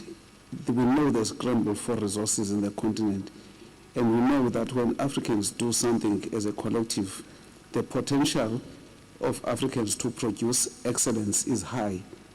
The only thing we need to find in ourselves is to resolve the issues of conflict, because that's what is undermining the continent. And if we can find a solution to that, this continent will prosper, and this continent will do so many things. And the other strength that the continent has is around the issue of the centrality of culture and culture. And I'm saying this, I don't know how to say it any differently. If we are able to utilize the strength of culture of Ubuntu amongst ourselves, this is basically for me the major foreign currency that we can export. And by extension, what the Commissioner was saying, our own brethren in the 6th region are striving and they are empty looking for this cultural connection because they were taken from the continent involuntarily and they would like to have closure. And if we do not produce that connection with the sixth region, we will never succeed as a continent. That would be my only contribution. Thank you. Merci beaucoup. Madame Ekwe, pour une autre perspective de l'État, mais en conclusion maintenant. Je le disais tantôt, l'agenda est ambitieux. It's ambitious. The agenda has shown the need for collective action, necessity for solidarity, fast-tracking achievement of all human rights. This agenda is like a guide, a thermometer that we should attach ourselves to work together for the development and the well-being of our population. The challenges are enormous, but then we should look at the ways and means of attaining these aspirations, not only for our own benefit, but for future generations. I now turn on to the African Commission. Commissioner Lita.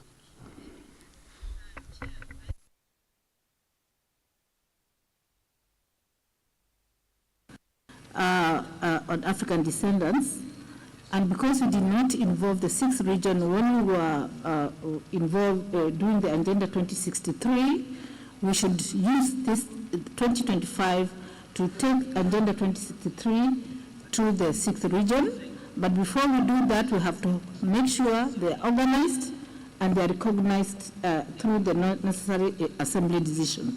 Chair, within the 10 years of this implementation, the sixth region should be able to come up with an economic mechanism of working with the continent, and in this, in mind, comes a regional economic commission for the sixth region. This is my parting word, so that we just don't look at the theme next year, and when it is gone, you forget about it. I think during the 10 years that we have ahead of us, the sixth region should be part of the Africa's development, start a regional economic commission, and that commission can fund Agenda 2063. I thank you. Dans la perspective toujours de la Commission africaine, est-ce que vous pouvez compléter l'idée de la commissaire Lita? 10 minutes. Thank you very much, Honorable Chairperson. Just to take the conversation slightly back to having a human rights and people-centered approach to Agenda 2063 and the relevant 10-yearly implementation plans, to say that Agenda 2063 is about the continental development picture of Africa, and that we cannot have this conversation without placing human rights and the work of the African Commission at the center of it, bearing in mind the cross-cutting nature of human rights, how it is interlinked with several subjects. And in fact, if we're talking about the issue of development, the African Charter was the first instrument to pronounce on the right to development as a binding and justiciable right on the African continent. So we can't have this conversation without being mindful and making room for the roles, the critical roles that the African Commission can play, particularly bearing in mind that the recognition of the cross-cutting nature of the mandate of the Commission, the interlinkages between human rights and all these moonshots are central to the planning framework of the African Union. They are central to the budgeting framework of the African Union. They are central to the reporting framework of the African Union. So if we don't have this perspective from the beginning, it narrows down the possibility of the African Commission being able to use its dynamic and cross-cutting mandate to contribute to the realization of these various aspirations and moonshots.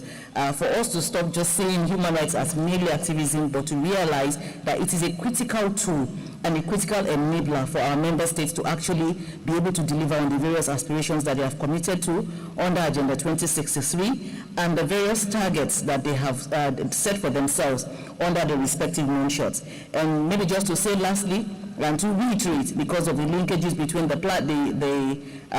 where the Commission is located and the planning and the budgeting, that if this is done, the African Commission that can then be adequately resourced, because this is a major issue that the Commission is faced with. The Commission needs to be adequately resourced materially, financially, and in every other way to be able to contribute to the realization of all these aspirations. There are so many working methods of the African Commission that have been described over the past few days of the session, and we could actually have a whole seminar on this issue. But I think the most important thing is to say that we maintain or we adopt a human rights-based approach, a people-centered approach to Agenda 2063 and the second 10-year implementation plan, and ensure that the Commission is properly located in all the respective moonshots so that its roles can be predefined and the relevant resources can also be allocated to the Commission to be able to play its critical role in respect of Agenda 2063 and its STYIP. Thank you, Chair. I'll stop here. Thank you, Madam Abiola.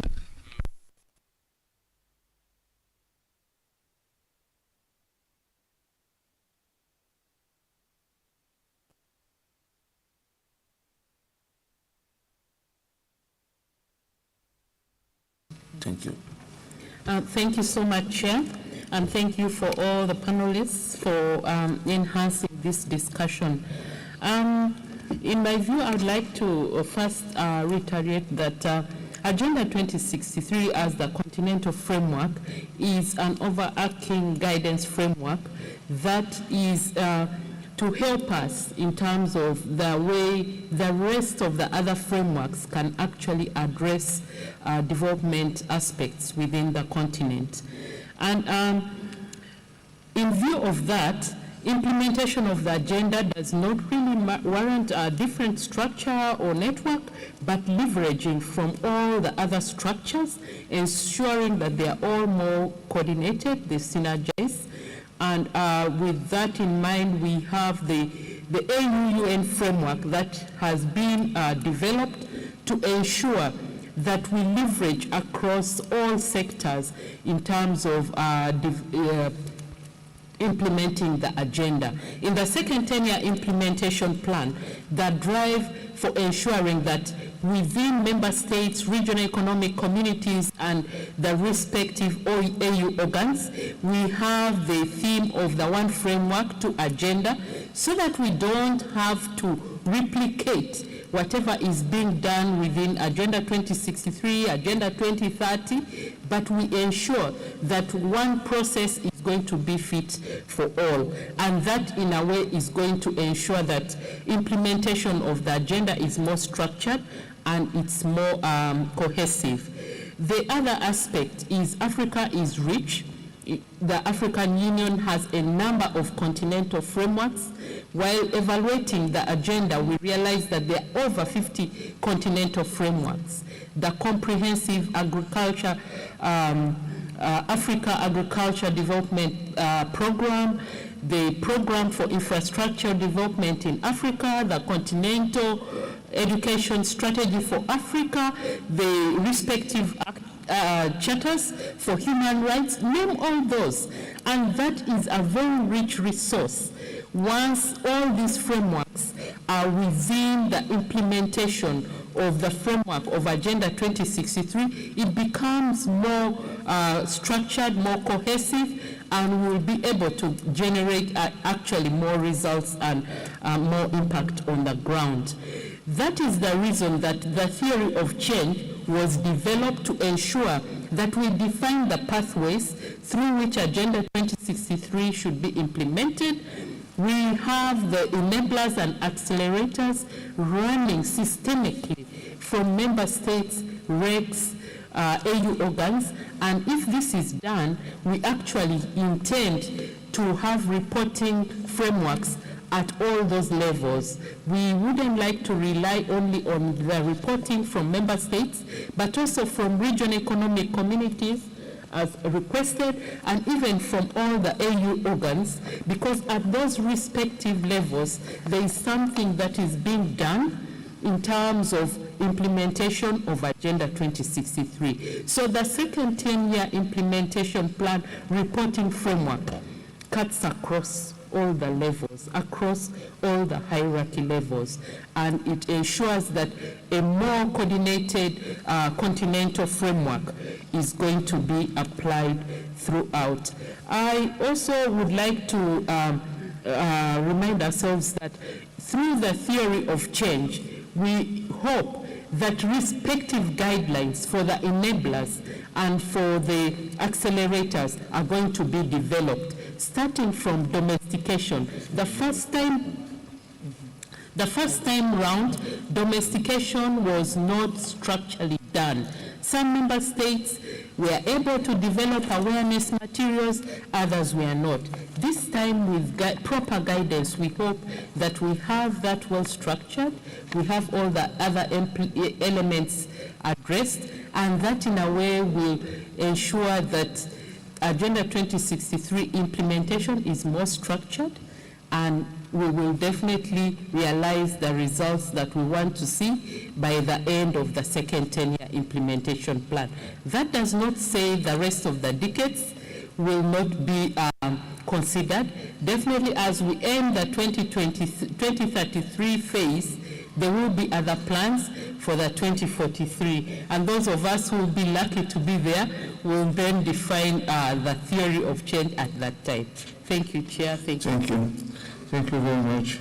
So, if need be, the African Commission of Human and People's Rights can also participate to this, because most of the time we are not seeing what organs can do for this agenda during our promotion mission, reporting procedure, even when we are can develop on a proper mechanism special, when we are making activities for a special mechanism to try to talk about this agenda and to focus on those aspirations so that everybody can participate. Can you applaud my panelists, please? Thank you to you all. This is now, I free you for your lunch now. Thank you very much.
Welcome to the Gambia, home of the African Commission on Human and People's Rights.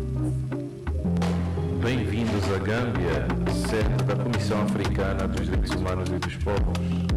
Bienvenue en Gambie, siège de la Commission africaine des droits de l'homme. مرحبا بكم في غامبيا، البلد المضيف للجنة الإفريقية لحقوق الإنسان والشعوب. Dallen ci jama fii ci Gambia di ko way kuréel bu yore cëru doomu adama ci Africa. One Africa, one voice, your rights, human rights, our collective responsibility. Nous souhaitons la bienvenue à tous les participants à cette 81e session ordinaire de la Commission africaine des droits de l'homme et des peuples.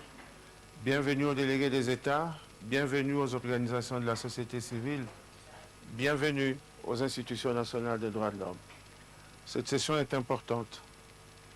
Elle se tient à un moment particulier de l'histoire de l'Afrique.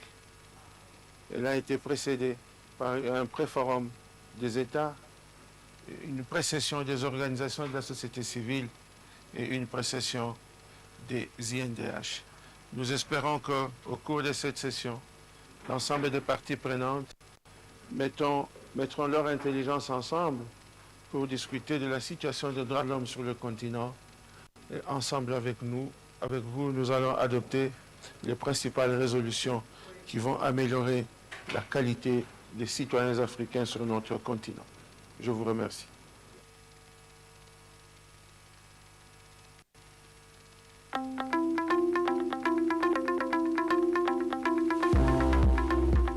Bom dia, boa tarde ou boa noite.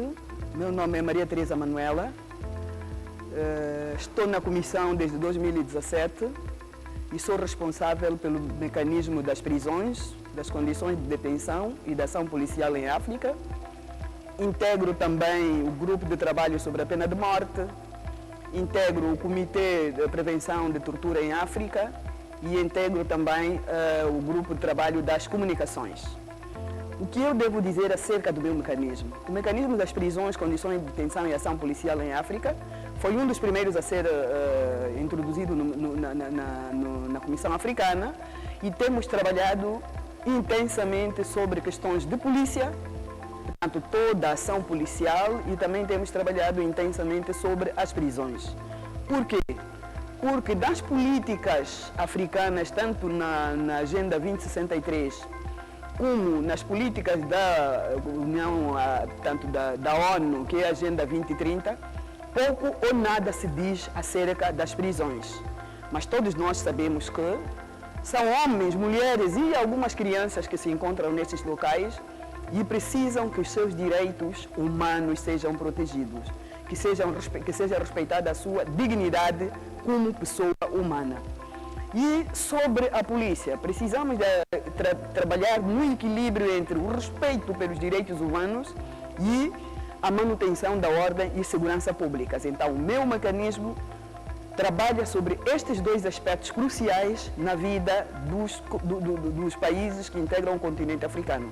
E apelamos a todos os que possam ajudar-nos a trabalhar para que as prisões sejam um local para correção e não para dupla punição, bem como trabalhar no sentido de que a nossa polícia possa efetivamente ser o garante do respeito pela dignidade das pessoas e o garante do respeito pela ordem e segurança públicas. Muito obrigada.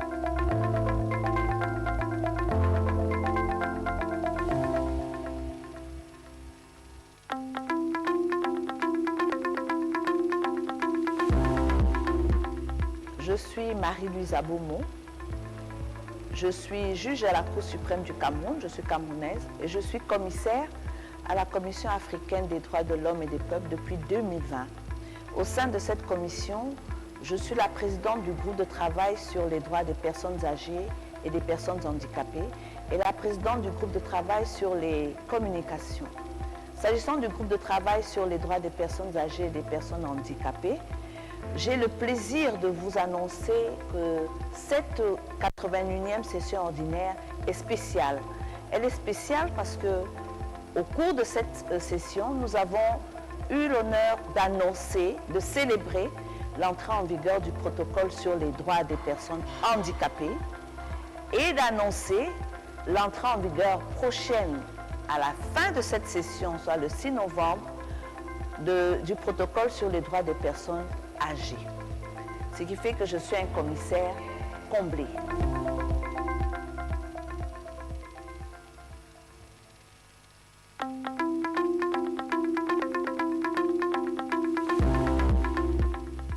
My name is Honorable Commissioner Janet Ramatoulaye Salanjai. I'm the Vice Chairperson of the African Commission on Human and People's Rights, and I also handle the mandate of the Special Rapporteur on the Rights of Women in Africa. In addition to the mandate of the Special Rapporteur on the Rights of Women in Africa, I'm also the Country Rapporteur for Zimbabwe, Namibia, Somalia, Ghana, and Mauritania.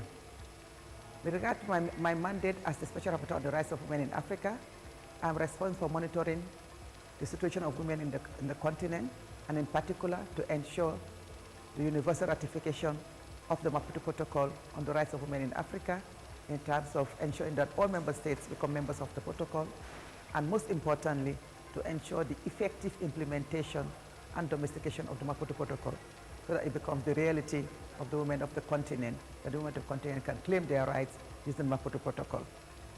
The ordinary session of the African Commission on Human and People's Rights is very important because this is the session that brings together the human rights community in the continent. All stakeholders are present, member states, national human rights institutions, the NGO community, all geared towards the promotion and the protection of the citizens of the continent. So this particular ordinary session is actually pivotal because it is the 81st ordinary session, and it also mirrors the fact that the charter that actually established the commission was adopted in 1981. So this is very significant. And as we reflect on the work we're doing today, we actually have to remember the aspirations that the framers of the charter had in 1981.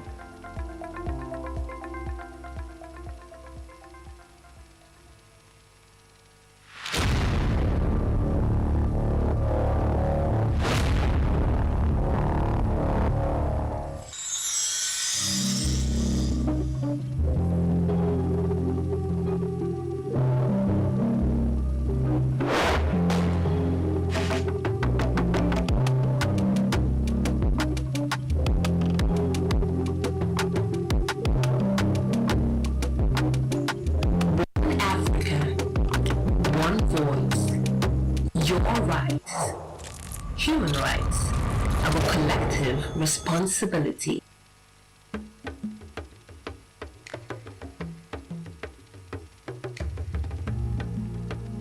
My name is Daniele Teccarelli. I work at the European Union delegation to the African Union in Addis Ababa, attending this forum organized by the African Commission for Human and People's Rights.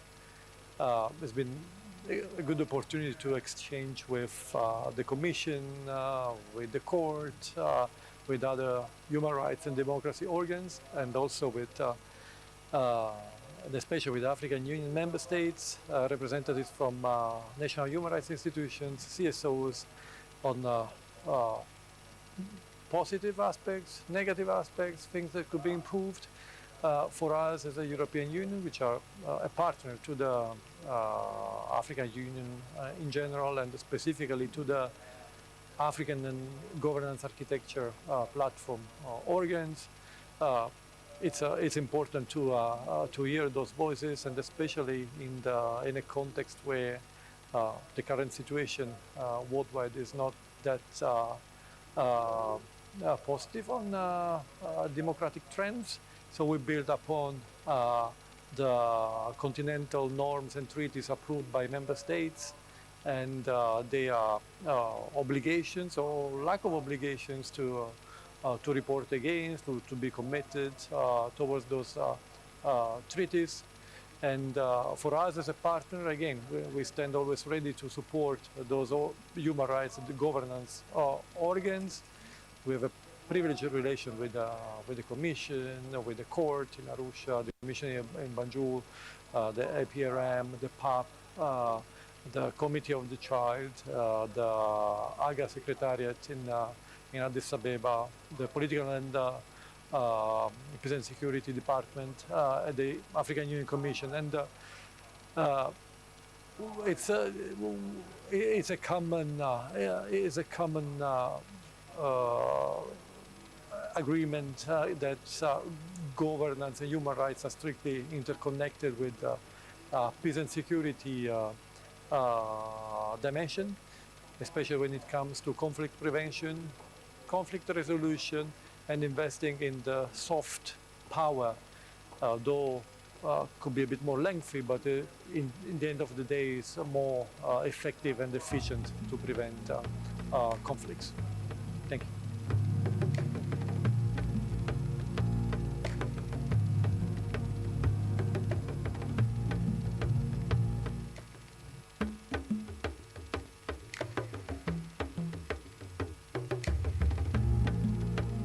My name is Chiriche Osei. I'm head of programs at the African Union Economic, Social and Cultural Council, ECOSOC. And I'm really happy to be here representing ECOSOC at this important forum. I think one of the key takeaways is really how important it is to take the whole African Union human rights infrastructure, including the soft law, to the people. So there's more popular understanding. People know at the community level the existence and relevance of these instruments. And how it applies to their day-to-day life. So I think we have an opportunity here to really strengthen our partnership with the Commission to make sure that we are working together to reach as many African people as possible to get them to understand the overall framework that governs human rights on the continent. Thank you.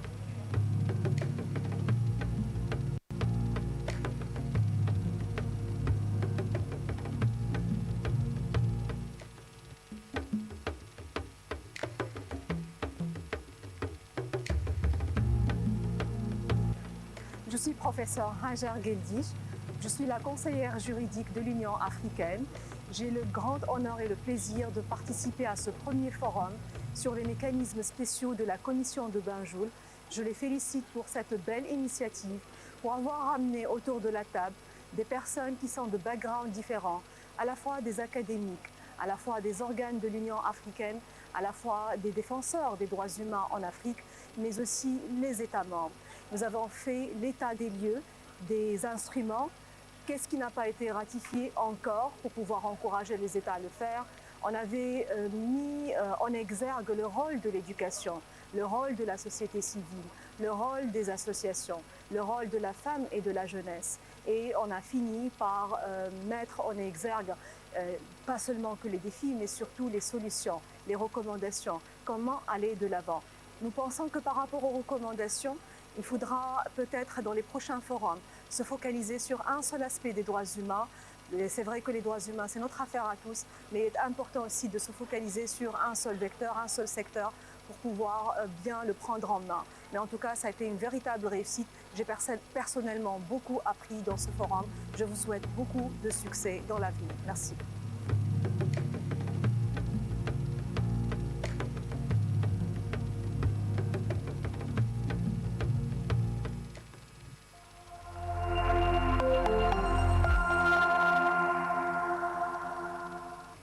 Hello, my name is Abiola Idowojo, and I'm the Acting Executive Secretary to the African Commission on Human and People's Rights.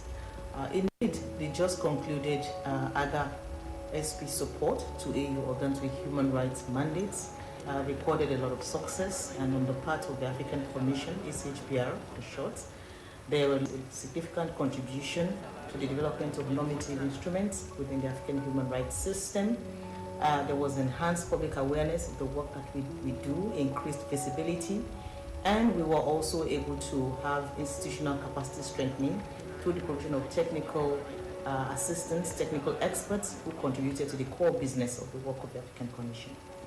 On normative frameworks, as you know, one of the things that we do is to increasingly interpret the provisions of the African Charter and to develop knowledge products, knowledge tools that help member states to better implement the human rights obligations that they have under the African Charter. Two key knowledge products that emerged from this support would include the alert and reporting mechanism for torture victims and the guidelines for the protection of persons from enforced disappearances in Africa.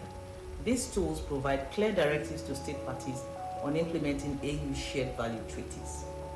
On increased visibility and through numerous activities such as regional conferences and validation meetings, the ACHPR significantly raised its profile and enhanced citizens' access to its services.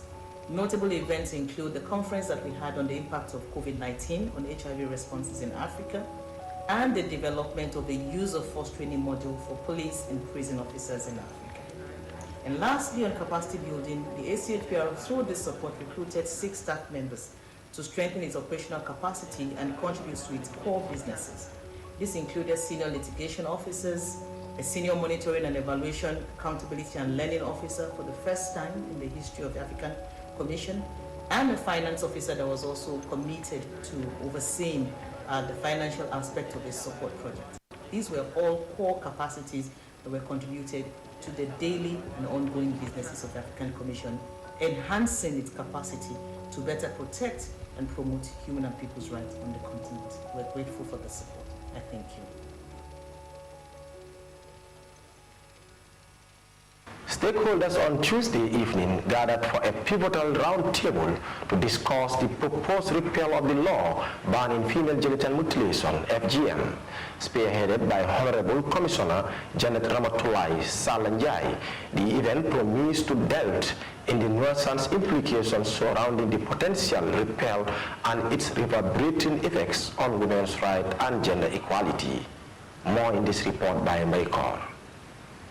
With a remarkable lineup for participants, including the special rapporteur and harmful practice of the African Committee of Experts on the Rights and Welfare of the Child and the African Commission for Human and People's Rights, country rapporteur of the Gambia, the roundtable aims to maneuver through complex terrains of traditional culture and human rights advocacy, collaborating with the United Nations entity for gender equality and the empowerment of women. The gathering pledges to orchestrate an ad hoc coalition comprising influential local actors like women leaders, religious figures, and traditional heads. Vice Chairperson and Special Rapporteur on Rights of Women in Africa, African Commission for Human and People's Rights, Honorable Janet Ramatulai Salanjai, underscores the root cause and drivers that perpetuate to the practice of FGM. One of the things we underscore is the fact that there is more to this than just the immediate distribution to the bill that is being channeled in the National Assembly. Strategies must be put in place to address the root causes. What are the root causes? What are the drivers that perpetuate the practice of FGM? How do we ensure that whatever strategies we put in place are strategies that can be sustained to deal with the issue of the economic issues, to deal with education, to deal with awareness, to also deal with victims or survivors, I should say. How do we address the rights of survivors? How do we ensure that survivors' needs are met? So that whatever strategy we put in place actually has to be have survivors at the center of it. Also, one of the things that we reinforce here is the fact that whatever advocacy strategy we have should include and actually incorporate survivors, because survivors are better placed, they're in a better position to talk on the issue and to tell us the impact and the effect of FGM. In 2015, the Gambia banned female genital mutilation. However, the current struggle with the ban reflects a complex interplay between cultural norms, religious beliefs, and the fight for gender equality. The potential repeal of the law poses a threat to the human rights of women and girls in the Gambia. Former Vice President of the Gambia, Her Excellency Fatoumata Jallow Tambajang, outlines the need to protect the rights of women and children and girls as it is stipulated in the 1997 Constitution and other laws of the Gambia. Also going to adopt medium-term, short-term, medium-term and long-term strategies as a way of convincing stakeholders that is important. We know that rights of women and children and girls are part of the Constitution, they're parts of the laws of the Gambia. They are also parts of the OIC, which our President, His Excellency, is chairing for the next 3 years. So we are all going to put our heads together and see how best we can dialogue. And we're using the word dialogue because that's the most instrumental way people can get thoughts together, heads together, and decisions together. In addition to discussing the immediate repercussion of the proposed reverse of the anti-FGM law, the event aspires to a chart roadmap for collective action over the next 3 months and beyond. By fostering strategic political advocacy and cultivating a shared vision, the roundtable endeavors to fortify the foundation for sustained progress in advancing women's rights and gender equality in the Gambia and beyond. The Imam of Tipakunda Central Mosque, Imam Basiru Drame, was also in attendance and has this to say. In 7th century Arabia, one of the major issues that Prophet Muhammad confronted was how to humanize women after they had been dehumanized and made a property of the menfolk. So this new wave of men trying to speak on behalf of women, and most of those who talk about FGM amongst the menfolk, they do not know anything about FGM. They do not know even the anatomy of women, of they themselves, let alone women. So I am heartened. And I am very happy that we have such a meeting, and hopefully we will defeat this retrogressive force that is about to bring women down. Amidst the impassioned voices and diverse perspectives, a resolute determination to safeguard the hard-won gains of gender parity. As the curtains raise on the groundbreaking gathering, the world watches with bated breath, witnessing the genesis of a collaborative movement poised to uphold the rights and dignity of every woman and girl, not only in the Gambia, but across the globe. Reporting for Star TV News, I am Baikot.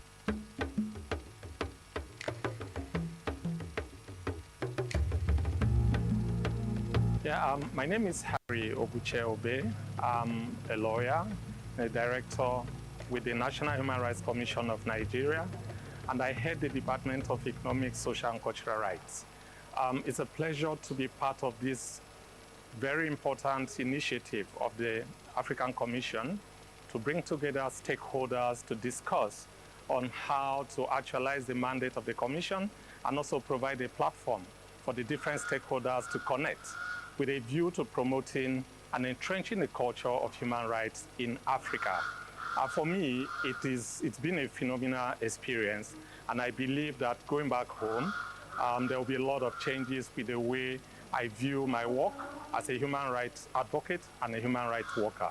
Thank you, African Human Rights Commission, for this opportunity.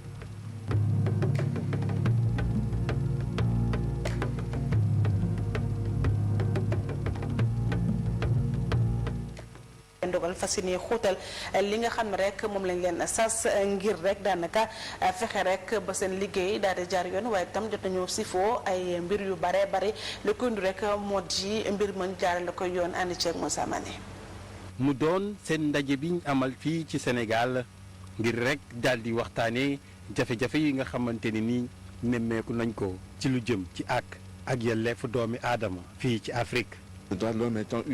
mbirum ak yelleefu doomu aadama ñëpp si war a dugal seen yoxo moo tax tey ñun ñëpp ñu war a waxtaan ci réew yi nga xam ne jot nañu ratifié charte africaine jëm ci wàllu waaye itam protocole yi ci ànd ñuy ñaax nag réew yi ñu fexe ba sàmm li ñu waxante woon. lu jëm si limitation mandat wala daal di jub ci anam bi ñuy yore lépp lu jëm ci wàllum nguur wala it xoolaat ana naka la ñuy def ngir rek liggéey bi daal di méngoog jamono loolu waral ba ñoom ñu jàpp ni ku ci nekk daf cee war a béy waaram. parce que mbiru politique tax na am na ñu bëri seen bakkan rot mbiru politique tax na ñu jàpp ñu bëri tëj leen mbiru politique tax na ñu bëri laago donc loolu yëpp dafa nekk ay problème yoo xam ne war nañoo tax a ñëwaat lii nga xam ne mooy ak yelleefu doomu aadama lii nga xam ne ay droit la mu ci Afrique ñu di ko njàngat.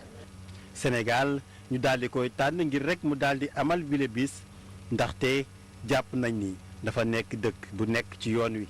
fii la ñu jëkk a bindee li ñuy wax charte africaine des droits de l'homme et des peuples te bi ñu amee commission africaine des droits de l'homme et des peuples Sénégal ci membre yi la jëkk a bokk. Aucun pays n'est en avance. Les pays. amul benn réew woo xam ne bàyyi nañ ko ci réew yëpp daal ay réew yu souverain lañu war nañu nag bokk ci convention bi la. Des États, tout se porte bien. bi leen ndaje doon lu am solo si lu jëm ci wàllum ak yelleefu doomi aadama suñu sukkandikoo ci ñoom ñi lee li ni mel nag amoon teewaayu réew yu bëri jóge fu.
À la Cour suprême du Cameroun, je suis camerounaise. Vous annoncez que cette 81e session ordinaire est spéciale. Elle est spéciale parce que au cours de cette session, nous avons eu l'honneur d'annoncer, de célébrer l'entrée en vigueur du protocole sur les droits des personnes handicapées et d'annoncer l'entrée en vigueur prochaine à la fin de cette session, soit le 6 novembre, du protocole sur les droits des personnes âgées. Ce qui fait que je suis un commissaire comblé.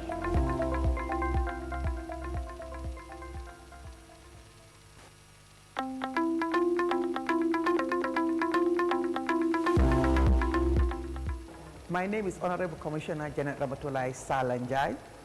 I'm the Vice Chairperson of the African Commission on Human and People's Rights, and I also handle the mandate of the Special Rapporteur on the Rights of Women in Africa.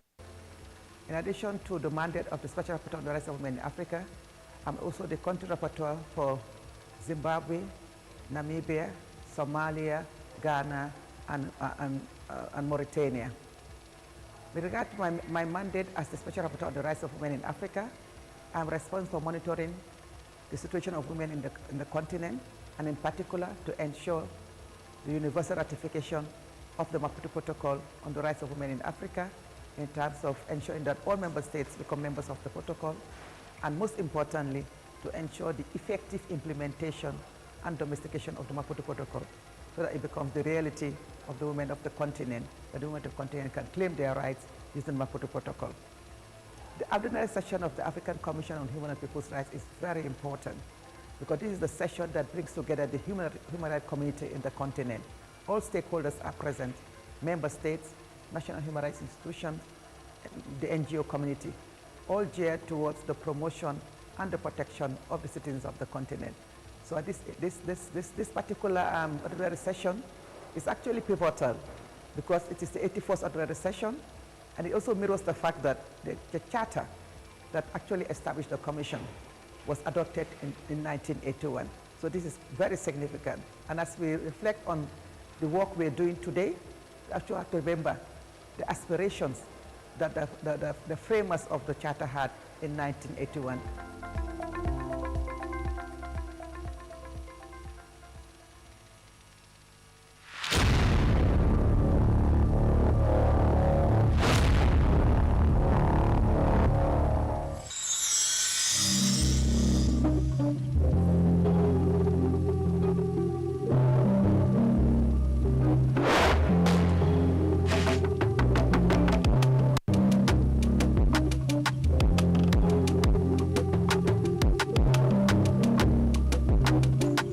One Africa, one voice.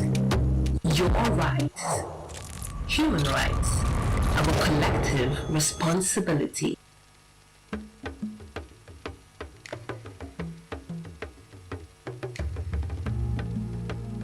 My name is Daniele Teccarelli. I work at the European Union delegation to the African Union in Addis Ababa, attending this forum organized by the African Commission for Human and People's Rights.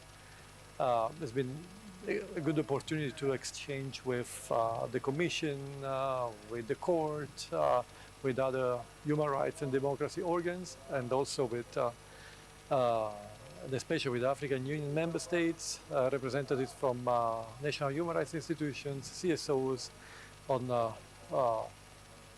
positive aspects, negative aspects, things that could be improved for us as a European Union, which are a partner to the African Union in general, and specifically to the African and governance architecture platform organs. It's important to hear those voices, and especially in a context where the current situation worldwide is not that positive on democratic trends. So we build upon the continental norms and treaties approved by member states, and their obligations or lack of obligations to report against, to be committed towards those treaties. And for us as a partner, again, we stand always ready to support those human rights and governance organs. We have a privileged relation with the Commission, with the court in Arusha, the Commission in Banjul, the APRM, the PAP, the Committee of the Child, the AGA Secretariat in Addis Ababa, the Political and Peace and Security Department at the African Union Commission, and it's a common agreement that governance and human rights are strictly interconnected with peace and security dimension, especially when it comes to conflict prevention, conflict resolution, and investing in the soft power, though could be a bit more lengthy, but in the end of the day, it's more effective and efficient to prevent conflicts. Thank you.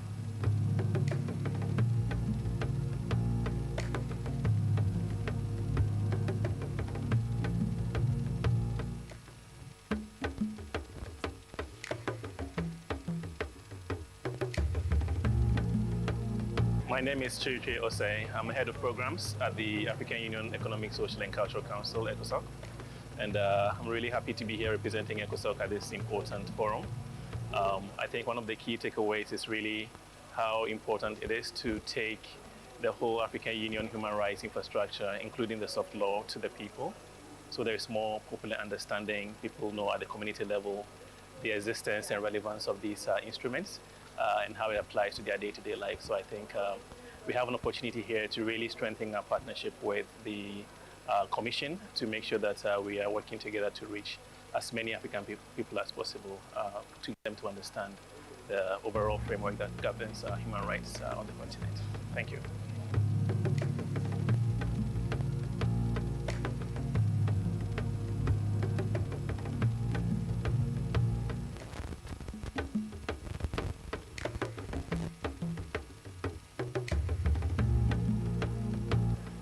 Je suis professeur Hajar Geldish, je suis la conseillère juridique de l'Union africaine. J'ai le grand honneur et le plaisir de participer à ce premier forum sur les mécanismes spéciaux de la Commission de Banjul. Je les félicite pour cette belle initiative, pour avoir amené autour de la table des personnes qui sont de backgrounds différents, à la fois des académiques, à la fois des organes de l'Union africaine, à la fois des défenseurs des droits humains en Afrique, mais aussi les États membres. Nous avons fait l'état des lieux, des instruments, qu'est-ce qui n'a pas été ratifié encore pour pouvoir encourager les États à le faire. On avait mis en exergue le rôle de l'éducation, le rôle de la société civile, le rôle des associations, le rôle de la femme et de la jeunesse. Et on a fini par mettre en exergue pas seulement que les défis, mais surtout les solutions, les recommandations, comment aller de l'avant. Nous pensons que par rapport aux recommandations, il faudra peut-être dans les prochains forums se focaliser sur un seul aspect des droits humains. C'est vrai que les droits humains, c'est notre affaire à tous, mais il est important aussi de se focaliser sur un seul vecteur, un seul secteur pour pouvoir bien le prendre en main. Mais en tout cas, ça a été une véritable réussite. J'ai personnellement beaucoup appris dans ce forum. Je vous souhaite beaucoup de succès dans l'avenir. Merci.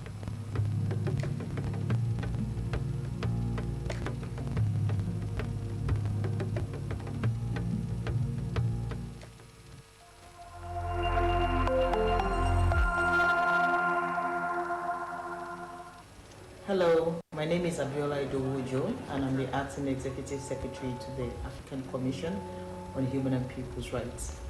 Indeed, the just concluded AGA SP support to AU organs with human rights mandates recorded a lot of success, and on the part of the African Commission, ACHPR for short, there was a significant contribution to the development of normative instruments within the African human rights system.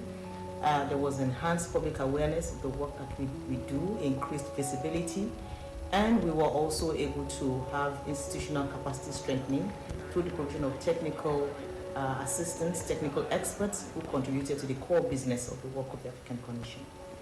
On normative frameworks, as you know, one of the things that we do is to increasingly interpret the provisions of the African Charter and to develop knowledge products, knowledge tools that help member states to better implement the human rights obligations that they have under the African Charter. Two key knowledge products that emerged from this support would include the alert and reporting mechanism for torture victims and the guidelines for the protection of persons from enforced disappearances in Africa. These tools provide clear directives to state parties on implementing AU shared value treaties. On increased visibility and through numerous activities such as regional conferences and validation meetings, the ACHPR significantly raised its profile and enhanced citizens' access to its services. Notable events include the conference that we had on the impact of COVID-19 on HIV responses in Africa, and the development of a use of force training module for police and prison officers in Africa.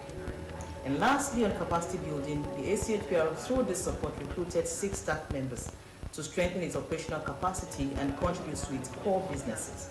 This included senior litigation officers, a senior monitoring and evaluation, accountability and learning officer for the first time in the history of the African Commission, and a finance officer that was also committed to overseeing the financial aspect of this support project.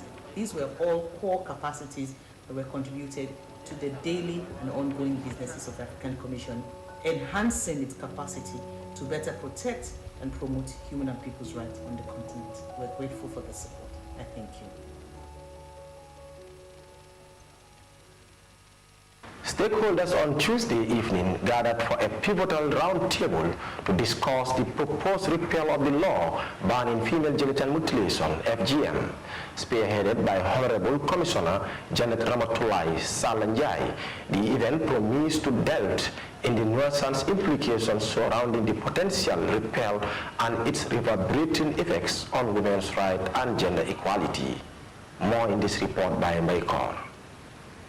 With a remarkable lineup for participants, including the special rapporteur at harmful practice of the African Committee of Experts on the Rights and Welfare of the Child and the African Commission for Human and People's Rights, country rapporteur of the Gambia. The roundtable aims to maneuver through complex terrains of traditional culture and human rights advocacy, collaborating with the United Nations entity for gender equality and the empowerment of women. The gathering pledges to orchestrate an ad hoc coalition comprising influential local actors like women leaders, religious figures, and traditional heads. Vice Chairperson and Special Rapporteur on Rights of Women in Africa, African Commission for Human and People's Rights, Honorable Janet Ramatulai Salanjai, underscores the root cause and drivers that perpetuate to the practice of FGM.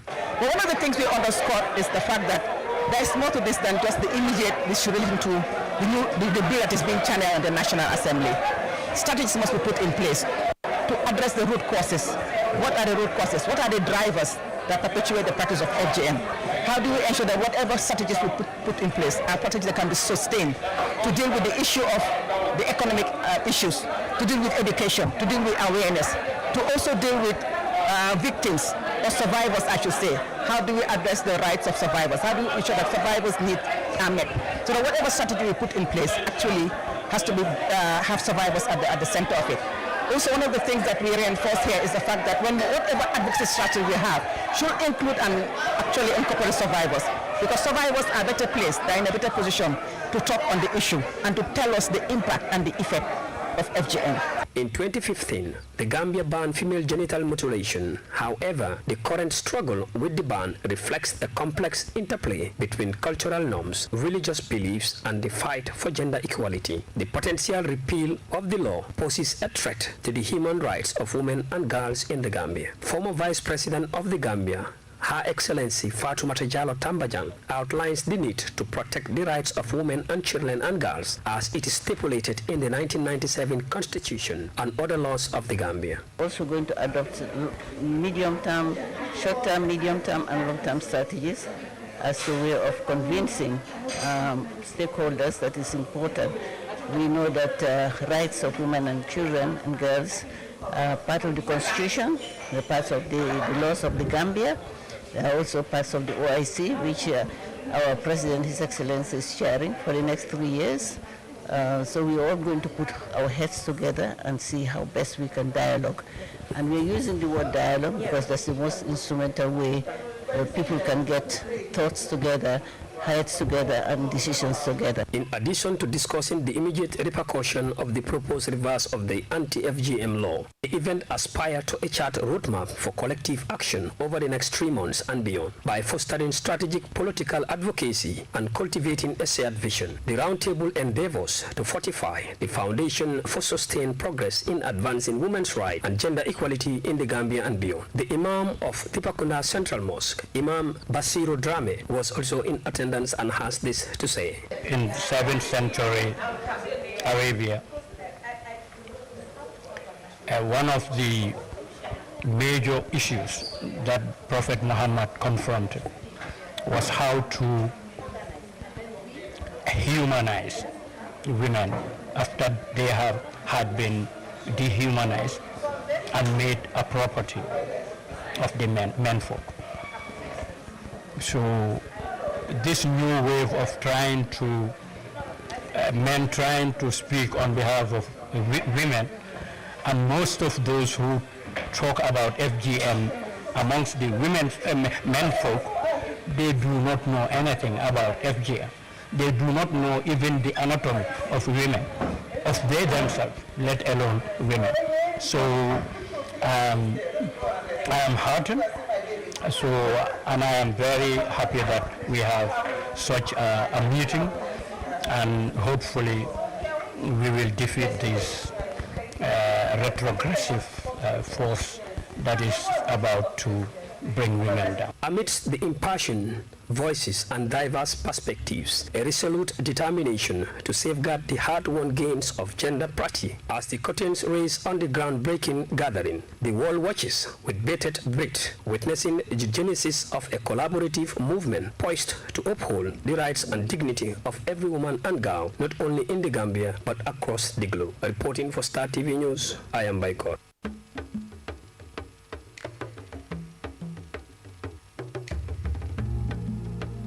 Yeah, my name is Harry Oguche Obe. I'm a lawyer, a director with the National Human Rights Commission of Nigeria, and I head the Department of Economic, Social and Cultural Rights. It's a pleasure to be part of this very important initiative of the African Commission to bring together stakeholders to discuss on how to actualize the mandate of the Commission and also provide a platform for the different stakeholders to connect with a view to promoting and entrenching the culture of human rights in Africa. For me, it's been a phenomenal experience, and I believe that going back home, there will be a lot of changes with the way I view my work as a human rights advocate and a human rights worker. Thank you, African Human Rights Commission, for this opportunity.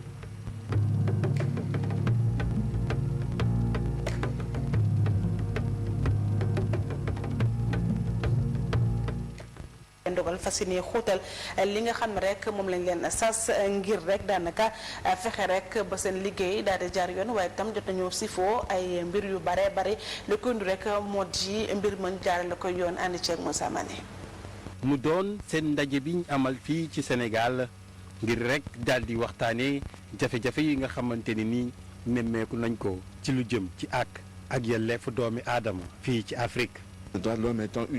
mbirum ak yelleefu doomu aadama ñëpp si war a dugal seen yoxo moo tax tey ñun ñëpp ñu war a waxtaan ci réew yi nga xam ne jot nañu ratifié charte africaine jëm ci wàllu waaye itam protocole yi ci ànd ñu ñaax nag réew yi ñu fexe ba sàmm li ñu waxante woon. lu jëm ci limitation mandat wala daal di jub ci anam bi ñuy yore lépp lu jëm ci wàllum nguur wala it xoolaat ana naka la ñuy def ngir rek liggéey bi daal di méngoog jamono loolu waral ba ñoom ñu jàpp ni ku ci nekk daf cee war a béy waaram. parce que mbiru politique tax na am na ñu bëri seen bakkan rot mbiru politique tax na ñu jàpp ñu bëri tëj leen mbiru politique tax na ñu bëri laago donc loolu yëpp dafa nekk ay problème yoo xam ne war nañoo tax a ñëwaat lii nga xam ne mooy ak yelleefu doomu aadama lii nga xam ne ay droit la mu ci Afrique ñu di ko njàngat. Sénégal ñu daal di koy tànn ngir rek mu daal di amal bile bis ndaxte jàpp nañ ni dafa nekk dëkk bu nekk ci yoon wi.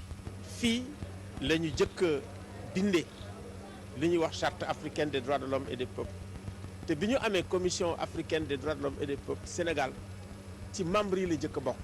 Aucun pays n'est en avance. Les pays. amul benn réew woo xam ne bàyyi nañ ko ci réew yëpp daal ay réew yu souverain lañu war nañu nag bokk ci convention bi la. Les États, tout se porte bien. bi leen ndaje doon lu am solo si lu jëm ci wàllum ak yelleefu doomi aadama suñu sukkandikoo ci ñoom ñi lee li ni mel nag amoon teewaayu réew yu bëri jóge fa.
نرحب بكم في الدورة العادية للجنة الإفريقية لحقوق الإنسان والشعوب.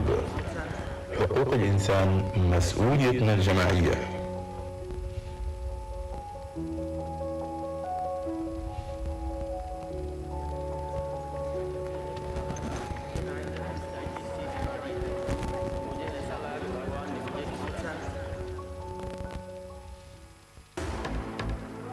You are welcome to the ordinary session of the African Commission on Human and People's Rights. Human rights, our collective responsibility.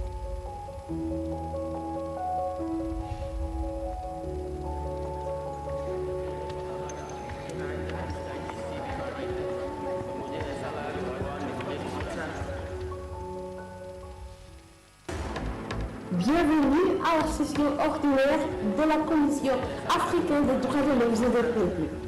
Les droits de l'homme, notre responsabilité collective.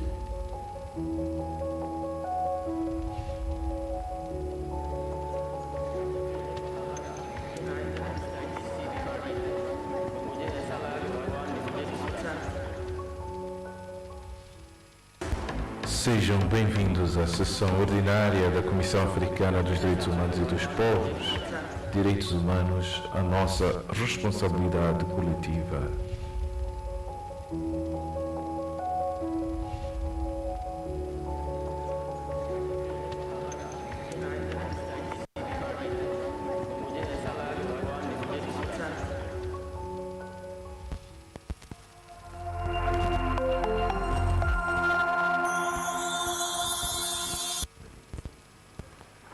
Nous souhaitons la bienvenue à tous les participants à cette 81e session ordinaire de la Commission africaine des droits de l'homme et des peuples. Bienvenue aux délégués des États, bienvenue aux organisations de la société civile, bienvenue aux institutions nationales des droits de l'homme. Cette session est importante. Elle se tient à un moment particulier de l'histoire de l'Afrique. Elle a été précédée par un pré-forum des États, une précession des organisations de la société civile et une précession des INDH. Nous espérons qu'au cours de cette session, l'ensemble des parties prenantes mettront leur intelligence ensemble pour discuter de la situation des droits de l'homme sur le continent. Et ensemble avec vous, nous allons adopter les principales résolutions qui vont améliorer la qualité des citoyens africains sur notre continent. Je vous remercie.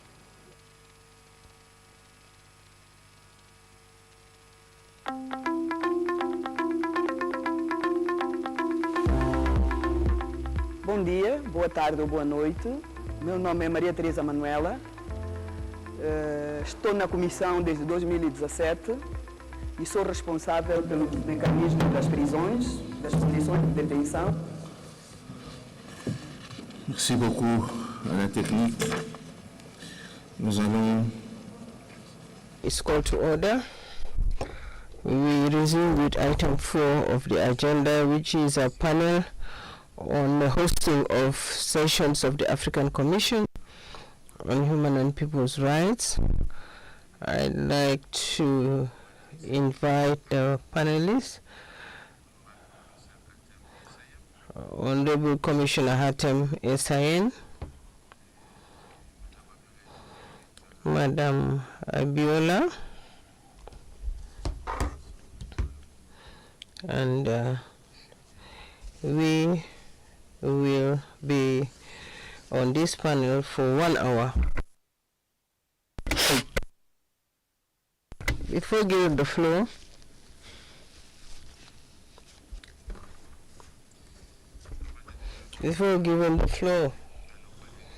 to the panelists, I would like to say that this organ is comprised of 11 commissioners, and they meet 4 times a year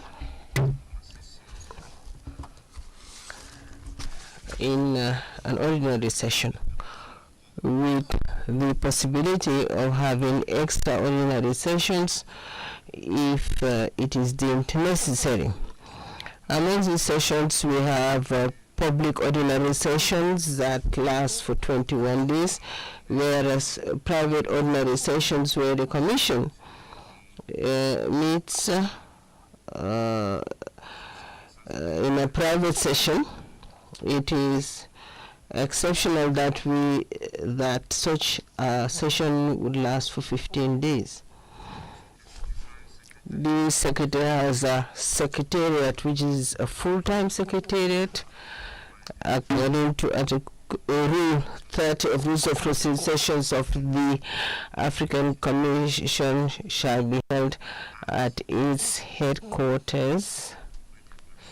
This is the first principle. And the second principle, the session can be held on the territory of any other country which is a state party to the charter on at the invitation of that country. And third condition, the session may be held at the headquarters of the African Union. Holding the session at the headquarters of the African Union is very rare, very, very rare. And the same goes for the second possibility or scenario. Sessions, when it looks like states have left this burden as it were on the Gambian territory. The Gambia has hosted over 40 sessions. There's a financial cost to be borne. There's a headquarter agreement binding us with the Gambia, that's true, but economically and financially it constitutes a burden. And if you look at it financially and in a balanced manner, this burden has to be shared, and it's a good thing because it would be good to travel to one region so that we can promote human and people's rights. And it is pressure that I will invite my colleagues, Commissioner Hatem Essayed, Chairperson of the Advisory Committee, who is not speaking as Chair of the Committee Against Torture, but as Chair of the Advisory Committee of the African Commission on People's Rights on budgetary and staff matters. But we'll have a budget approach so that you have an idea of the cost of a session from one country to the other, but there's not much of a difference from country to country. So the states who are here, including Algeria, to the last state, I think, is Zimbabwe alphabetically, from Algeria all the way to Zimbabwe, countries can consider to host our sessions. I will now give the floor to Commissioner Hatem Essayed so that he can give you further information on the session and the financial implications thereof. Thank you for giving me the floor, Honorable Chair. I'd like to welcome the distinguished panelists and all the participants at this meeting. We are meeting this afternoon to discuss an important aspect of the work of the African Commission on Human and People's Rights, and it is the hosting of the sessions by the different states on the continent. This initiative is not only a logistic matter, but it's a commitment of states to engage with human rights in a significant manner. Considering the benefits of hosting a session for the states involved, when a country invites the African Commission to hold its session on its territory, it increases visibility of issues relating to human rights at the national level and the regional level too. And this visibility is important and essential to promote and usher in a culture that is conducive to respect of human rights. It allows member states to show their commitment to these ideals by attracting often the participation of high-level officials, including ministers of foreign affairs, and sometimes even heads of state. Such a commitment can create important discussions on human rights matters, and the host country can facilitate a dialogue that could help tangibly improve policies and praxis. The popularization of the African Commission amongst the citizens is another critical aspect, and one of the that these sessions help us to touch on. African citizens, we as Africans, we demystify this process and makes its functions and operations more visible and accessible. This accessibility, which is enhanced, promotes a better understanding of human rights for the citizens, and this allows them to recognize their rights and to defend them in an efficient manner. Sensitization campaigns around these sessions can also amplify this and ensure that citizens are informed of their rights and the mechanisms for seeking redress. Apart from sensitization, the organization of sessions of the African Commission promotes what we called inter-African tourism. Since participants come from different regions to participate in these sessions, they explore the cultural heritage of the host country and the tourist attractions of the host country. And this movement promotes economic gains for the local communities and strengthens the ties between African countries. The increase in number of tourism can lead to greater cultural exchanges and better understanding amongst African countries, thus enriching our collective identity as a continent and also integration, peace and security.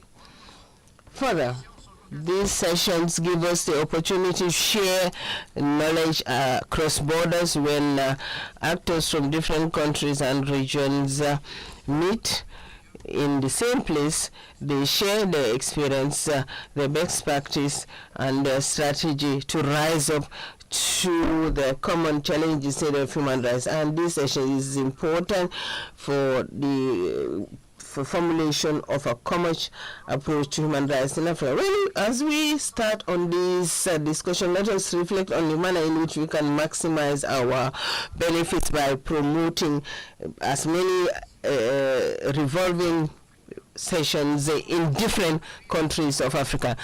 Hosting a session of African Commission is an opportunity which has many facets.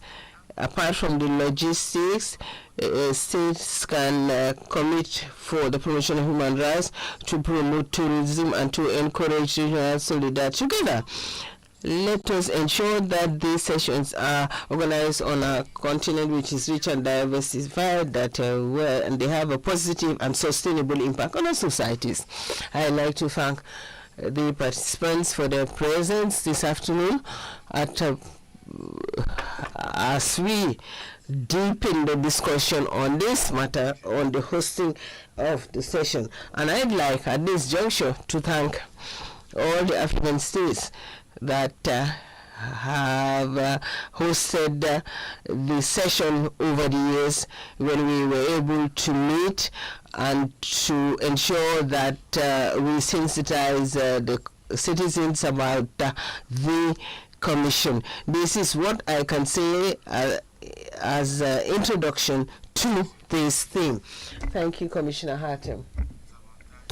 for spelling out the benefits in the short, medium, and long term, the benefits of hosting sessions for countries, and I sincerely hope that the delegation of states that are here would take that into consideration if they so desire. If you want to host a session, we need to travel to all the regions of Africa at least once a year.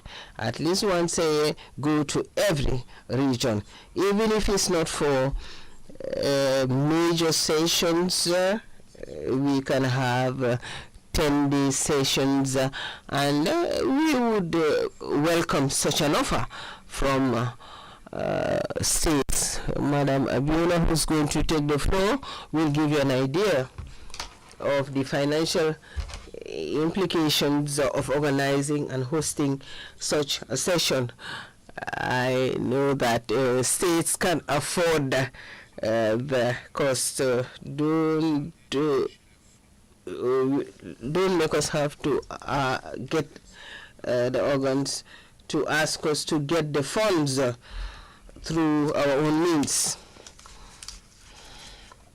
If you really are committed to our independence, kindly assist in funding. This cannot impoverish or impact adversely on your budgets. This is an appeal I am sounding, and Madam Abiola has the floor for the next part of the presentation, and then we'll open the floor for discussion.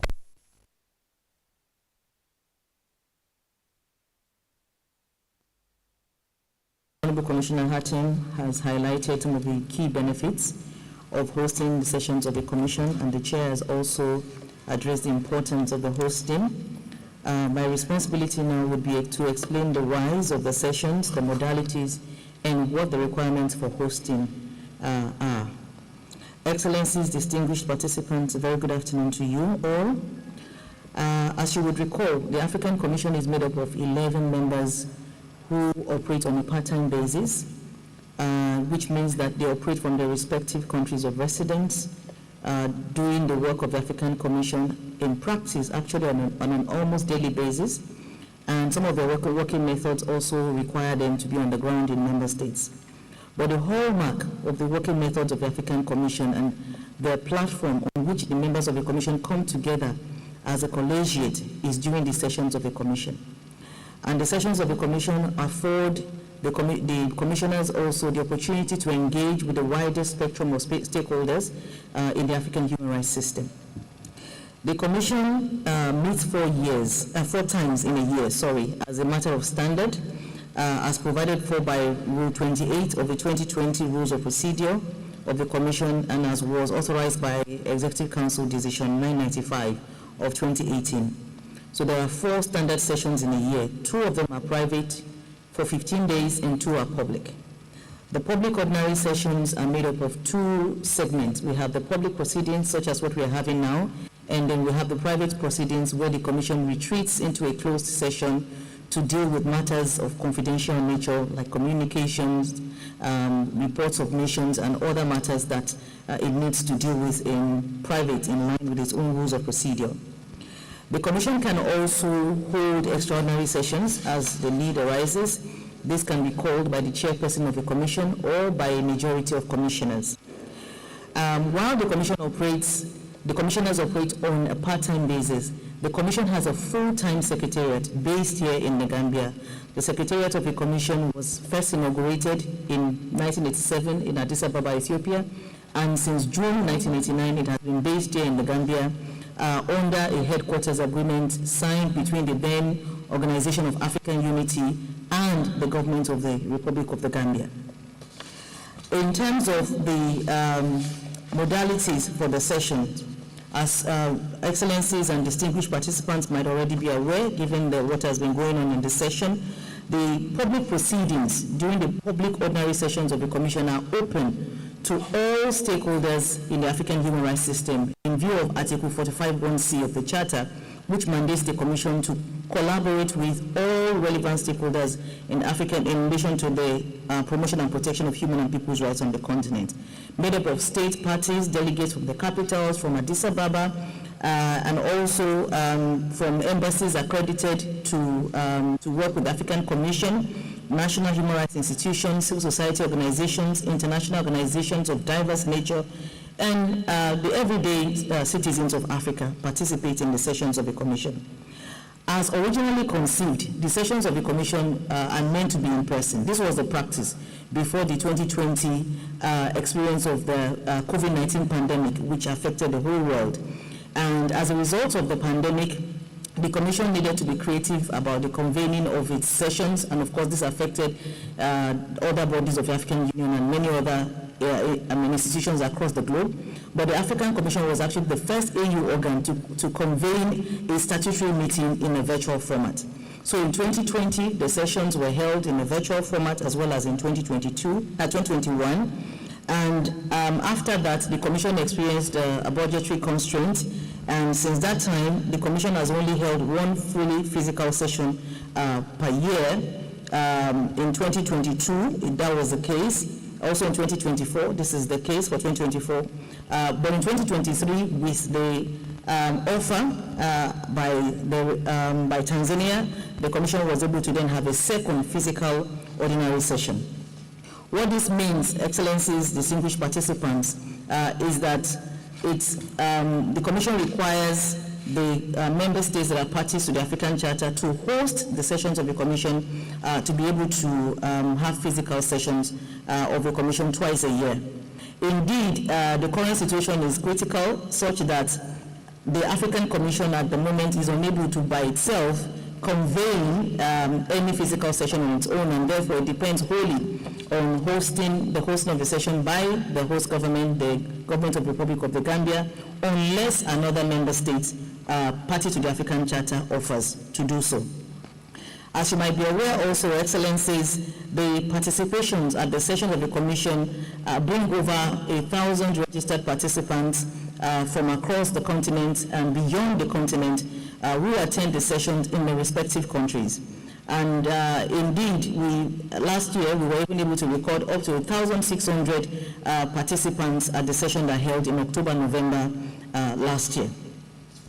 In line with the Charter and the Commission's rules of procedure and established practices, we also know that these sessions, the public ordinary sessions, are where states present the reports on how they are implementing the provisions of the Charter, and this is the platform also where the human rights situation in Africa is discussed. So again, these sessions bring together all the relevant stakeholders who are interested in these subject matters and the standard agenda items of the session. Also ahead of the sessions of the Commission, we have the Forum of National Human Rights Institutions and the Forum of NGOs that are convened prior to sessions of the Commission. Again, this also brings together networks of national human rights institutions and NGOs who work in relation to the promotion and protection of human rights in Africa. And again, this increases the number of participation on the ground in the countries where the sessions of the Commission are holding, and also there are diverse activities that are held on the margins of the sessions of the Commission. Before 2020, Excellencies, distinguished participants, there was this practice of sessions of the Commission, and then the Commission actually was able to organize its public ordinary sessions physically. There was this practice of the sessions of the Commission taking place in April, May in the Gambia, and then in October, November in another country. It was not consistent, but it was a practice that was a pattern that we had to a large extent. However, from 2020 up to date, only one session of the Commission has been hosted outside of the Gambia, and this was in Arusha, Tanzania, in October, November 2023, as we earlier mentioned. Excellencies, the Rule 32 of the Commission's Rules of Procedure provide the general conditions related to the hosting of the sessions of the Commission. It provides that sessions of the Commission may hold here in Gambia, which is the headquarters.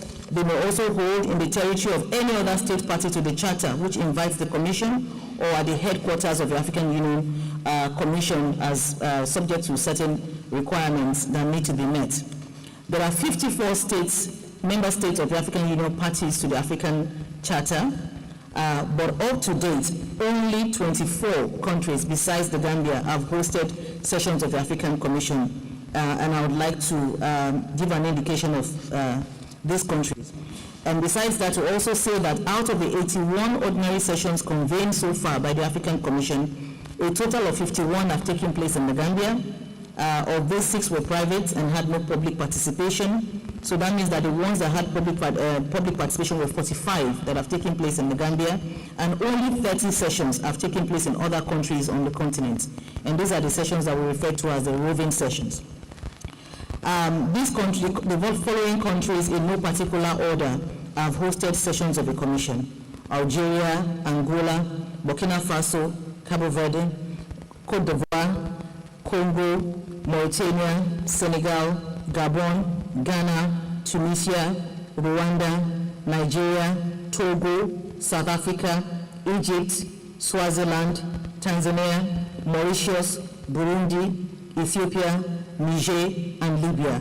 And there are some countries that have hosted twice, including Libya, Niger, Egypt, Nigeria, and Senegal. These countries have hosted sessions of the Commission twice. Excellencies, distinguished participants, we would also like to indicate that the Commission can convene extraordinary sessions, and some of these extraordinary sessions have also held outside the Gambia over the past years of the existence of the African Commission. So what does it mean to hold sessions of the Commission, and what are the requirements? When public ordinary sessions are held at the Commission's headquarters, the Gambian government is required to cover those elements that fall within their agreement as the host of the Commission's headquarters, while the Commission covers all other costs related to the session from its AU-funded budget. Elements required to be covered by the Gambian government include the rental of the session venue and conferencing facilities, including interpretation booths and equipment, offices, VIP rooms and bilateral rooms, visa facilitation for participants, protocol services, transportation and security personnel for state delegates and commissioners, office equipment for the session, media coverage, and a reception for participants. Costs required to be covered by the African Commission include the travel and related costs for commissioners, the cost of interpretation, translation costs, and some other core meeting requirements.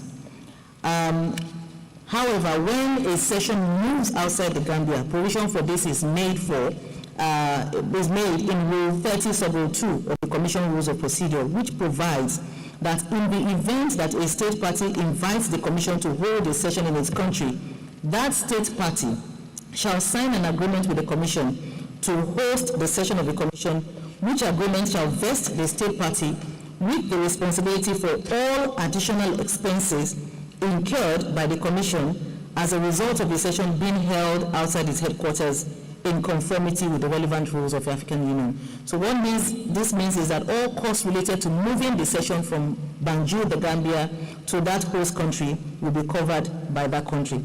And of course, this will relate to all the facilities usually covered by the government of the Gambia, as I mentioned earlier, including the rental of the venue of the session and the interpretation equipment and all the other elements that I mentioned earlier. And then the Commission continues to cover costs related to interpretation and its own commissioners, except for private ordinary sessions, which in respect of which the country would also be responsible for costs related to commissioners. How do we receive and manage offers to host sessions of the African Commission? Offers to host ordinary sessions of the Commission are usually made by interested parties during the interventions in the public sessions of the Commission, during visits of commissioners to these countries, whether a promotion mission or other official missions, and through other engagements, including on the margins of the summits of the AU. And sometimes we receive notes verbal from the capital to the Secretariat of the Commission making these offers.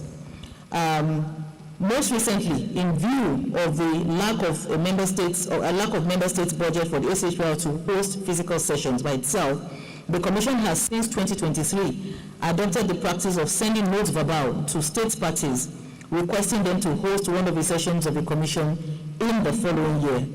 When offers are received, The Secretariat of the Commission engages with the relevant authorities in the host government, culminating in a pre-session mission that is undertaken to the relevant state and the signing of a largely standardized hosting agreement. So there is a template for the hosting agreement that documents the requirements. So these templates for hosting agreements are available, and we are able to avail them to the interested parties in the hall. In terms of the hosting, I think I've already spoken to the requirements that need to be covered. Maybe just to say that when the session is then moved outside of the Gambia, in addition to the rental, the conferencing facilities and all the elements usually covered by the government of the Gambia, the host country will then also need to make provision for moving staff members of the commission from Banjul to the host country. So there will be additional costs related to air tickets, accommodation, daily subsistence allowance, and ground transportation for all staff of the Secretariat of the Commission that will service that particular session. That's in addition to what the government of the Gambia would ordinarily have provided. And to qualify as a host state for the sessions of the Commission, all state parties to the African Charter are qualified subject to the provisions of Rule 30 Sub Rule 3 and Rule 30 Sub Rule 4 of the Rules of Procedure of the Commission. And these provisions require that such a state must not be under any suspension of the African Union, and that such a state must commit itself to meet its obligations under Article 62 of the African Charter on State Reporting and any supplementary legal instruments by which it is bound. It should also be noted that while the requirements set in Rule 30 for states wishing to host the Commission refer to sessions in general, this offer in practice is usually applied to ordinary sessions of the Commission, as I mentioned earlier. Excellencies, I'd also like to mention that the rules of procedure of the Commission also anticipate that sessions of the Commission could be held jointly in collaboration with other human rights bodies within the AU, such as the courts and the Commission. And this happened before in 2016 during the commemoration of Africa Year of Human Rights, with particular reference to the rights of women. What are the benefits of the mobility of the Commission sessions? Honorable Commissioner Hatem already mentioned some of these key benefits. There are two obvious benefits that I would like to highlight in my paper. First, it increases the visibility of the Commission in African states and also allows the Commission to take cognizance of and engage with the wider constituency of its stakeholders in that particular country. Another implicit but quite profound benefit is that it enhances the ownership of the African Commission and its mandate by the host government, as well as the citizenry who have the opportunity to engage with the Commission. We've noticed this is the trend, that when a session of the Commission is held in a particular member state, it strengthens the relationship and the ties between the African Commission and the relevant member states and deepens their engagement. The benefit of the system, as I mentioned earlier, is an increase in the visibility of the Commission. The preparations for a session and the related interaction with the relevant authorities in the host government increases knowledge within the organizing government about the Commission, and participation in those sessions are usually often at the highest levels of government, usually at the level of the foreign minister or even sometimes at the level of the president of that particular country. The visibility of the Commission is also usually high in those countries when it sits in a foreign country. Banners, as a matter of course, put up in the streets of the relevant city in the countries for the duration of the session, welcoming the Commission to the city. And we usually record a high level of attendance by the local population. Media coverage in those countries usually are also high, and there are usually extensive clips of public sessions and interviews, documentaries related to the Commission that are attendant to such sessions that are held outside of the headquarters of the Commission. Another positive consequence, as we mentioned earlier, is that the non-state stakeholders in those countries also get to network with other NGOs that are present in that particular country, especially during the NGO forum, and this also strengthens their capacity to be able to do advocacy work beyond the period of the sessions of the Commission. On the part of the states, they are afforded the opportunity during the sessions to showcase the progress that they have made in the protection and promotion of human rights in their territory. And the Commission gets a better understanding also of the challenges and realities facing that particular hosting state. They take the opportunity sometimes also to present their reports in their home country and to have very high-level representation engaging with the Commission in this regard. A hosting state could also use the platform of the public sessions to draw attention to certain thematic human rights issues of interest to them by co-organizing discussion panels in relation to such. We've had these experiences in the past where the hosting state identifies key thematic issues on human rights that they wish to highlight or to project and that they have interest in promoting.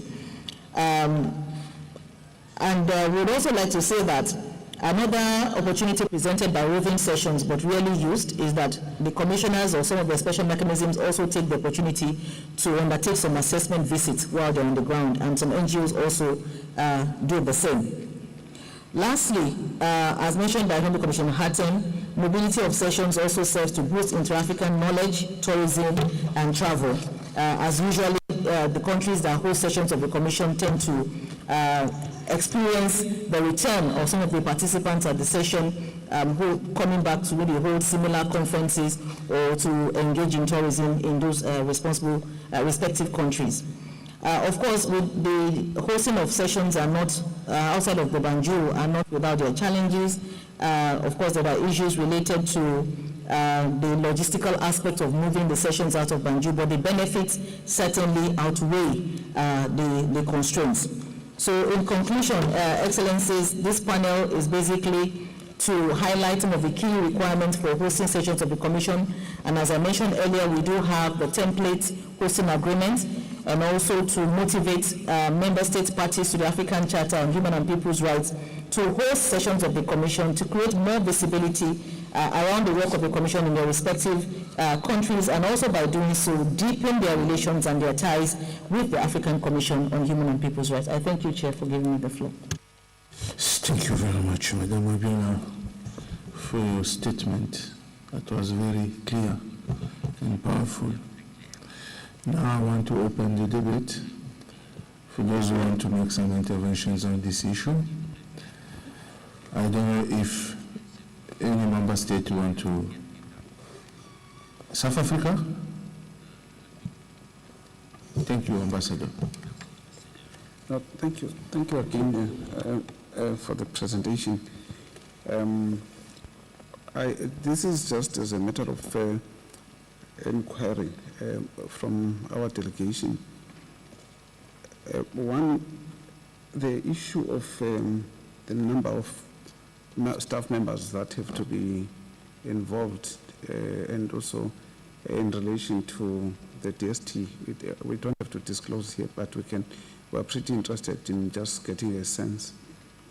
Our former minister, Dr. Naledi Pandor, was quite keen to host a meeting of the African Commission after we briefed her, and unfortunately the elections took place and issues were superseded by that, and we are still keen to host a session in South Africa. It's also for a variety of reasons that the issue of the African, well, let me not say an issue, the African Union, we've got to try also from our own domestic audiences to give an indication that the African Union is right at the center of Agenda 2063, amongst other issues. We've certainly taken that approach. Equally so, we are quite keen to just make sure that there's a maximum participation, especially for our own nationals in terms of proximity. We still have an interest in hosting, when we are not promising anything at this stage, but for the session October, November next year, it would be something that we would be quite keen to look at. The main thing is that it's the dates issue that become critical. The sooner at least the dates are locked, it has a cascading effect in terms of our own procurement systems.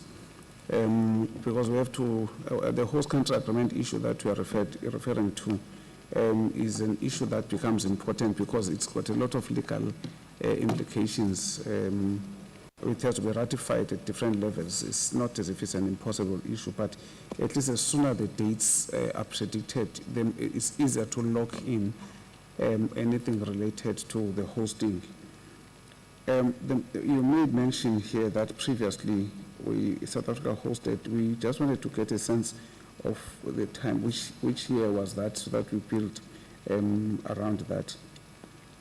As you were presenting, I reflected again on an issue that was made here. We've noted this collaboration between AU organs and their collaboration. And one recent instance in the context of South Africa was one of the AU organs that was ready to contribute to the hosting of a meeting in South Africa, which was very useful. So we can also look at that. The other issue that I just wanted to flag, again, is an issue that we raised earlier around the packaging. I think your marketing side may need to also kick into place here. What I mean in terms of the packaging is the very engagement with the private sector. There is a very strange development, at least in the context of South Africa, of the private sector now taking interest in the African Union. And I'm a bit, again, envious that we had one of the bodies coming to South Africa to speak directly to the private sector.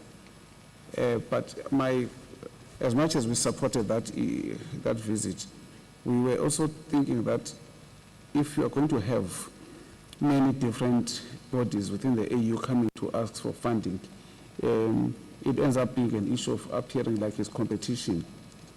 But the whole point is, if we are able to sit and look at how you can package this, the link with the G20 for me is a very interesting link.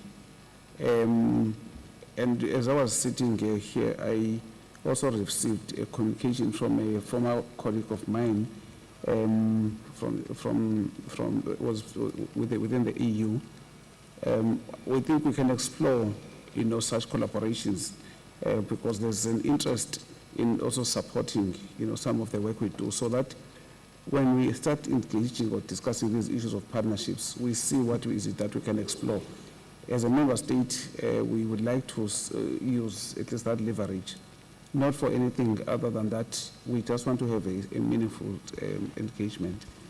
So those are just one or two comments that we wanted to make, and the question again on when did South Africa host, and the issue of the DST and the stuff, we can discuss that separately.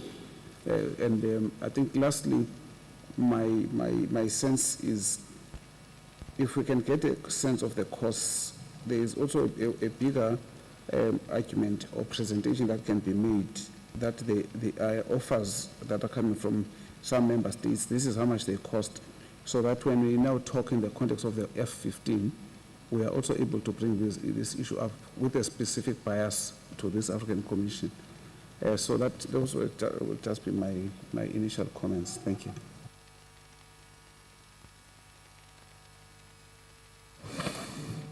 Merci beaucoup, ambassadeur. Est-il encore any other state delegation that would like to take the floor to comment? Please be free. Maybe the occasion to tell us about your constraints.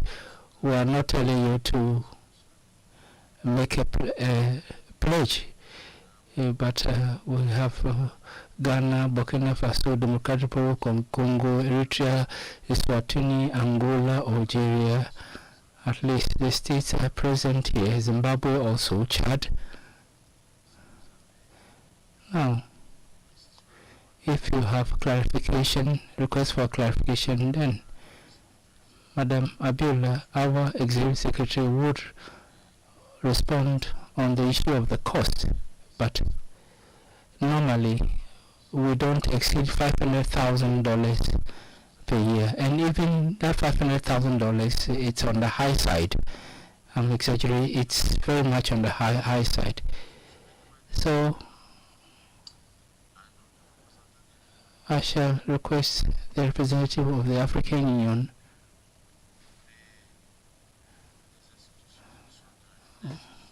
the AU representative in Geneva, and who often works with a group of African states, maybe to bring us good news or come up with brilliant ideas on this. Ambassador, you have the floor.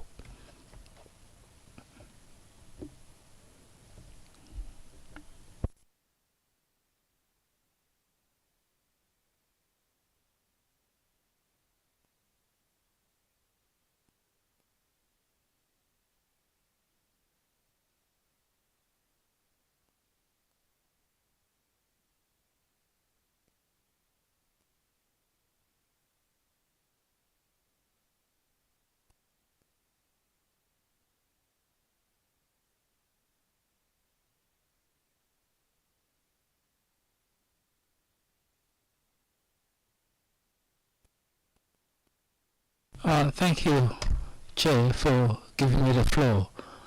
Chair, good tidings, I don't know, but I would like to express our readiness to contribute to the advocacy and then also to relay the message of the Commission so that we're able to diversify the hosting of the sessions of the Commission outside the Gambia.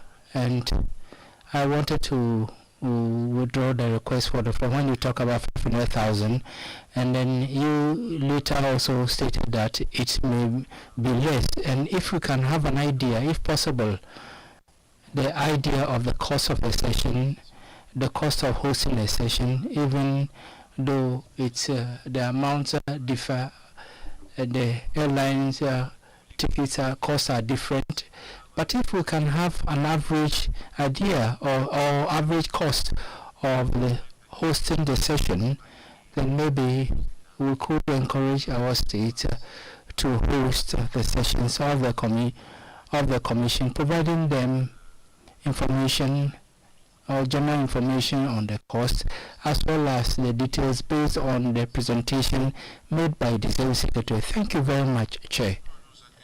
Well, we welcome your proposal.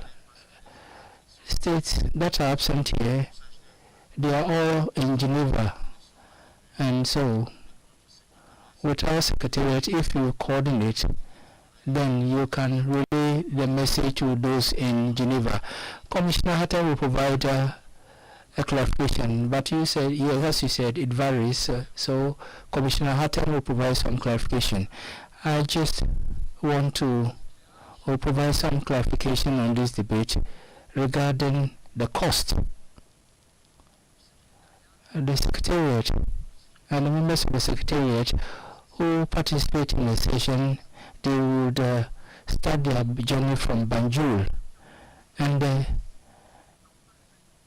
cost of the airline costs are not the same. If they are, for example, the states that are close to North Africa or West Africa, the cost will vary.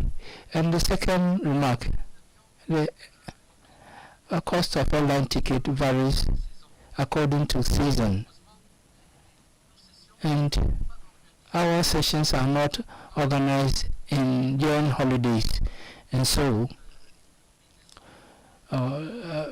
airline tickets, the prices or the fares rise astronomically in December, but October, November, and then May, April, May. So this will be an advantage as costs will be lower. And secondly, accommodation. And accommodation, it also varies, its cost varies according to season. So countries that receive a lot of tourists, most of our countries, we don't have to mention that most of our countries have well-developed tourism industry, and there too, the hotel rates varies. So when we do it in March, we will have a better rate because it's low season. So I looked at the cost when at a point in time my country wanted to host a session 3 years ago, but we couldn't get the figures, and a session organized in Tunis during this period of March and April will not even reach $500,000 with direct flights from Dakar to Tunis. Even the renting of a halls for our meetings, if it's done between end of October, beginning of November, March, April, the cost will be relatively much lower. So it's worth it when we invest about $150,000 or $200,000 to host 1,000 or 1,500 participants. They will boost the local economy. They will also ensure that the country is known, and they may even go back to the country on tourism basis. And we felt that when countries hosted such events, I wouldn't mention the countries, but there are always a positive impact on the local economy. This is what I want to say. Today, all the countries that have organized the Africa Cup of Nations, all the countries have built infrastructure, and this infrastructure that they put up, they were built, and rooms were made. This was made available. So after the commission, well, the people who come there, they would rent hotels, and all the countries of Africa have such halls that can host such meetings, and that belong to government. So the cost could be reduced if states really want to host it, and our advocacy should go much further.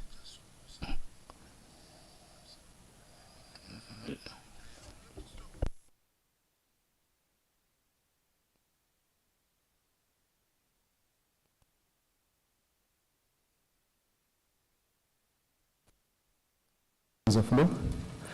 I have been listening attentively to the presentation of Madam Abiola and the Honorable Chairperson. For me, in fact, we as experts, we will submit this report to the headquarters and we will see what decision will be made. But the thing is, the issue, the most difficult problem for member states is there is a competition between the AU organs for hosting. So the AU Commission of Human and People's Rights is in competition with other organs of the AU. Many AU organs are requesting us to host their meetings in countries out of Addis. So this is, I don't know, maybe the AU can do some coordination between the organs, or some, I don't know, some programs within AU, the Commission. Otherwise, if I tell you the request for hosting that we receive from the AU organs, it's incredible. It's too much. Starting from youth, from women, from children, and all other organs, peace and security, everything. So the issue is this duplication or excessive requests for hosting that we are receiving from the African Union organs. I think that is the elephant in the room. Maybe this commission can do something on it. So my humble opinion is maybe this commission tries to, it's not about the cost. Okay, there is a cost, of course, but it's not only the cost, but this commission have to also to be attractive to the government, to the people, and to the general people of Africa also. That I think this is the main thing. Then countries will be in queue to host this commission's meetings. So this is my humble opinion. I think I should stop here. I thank you. Yes, thank you for bringing to our attention some other elements. We call it in French, l'attractivité aussi de la commission, c'est que also very important. Duplication. A lot of organs have been requesting member states to host their sessions, but all this would not have happened if we had our headquarters.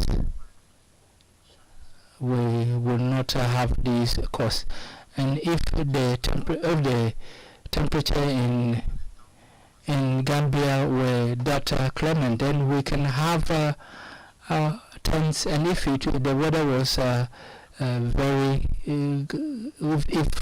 if we had a very nice weather, we could even have tents and hold our sessions.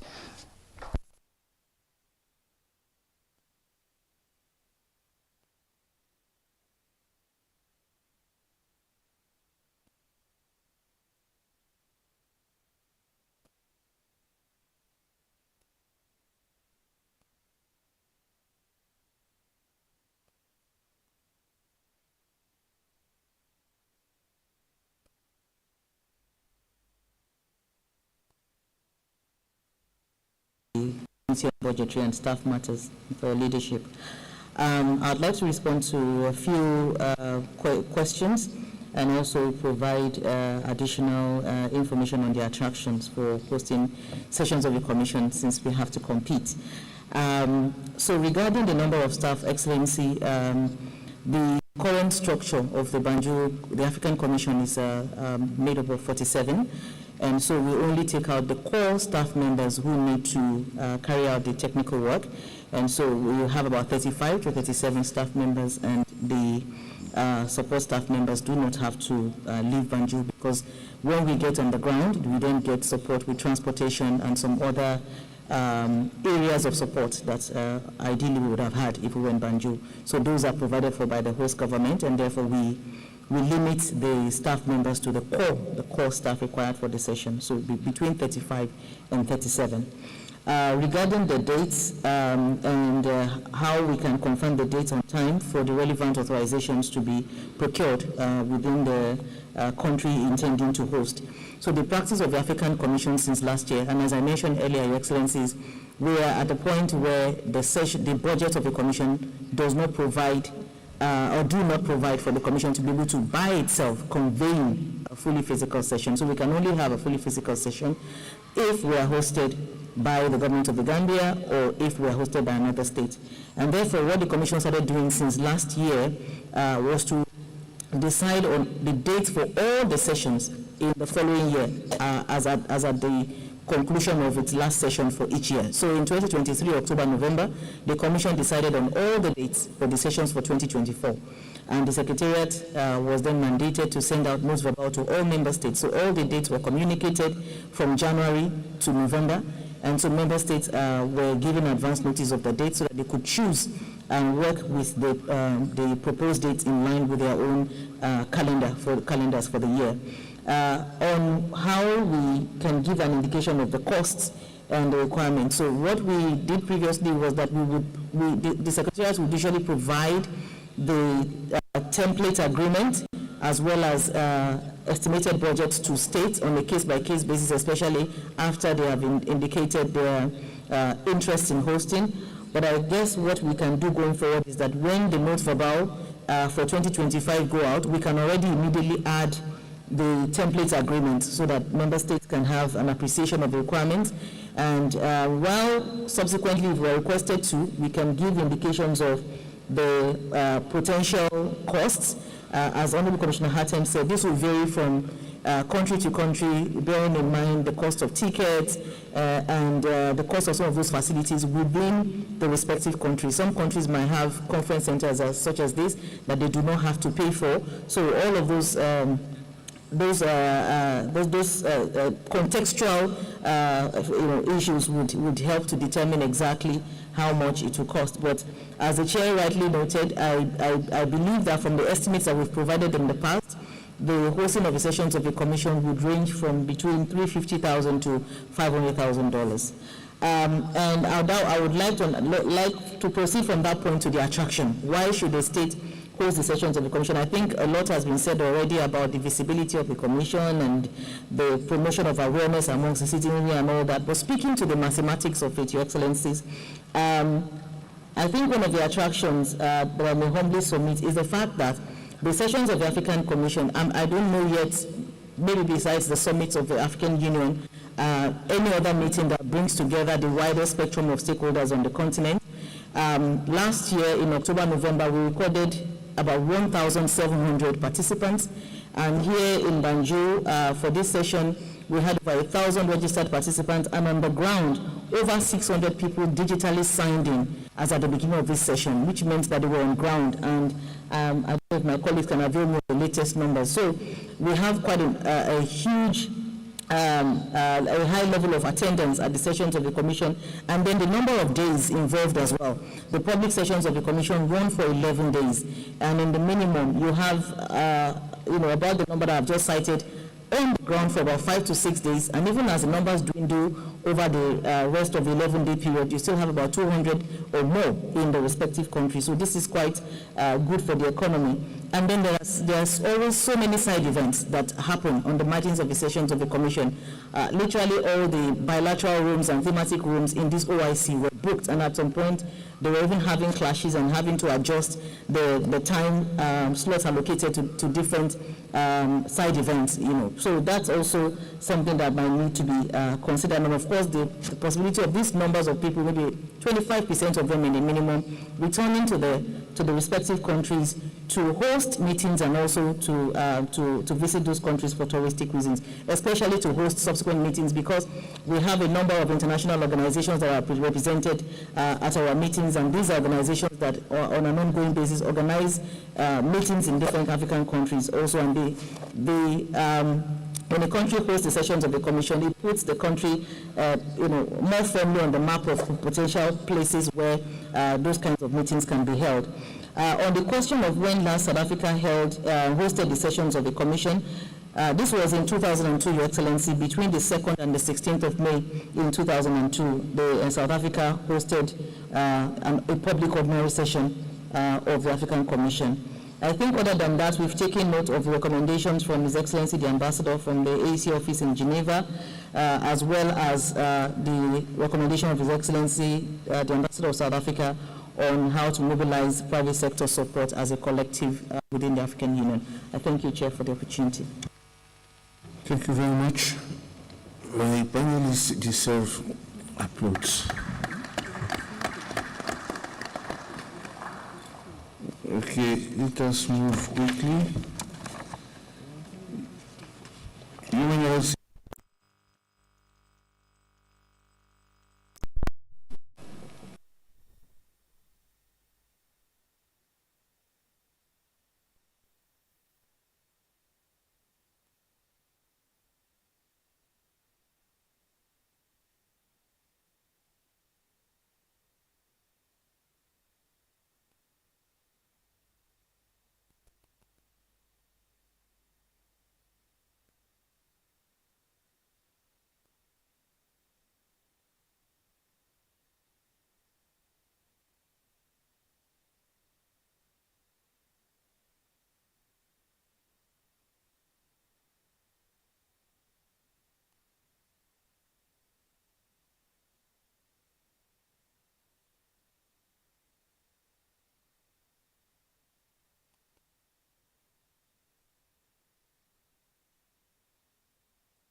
for Human Rights is a sustaining partner and member of the Human Rights Committee of Southern Africa Development Communities Lawyers Association.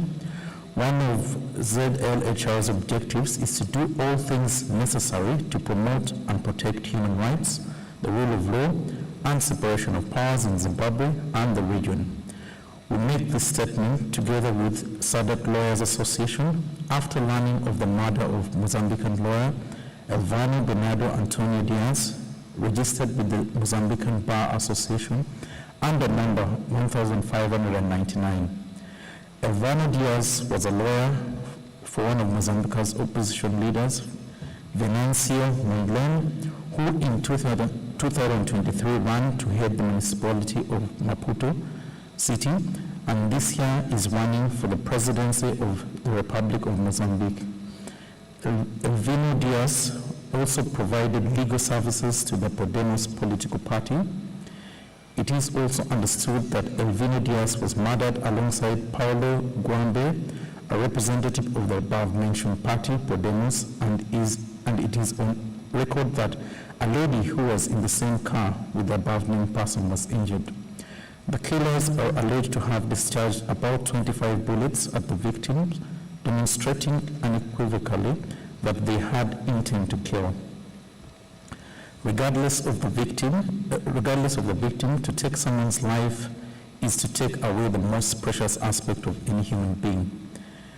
Anywhere in the world, killing a lawyer was always and is always a way of silencing the voice of truth, but over and above everything is a way of intimidating all other lawyers who fight incessantly to defend the rights and interests of their constituents, to defend the rule of law. Strictly speaking, killing a lawyer is tantamount to killing the democracy and the rule of law. As the legal profession, we cannot allow this to happen. Lawyers must be free to continue to defend with all professionalism, human rights, and the rule of law. We strongly condemn this macabre act. We urge the competent authorities of the Republic of Mozambique to investigate with due speed and professionalism this callous and meticulously prepared crime. We hope that the moral and material perpetrators of this crime will be exemplarily punished, and that crimes of this nature do not occur again in our region. In this moment of pain and mourning, Zimbabwe Lawyers for Human Rights and SADC offers its deepest condolences to the bereaved families and the membership of the Mozambican Bar Association at large. Assuming from the circumstances in which the murder took place that it may have resulted from political differences, Zimbabwe Lawyers for Human Rights and SADC Lawyers Association cannot accept that extrajudicial killings is the right solution. Therefore, together with the Mozambican Bar Association, SADC Lawyers Association, we will do everything in its power to leave no stone unturned. To all lawyers in Mozambique, we wish them a lot of courage to continue carrying out their mission, fear or favor. May Elvino's soul rest in peace. Thank you. Merci beaucoup. Nous avons pu permettre de votre déclaration. Le rapporteur pays du Zimbabwe va récupérer ça au secrétariat pour... Zimbabwe will engage with this. We now come to the end of human rights situation in Africa. We still have 1 hour. We'll take a last report, the report of Commissioner Lita Musi Ogana on the working group on indigenous communities and indigenous populations and HIV/AIDS. Kindly combine the two together so that we can have a discussion after. Please do not present the two reports by reading them from beginning to end. Kindly summarize the two reports and allow the discussants to ask questions on the two reports. I want to give you 20 minutes for the two reports. Commissioner Lita, you have the floor.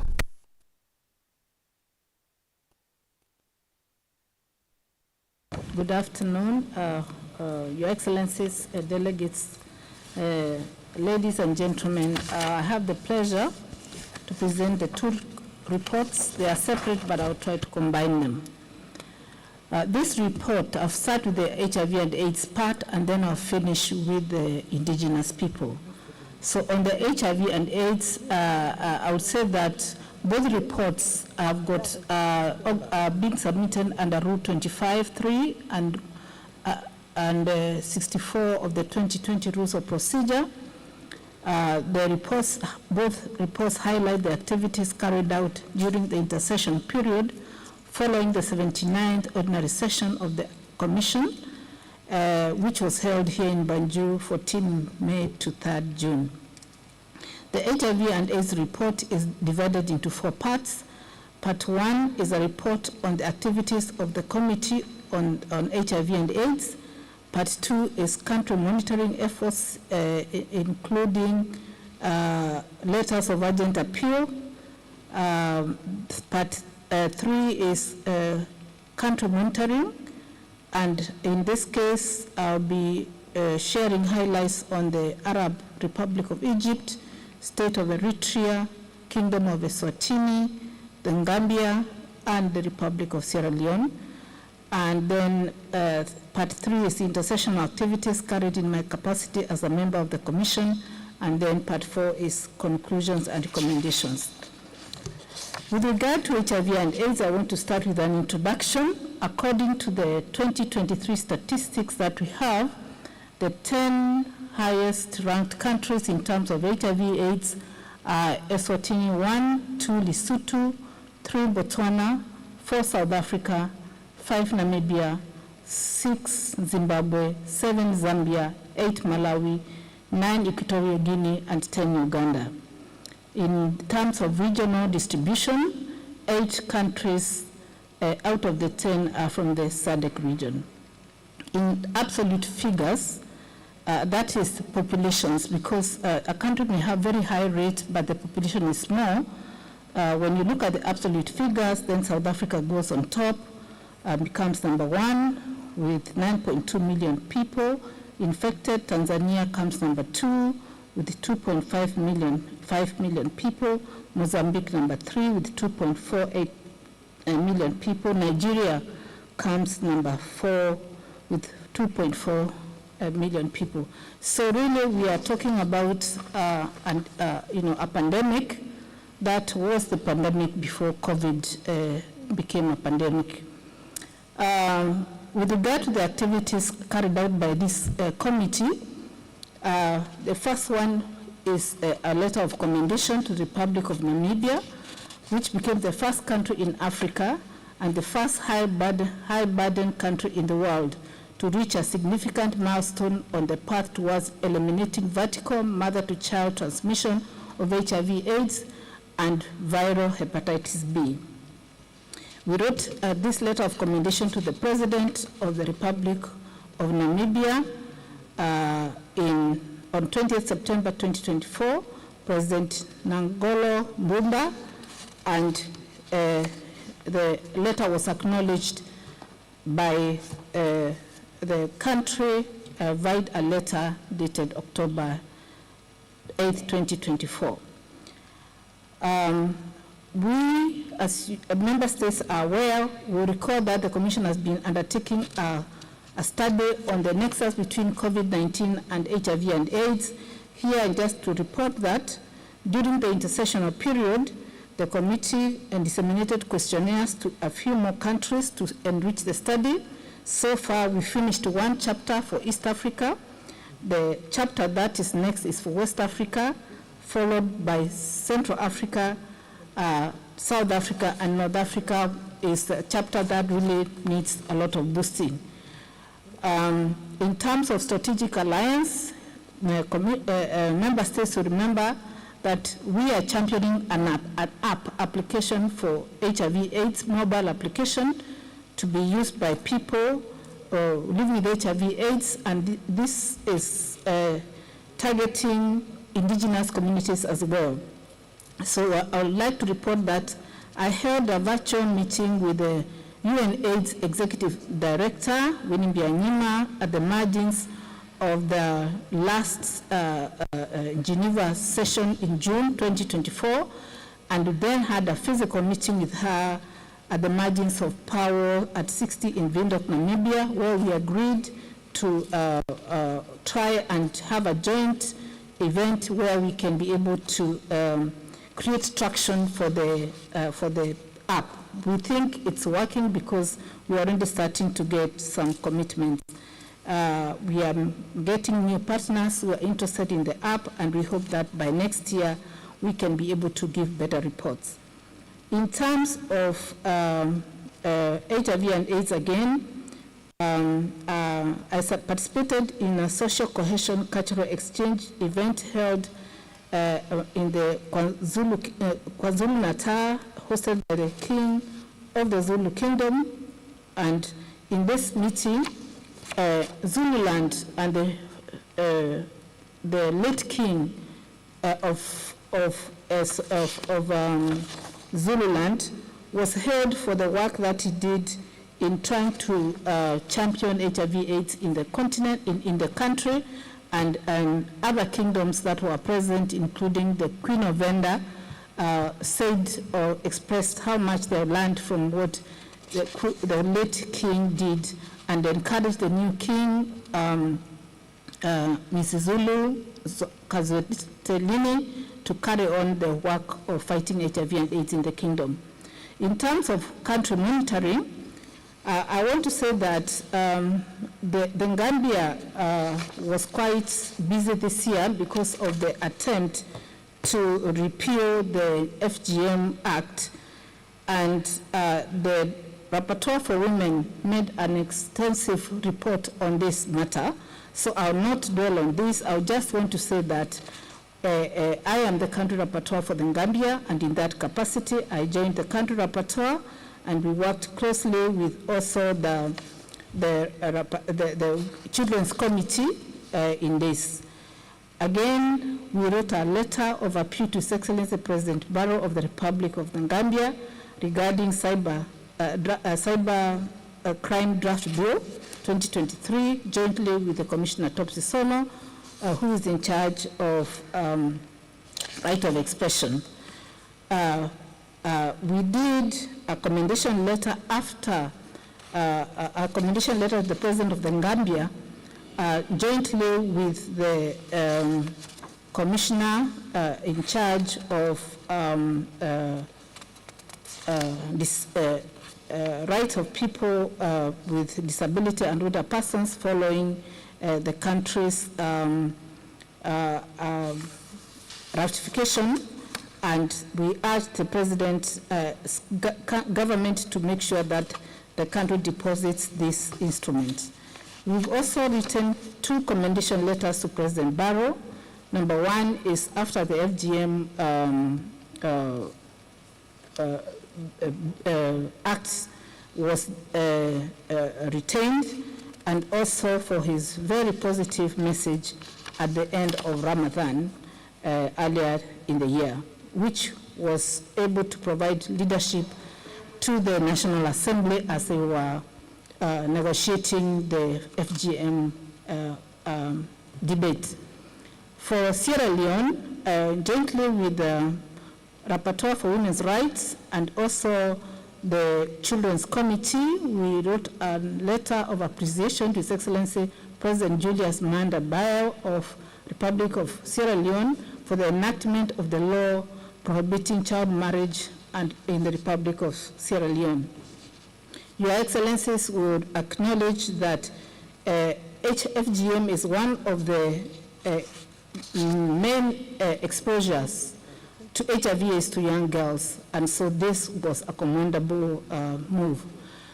With regard to the Arab Republic of Egypt, we had earlier in the year sent a letter of appeal to His Excellency President Abdel Fattah el-Sisi of the Republic of Egypt on his mercy following the seven convicts who are on death row. And we are happy to say that although the legal process could not facilitate that, the President went out of his way and gave extended mercy and released 600 convicts through presidential pardon. Following this, we wrote a letter of commendation to His Excellency the President and thanked him for his act of mercy and called upon him to continue to extend such acts. We also noted that the country had made some significant changes which show positive movement to better national strategy on human rights, and we have acknowledged this, and we continue to engage the country, and wish to take this opportunity to commend Egypt for the 600 convicts that were released. With regard to the state of Eritrea, the Commission participated in a side event on the margins of the 56th session of the Human Rights Council on the December roadmap, and in that participation, the Commission highlighted the mandate of the Commission to address country situations and review human rights situations through periodic reports, while commending the state of Eritrea for demonstrating commitment towards promotion and protection of human rights through agreeing to work on a country report that we adopted last session. On the Kingdom of Eswatini, we did a joint letter of appeal to His Majesty the King regarding the alleged restrictions on freedom of expression in the Kingdom of Eswatini. This letter, we sent it on the 10th of September 2024, jointly with the Commissioner Topsy Sono, who is in charge of right of expression. In that joint letter of appeal, we also expressed our concern relating to the recent decision of the Supreme Court of the Kingdom of Eswatini in the case of Prime Minister versus Tulani Maseko and 6 others, handed down on 13th August 2024. And this is in the report. Delegates can read for themselves, but we were able to highlight some of the concerns. We held a virtual meeting with defenders of human rights in the Kingdom of Eswatini on the 2nd of October. In my capacity as the country rapporteur, this was a Zoom meeting in which different people from Kingdom of Eswatini participated from different countries, where they say they were seeking refuge and they didn't want to be seen because of fear. And so we held this meeting, and I thought it is good to bring it up here. Their main concern is the clawback on opposition leaders in the country and also on the media.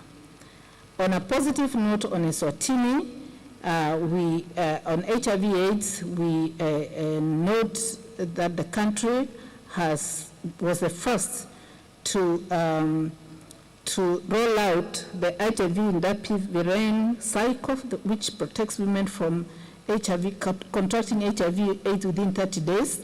And with Eswatini being the country with the highest rate on HIV/AIDS in the world, we think this is a very good move, and we encourage the country to do more in terms of rolling back HIV and AIDS.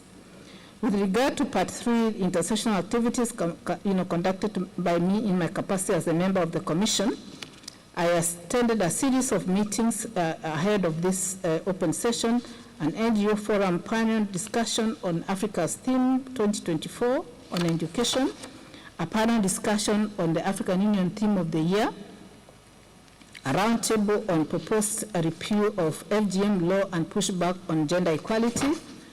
I had a sensitization, we had a sensitization exchange with key representatives of the Republic of the Gambia, and over and above that, I represented the chairperson in his capacity as the focal point on judicial justice in Nairobi, Kenya on the 17th of September 2024, in which among the key messages which came after looking at the theme on Africa of good governance, democracy, respect for human rights, justice, and law, one of the key things that came up was judges being called upon to be patriotic in their judgments and to fight corruption in general and fight judicial capture. I attended the opening ceremony of the third African Business Forum on Human Rights on behalf of the chair, which was scheduled for 8th October 2024. And the theme was promoting responsible business conduct in a rapidly changing context. This meeting was preceded by our panels, and I participated in the panel on indigenous people and also in the indigenous persons caucus. And one of the key things that came out of that caucus was to find a way to consolidate cases coming up which have had judgments in every country and that have not been implemented, and look for a high-level mission to that country to see if member states can take the whole package and try to implement. Being in Kenya, there are a couple of cases that have been, judgment has been passed against the country, and it was felt that they need to work together. With regard to recommendation on this report, before I go to the next one, I want to highlight that on HIV/AIDS, states must adopt practical measures and arrangements to ensure the availability and accessibility of pre-exposure prophylaxis, post-exposure prophylaxis, and antiviral therapy condoms in their countries, territories, and in rural areas. The other recommendation that I would like to make on this is to encourage member states to welcome the Commission to undertake promotion missions in their countries, because this is one way of pushing, trying to solve the problems in our work. With regard to the report on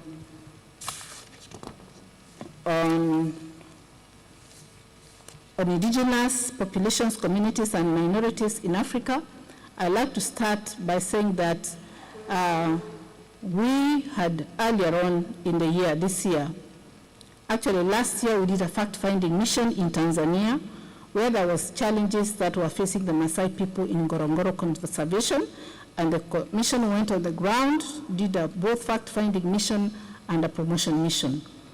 Without preempting our report on the joint promotion and fact-finding mission this year, on the 29th of January 2023, the commissioner in charge of Tanzania and myself in charge of indigenous populations wrote to the President of the Republic of Tanzania following fresh evictions and harassment of Maasai community in the Ngorongoro crater.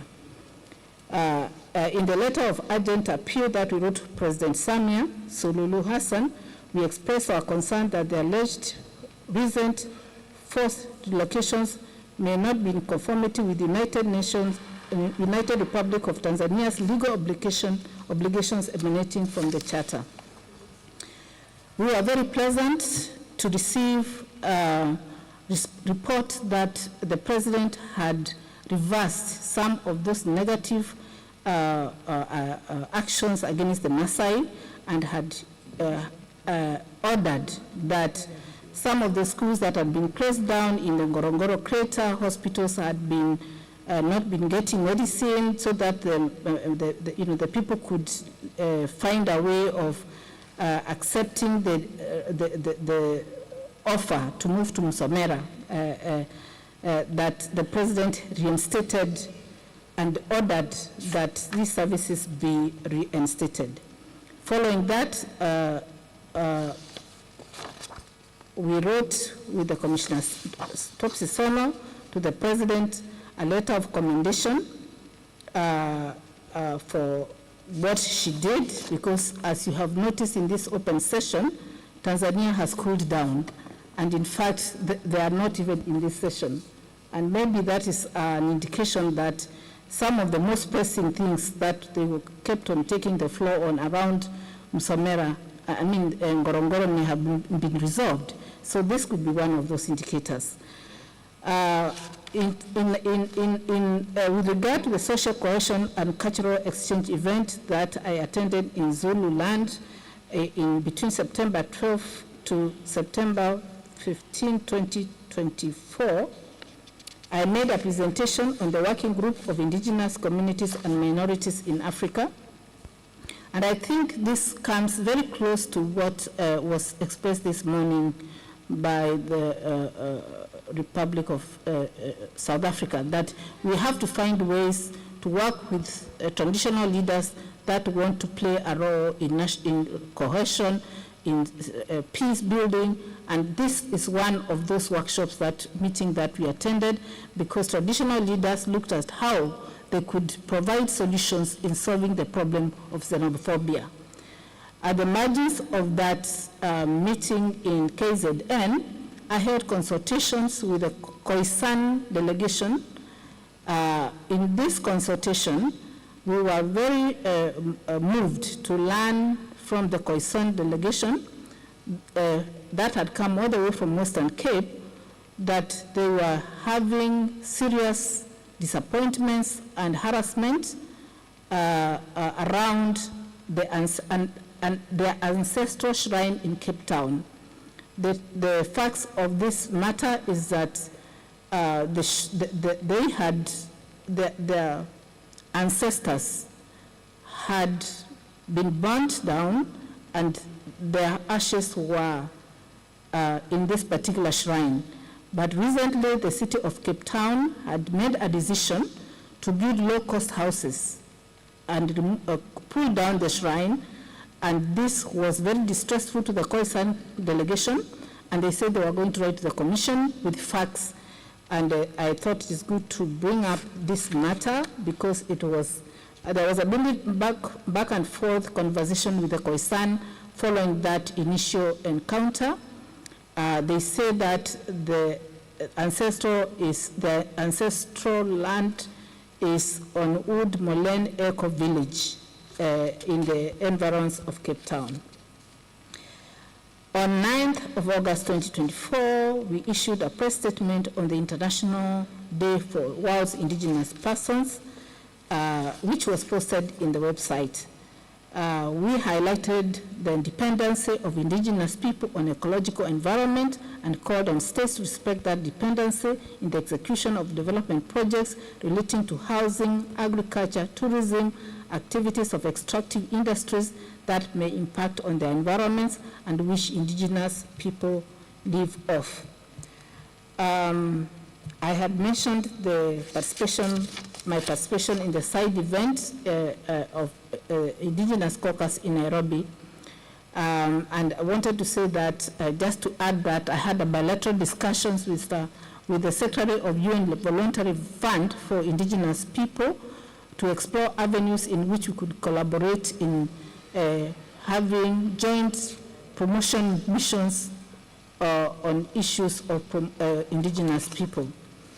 Prior to this meeting, we participated in the first ever meeting and training of traditional leaders and religious leaders, and this was organized by the NGO Forum.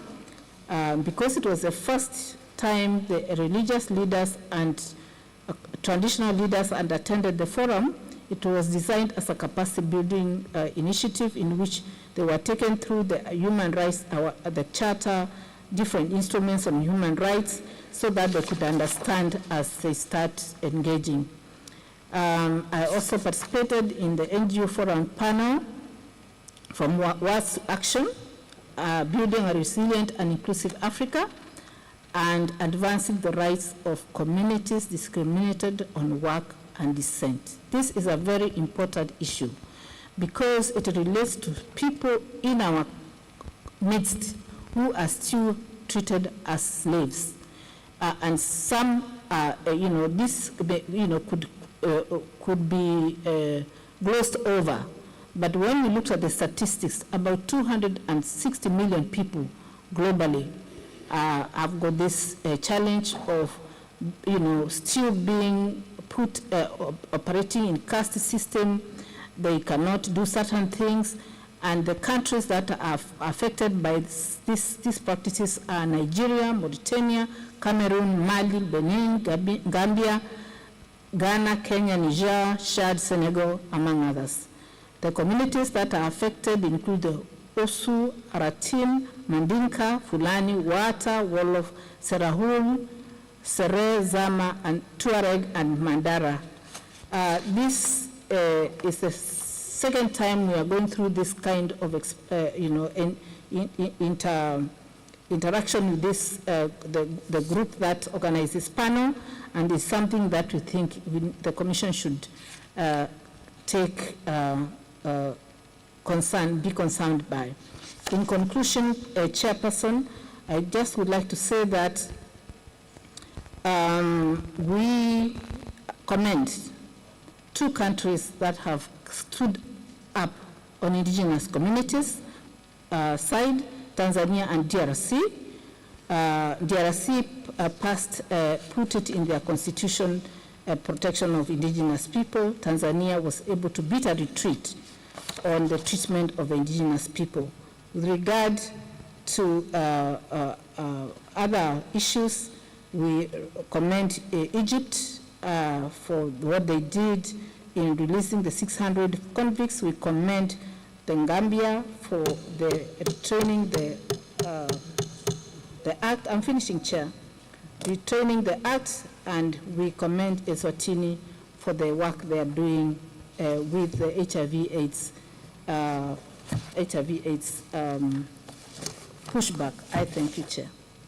Thank you very much for your report, the presentation of your report.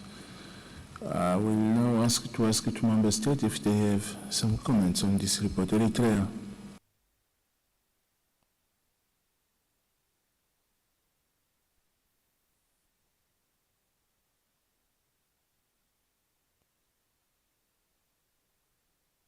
My delegation is requesting the Commission to make a little statement on Eritrea's achievements regarding the protection of people living with HIV/AIDS.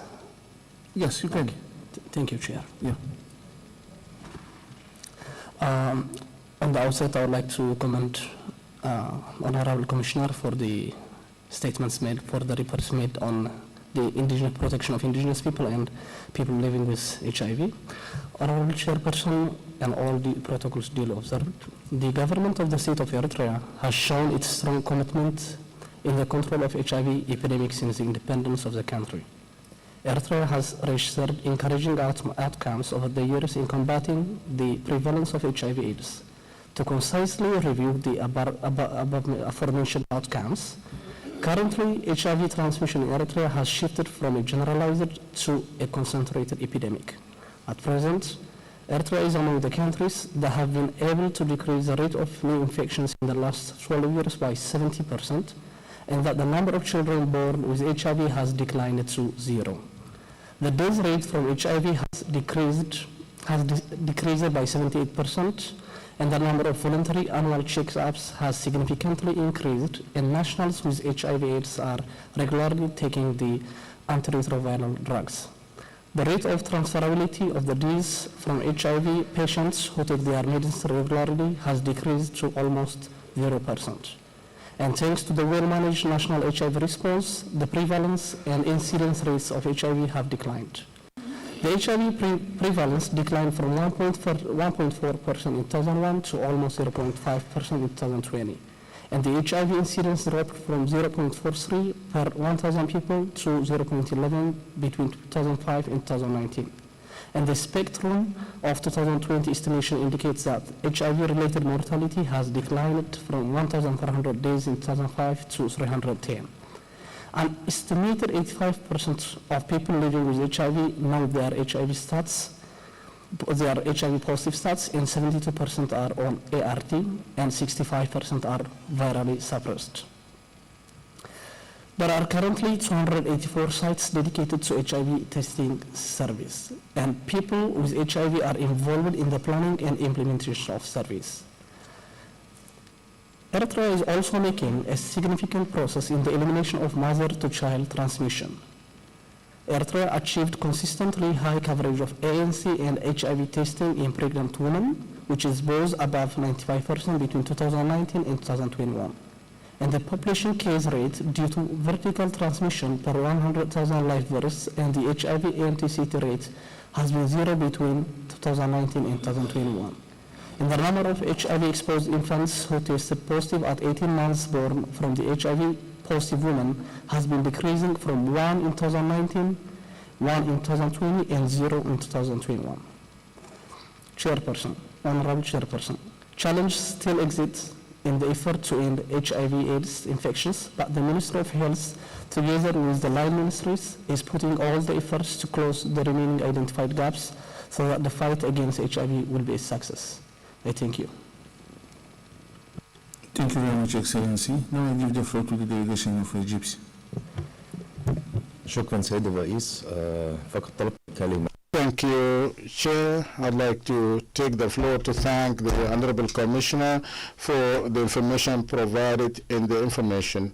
And from this part, I'd like to confirm that Egypt is working in confirming the human rights. And also I'd like to mention that the President of the Republic has declared that Egypt has is in the process of signing all the human rights instruments of human rights. And as for the information and on the decision of the President to hand over the second report of the human rights strategy of Egypt, I'd like to mention that the main points of that report is the commitment of the state of Egypt to protect the cultural, economic, and social rights, and also by engaging all the actors at the national level. Also, I would like to highlight that the National Commission for Human Rights is preparing the third report of human rights, which will be released soon. And the African Commission will be notified of this report as soon as it is be released. The third one is that Egypt is preparing for the third report that will be released at the United Nations Human Rights Council, as well as highlighting all the achievements of Egypt in the issue of consolidating the human rights. This report will be discussed in Geneva next year. Thank you.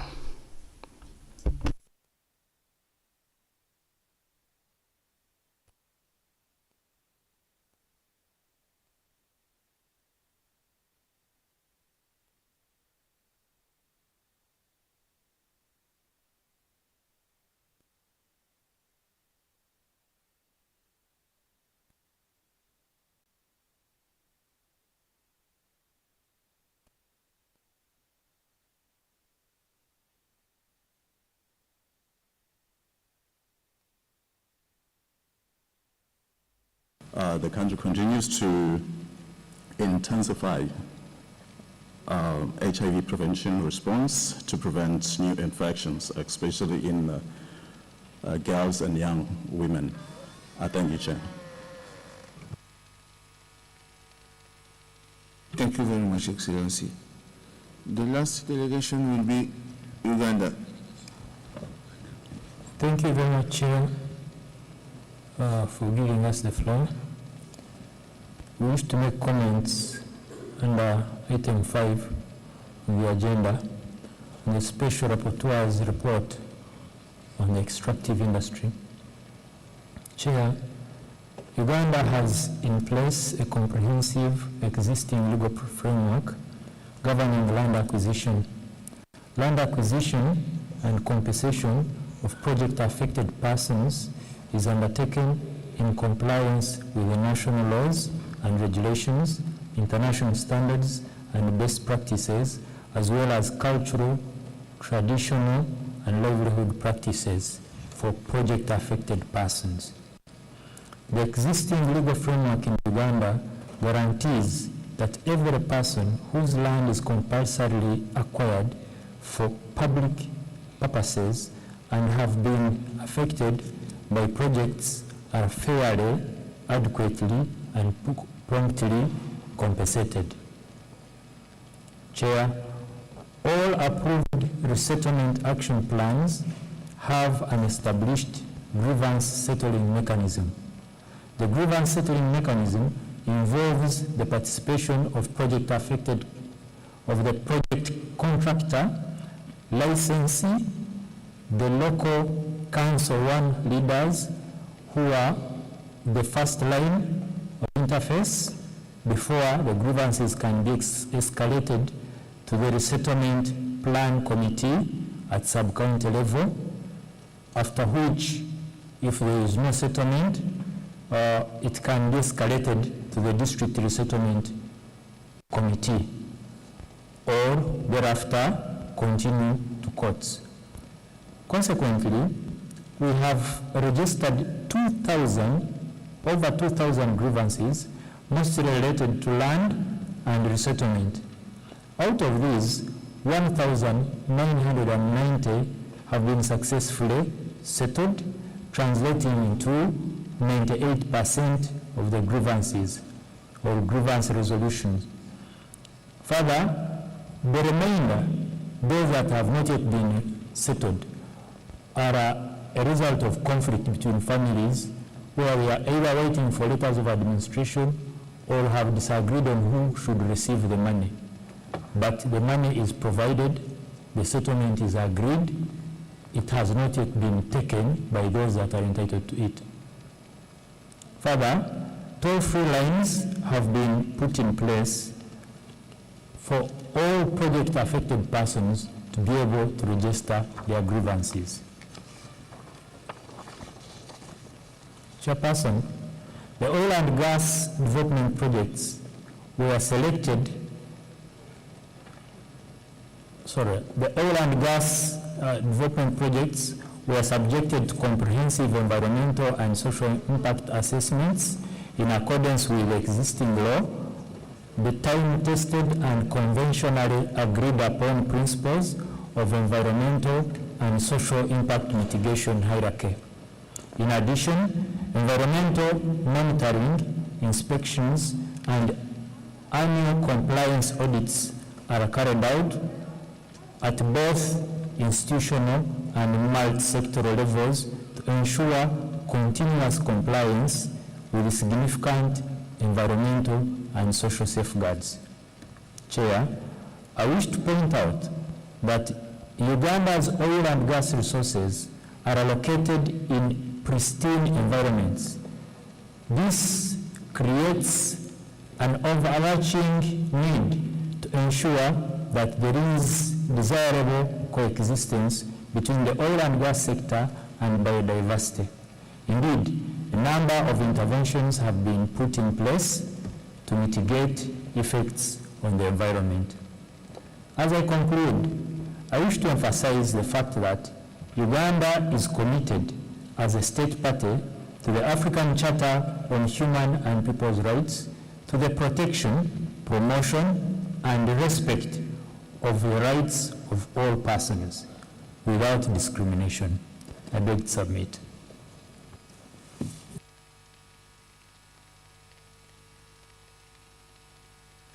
Merci beaucoup. Est-ce qu'il y a une INDH encore? Ethiopian? The last INDH in the room. NGO?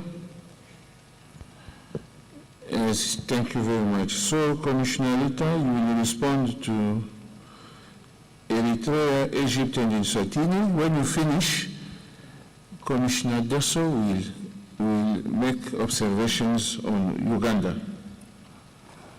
Thank you very much.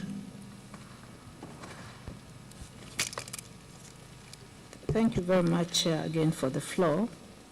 I would like to take this opportunity to thank the member states that have taken the floor and to say that your interventions are very well noted. With regard to Eritrea, we have taken note of the declining HIV/AIDS in your country and the reduced infections by 70%, and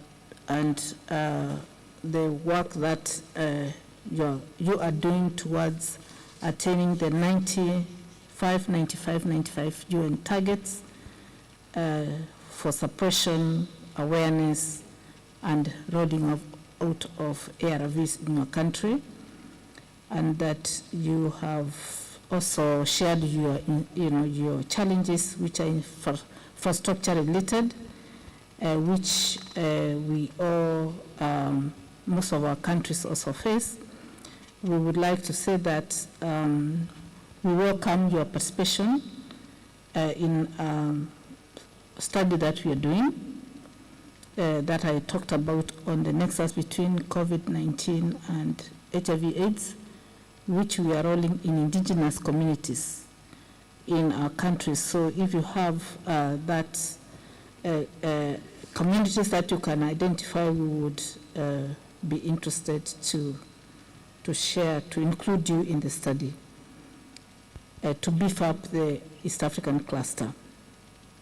With regard to Egypt, we would like to congratulate you for the efforts that the government is making, and particularly on your progress towards the human reports that you have covered, you have shared with us. We certainly look forward to working more closely with you in terms of reducing the number of people in prisons in your country. And we encourage your head of state to continue with the act of mercy that he has acted. He has shown us to pardon more people, and that we would like to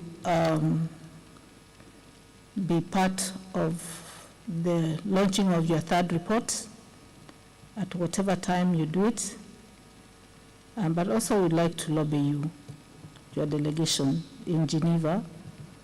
We are looking for Egypt's support to the Commission during our participation in the Human Rights Council. As you're aware, the Commission is an organ of the African Union and an intergovernmental institution, and so we look forward to your support. With regard to Eswatini, we welcome your remarks and say that indeed you need a lot of support in fighting HIV and AIDS. This is a small population. I think if as all hands are on deck, it's possible to reduce the pandemic. And I think the steps that you have made as a country are moving this process forward positively. So we welcome our missions as soon as possible, in which we could just sit down and strategize and see how this HIV/AIDS issue can be discussed with all the stakeholders and what the Commission can do.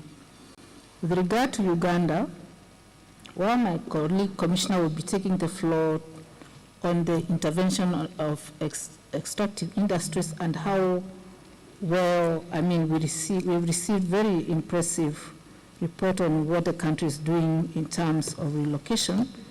I'd like to share with the Ugandan delegation that East African countries have a different story when it comes to the indigenous challenge we have. Uganda, Tanzania, and Kenya, the evictions of indigenous people are actually to create room for tourism. So this is a special case. It's a bit different from the extractive industry, where indigenous people are being pulled out for mining to happen. In the case of Uganda, and this I would like to share with you because we look forward to your cooperation on this, the Batwa people and some of the indigenous communities in Mount Elgon area have been evicted out of their territories to create a space for parks. This has also happened in other countries like DRC. So we'd like to share with our delegations that any displacement, it doesn't always have to be extractive. Any displacement of indigenous people is really the issue at stake. So I would look forward to you going back home and checking what is happening in the forests as well, in the national parks, and we look forward to the same approach, so progressive for extractive industries. We'd like to see it happening with the tourism industry in Uganda. I cede the floor to the chair so that he can give it to Commissioner Deso. Thank you. Thank you, Commissioner Dorson. Thank you very much, Chair. Mine is to appreciate the intervention from the Minister, providing update on the legislative mechanisms that are put in place, but also the processes in terms of particularly expropriation of land. There are, in the course of the morning, some reports that we have received from defenders about the inadequacy of compensation in the context of the oil and gas development project. But mine is actually to say I look forward to actually get hold of the document that you have presented, because I find it useful in terms of the details it has provided. It's not generic saying that we have the laws and institutions. It actually outlines the processes that are followed in terms of grievances and grievance settlement, as well as the environmental and social impact assessment, but also the inspection that happens following or that in the course of the operation of those extractive operations. So I thank you very much for that and look forward for the follow-up. Thank you, Chair. Thank you very much, Commissioner Derso. Thank you very much, Commissioner Elita Missini-Magana. Now we are... Ambassador, South Africa. My apologies, Chair. My apologies. I was not going to intervene here. I've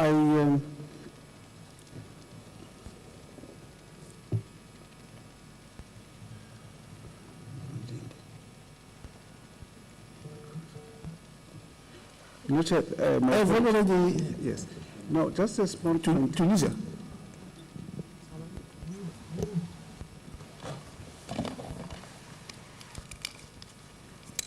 But my apologies, Chair. I was not going to intervene here, but I'm just... my interest, again, here is a progressive approach to this subject matter, especially on the indigenous people. The Commissioner may wish to look at Article 8J of the Convention on Biological Diversity. This article speaks to the whole issue of the preservation of indigenous knowledge systems. There is a very controversial issue that may not necessarily be obvious to some that have been involved with this subject matter, of the stealing of intellectual property from indigenous people. Indigenous people, especially the Khoisan and elsewhere, they retain indigenous knowledge systems that are not protected by intellectual property in the sense that some of us are aware of, especially in the context of the World Intellectual Property Organization, amongst others. And this issue is very sensitive. Right now in Colombia, there's a conference of the parties of the Convention on Biological Diversity. They're meeting as I speak now. And the consequence of what is at the center of the divisions between the 6th region and African countries in that meeting right now is emanating from this aspect. This is a very controversial discussion, but I really think a human rights dimension to the rights of indigenous people is very critical here, so that we as African countries have a common understanding as governments on how to protect the rights of indigenous people. I wanted to just make this quick point because I've been trying to recall the involvement of this particular commission in contributing in that respect. But equally so, if you look again at all of these climate change conferences, consistently every year there's one, but I have yet to find how we locate ourselves in these events. So I just thought I should make that point quickly. Thank you.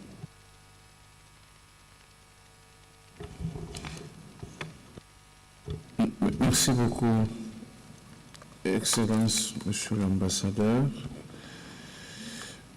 Je voudrais, dans la même logique de ce que vous dites là, dire que les droits de nos populations indigènes méritent effectivement une deserve protection from the African Union and from Africa in general. And a proof of this is that in all the cities where you visit here, you would realize that the traditional knowledge of our communities is neglected. And if it's not neglected, then it's consigned to witchcraft or evil power. Whereas in other countries, it's our ancestors who know how to heal people from diseases, and they can even have the knowledge to enhance our biodiversity to improve upon our living standards. Today, I see in Europe those shops that sell drugs from our communities, and then drugs that come from our herbs. And yesterday, for example, I spoke to a friend in Canada, and he has completely abandoned Western medicine, and he is now focusing on integrated medicine, and which offers alternative to classic medicine. That is the medicine of the white man, if I can call it way. So they propose chemotherapy instead of proposing chemotherapy for cancer. They have found drugs from our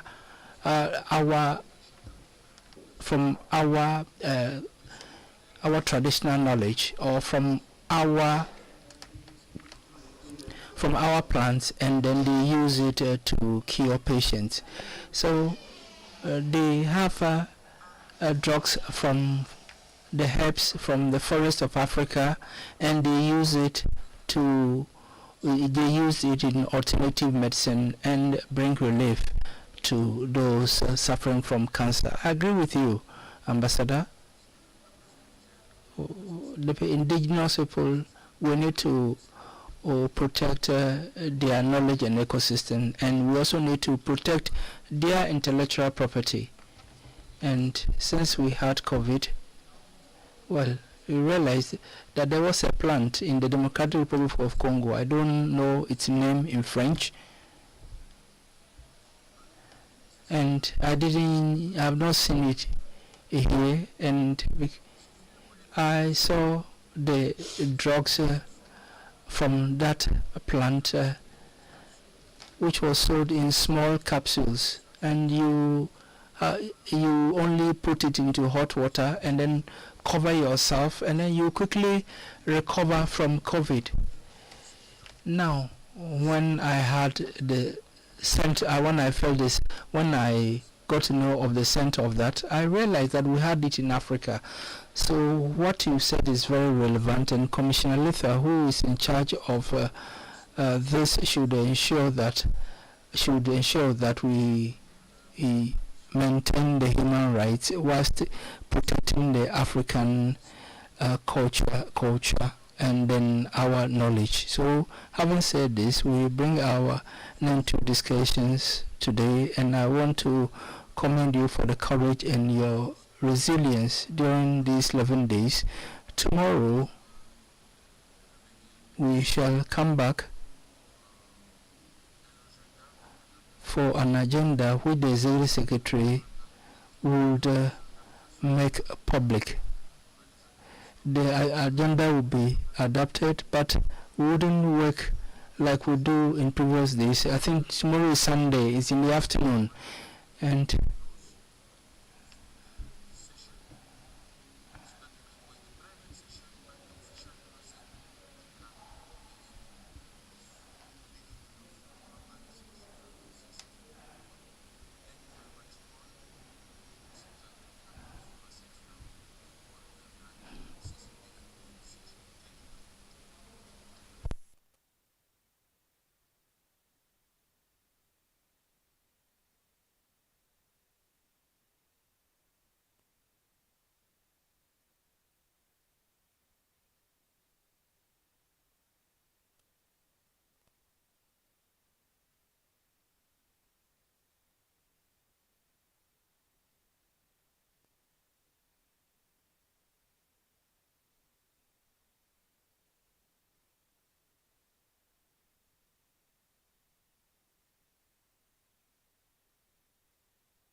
So I wish you a very good evening and a safe journey back to your home, here in the Gambia, and not back to your home country. So we'll meet tomorrow, and all the commissioners, vice chairperson, and to the secretariat and all, I wish you a very good evening. Thank you.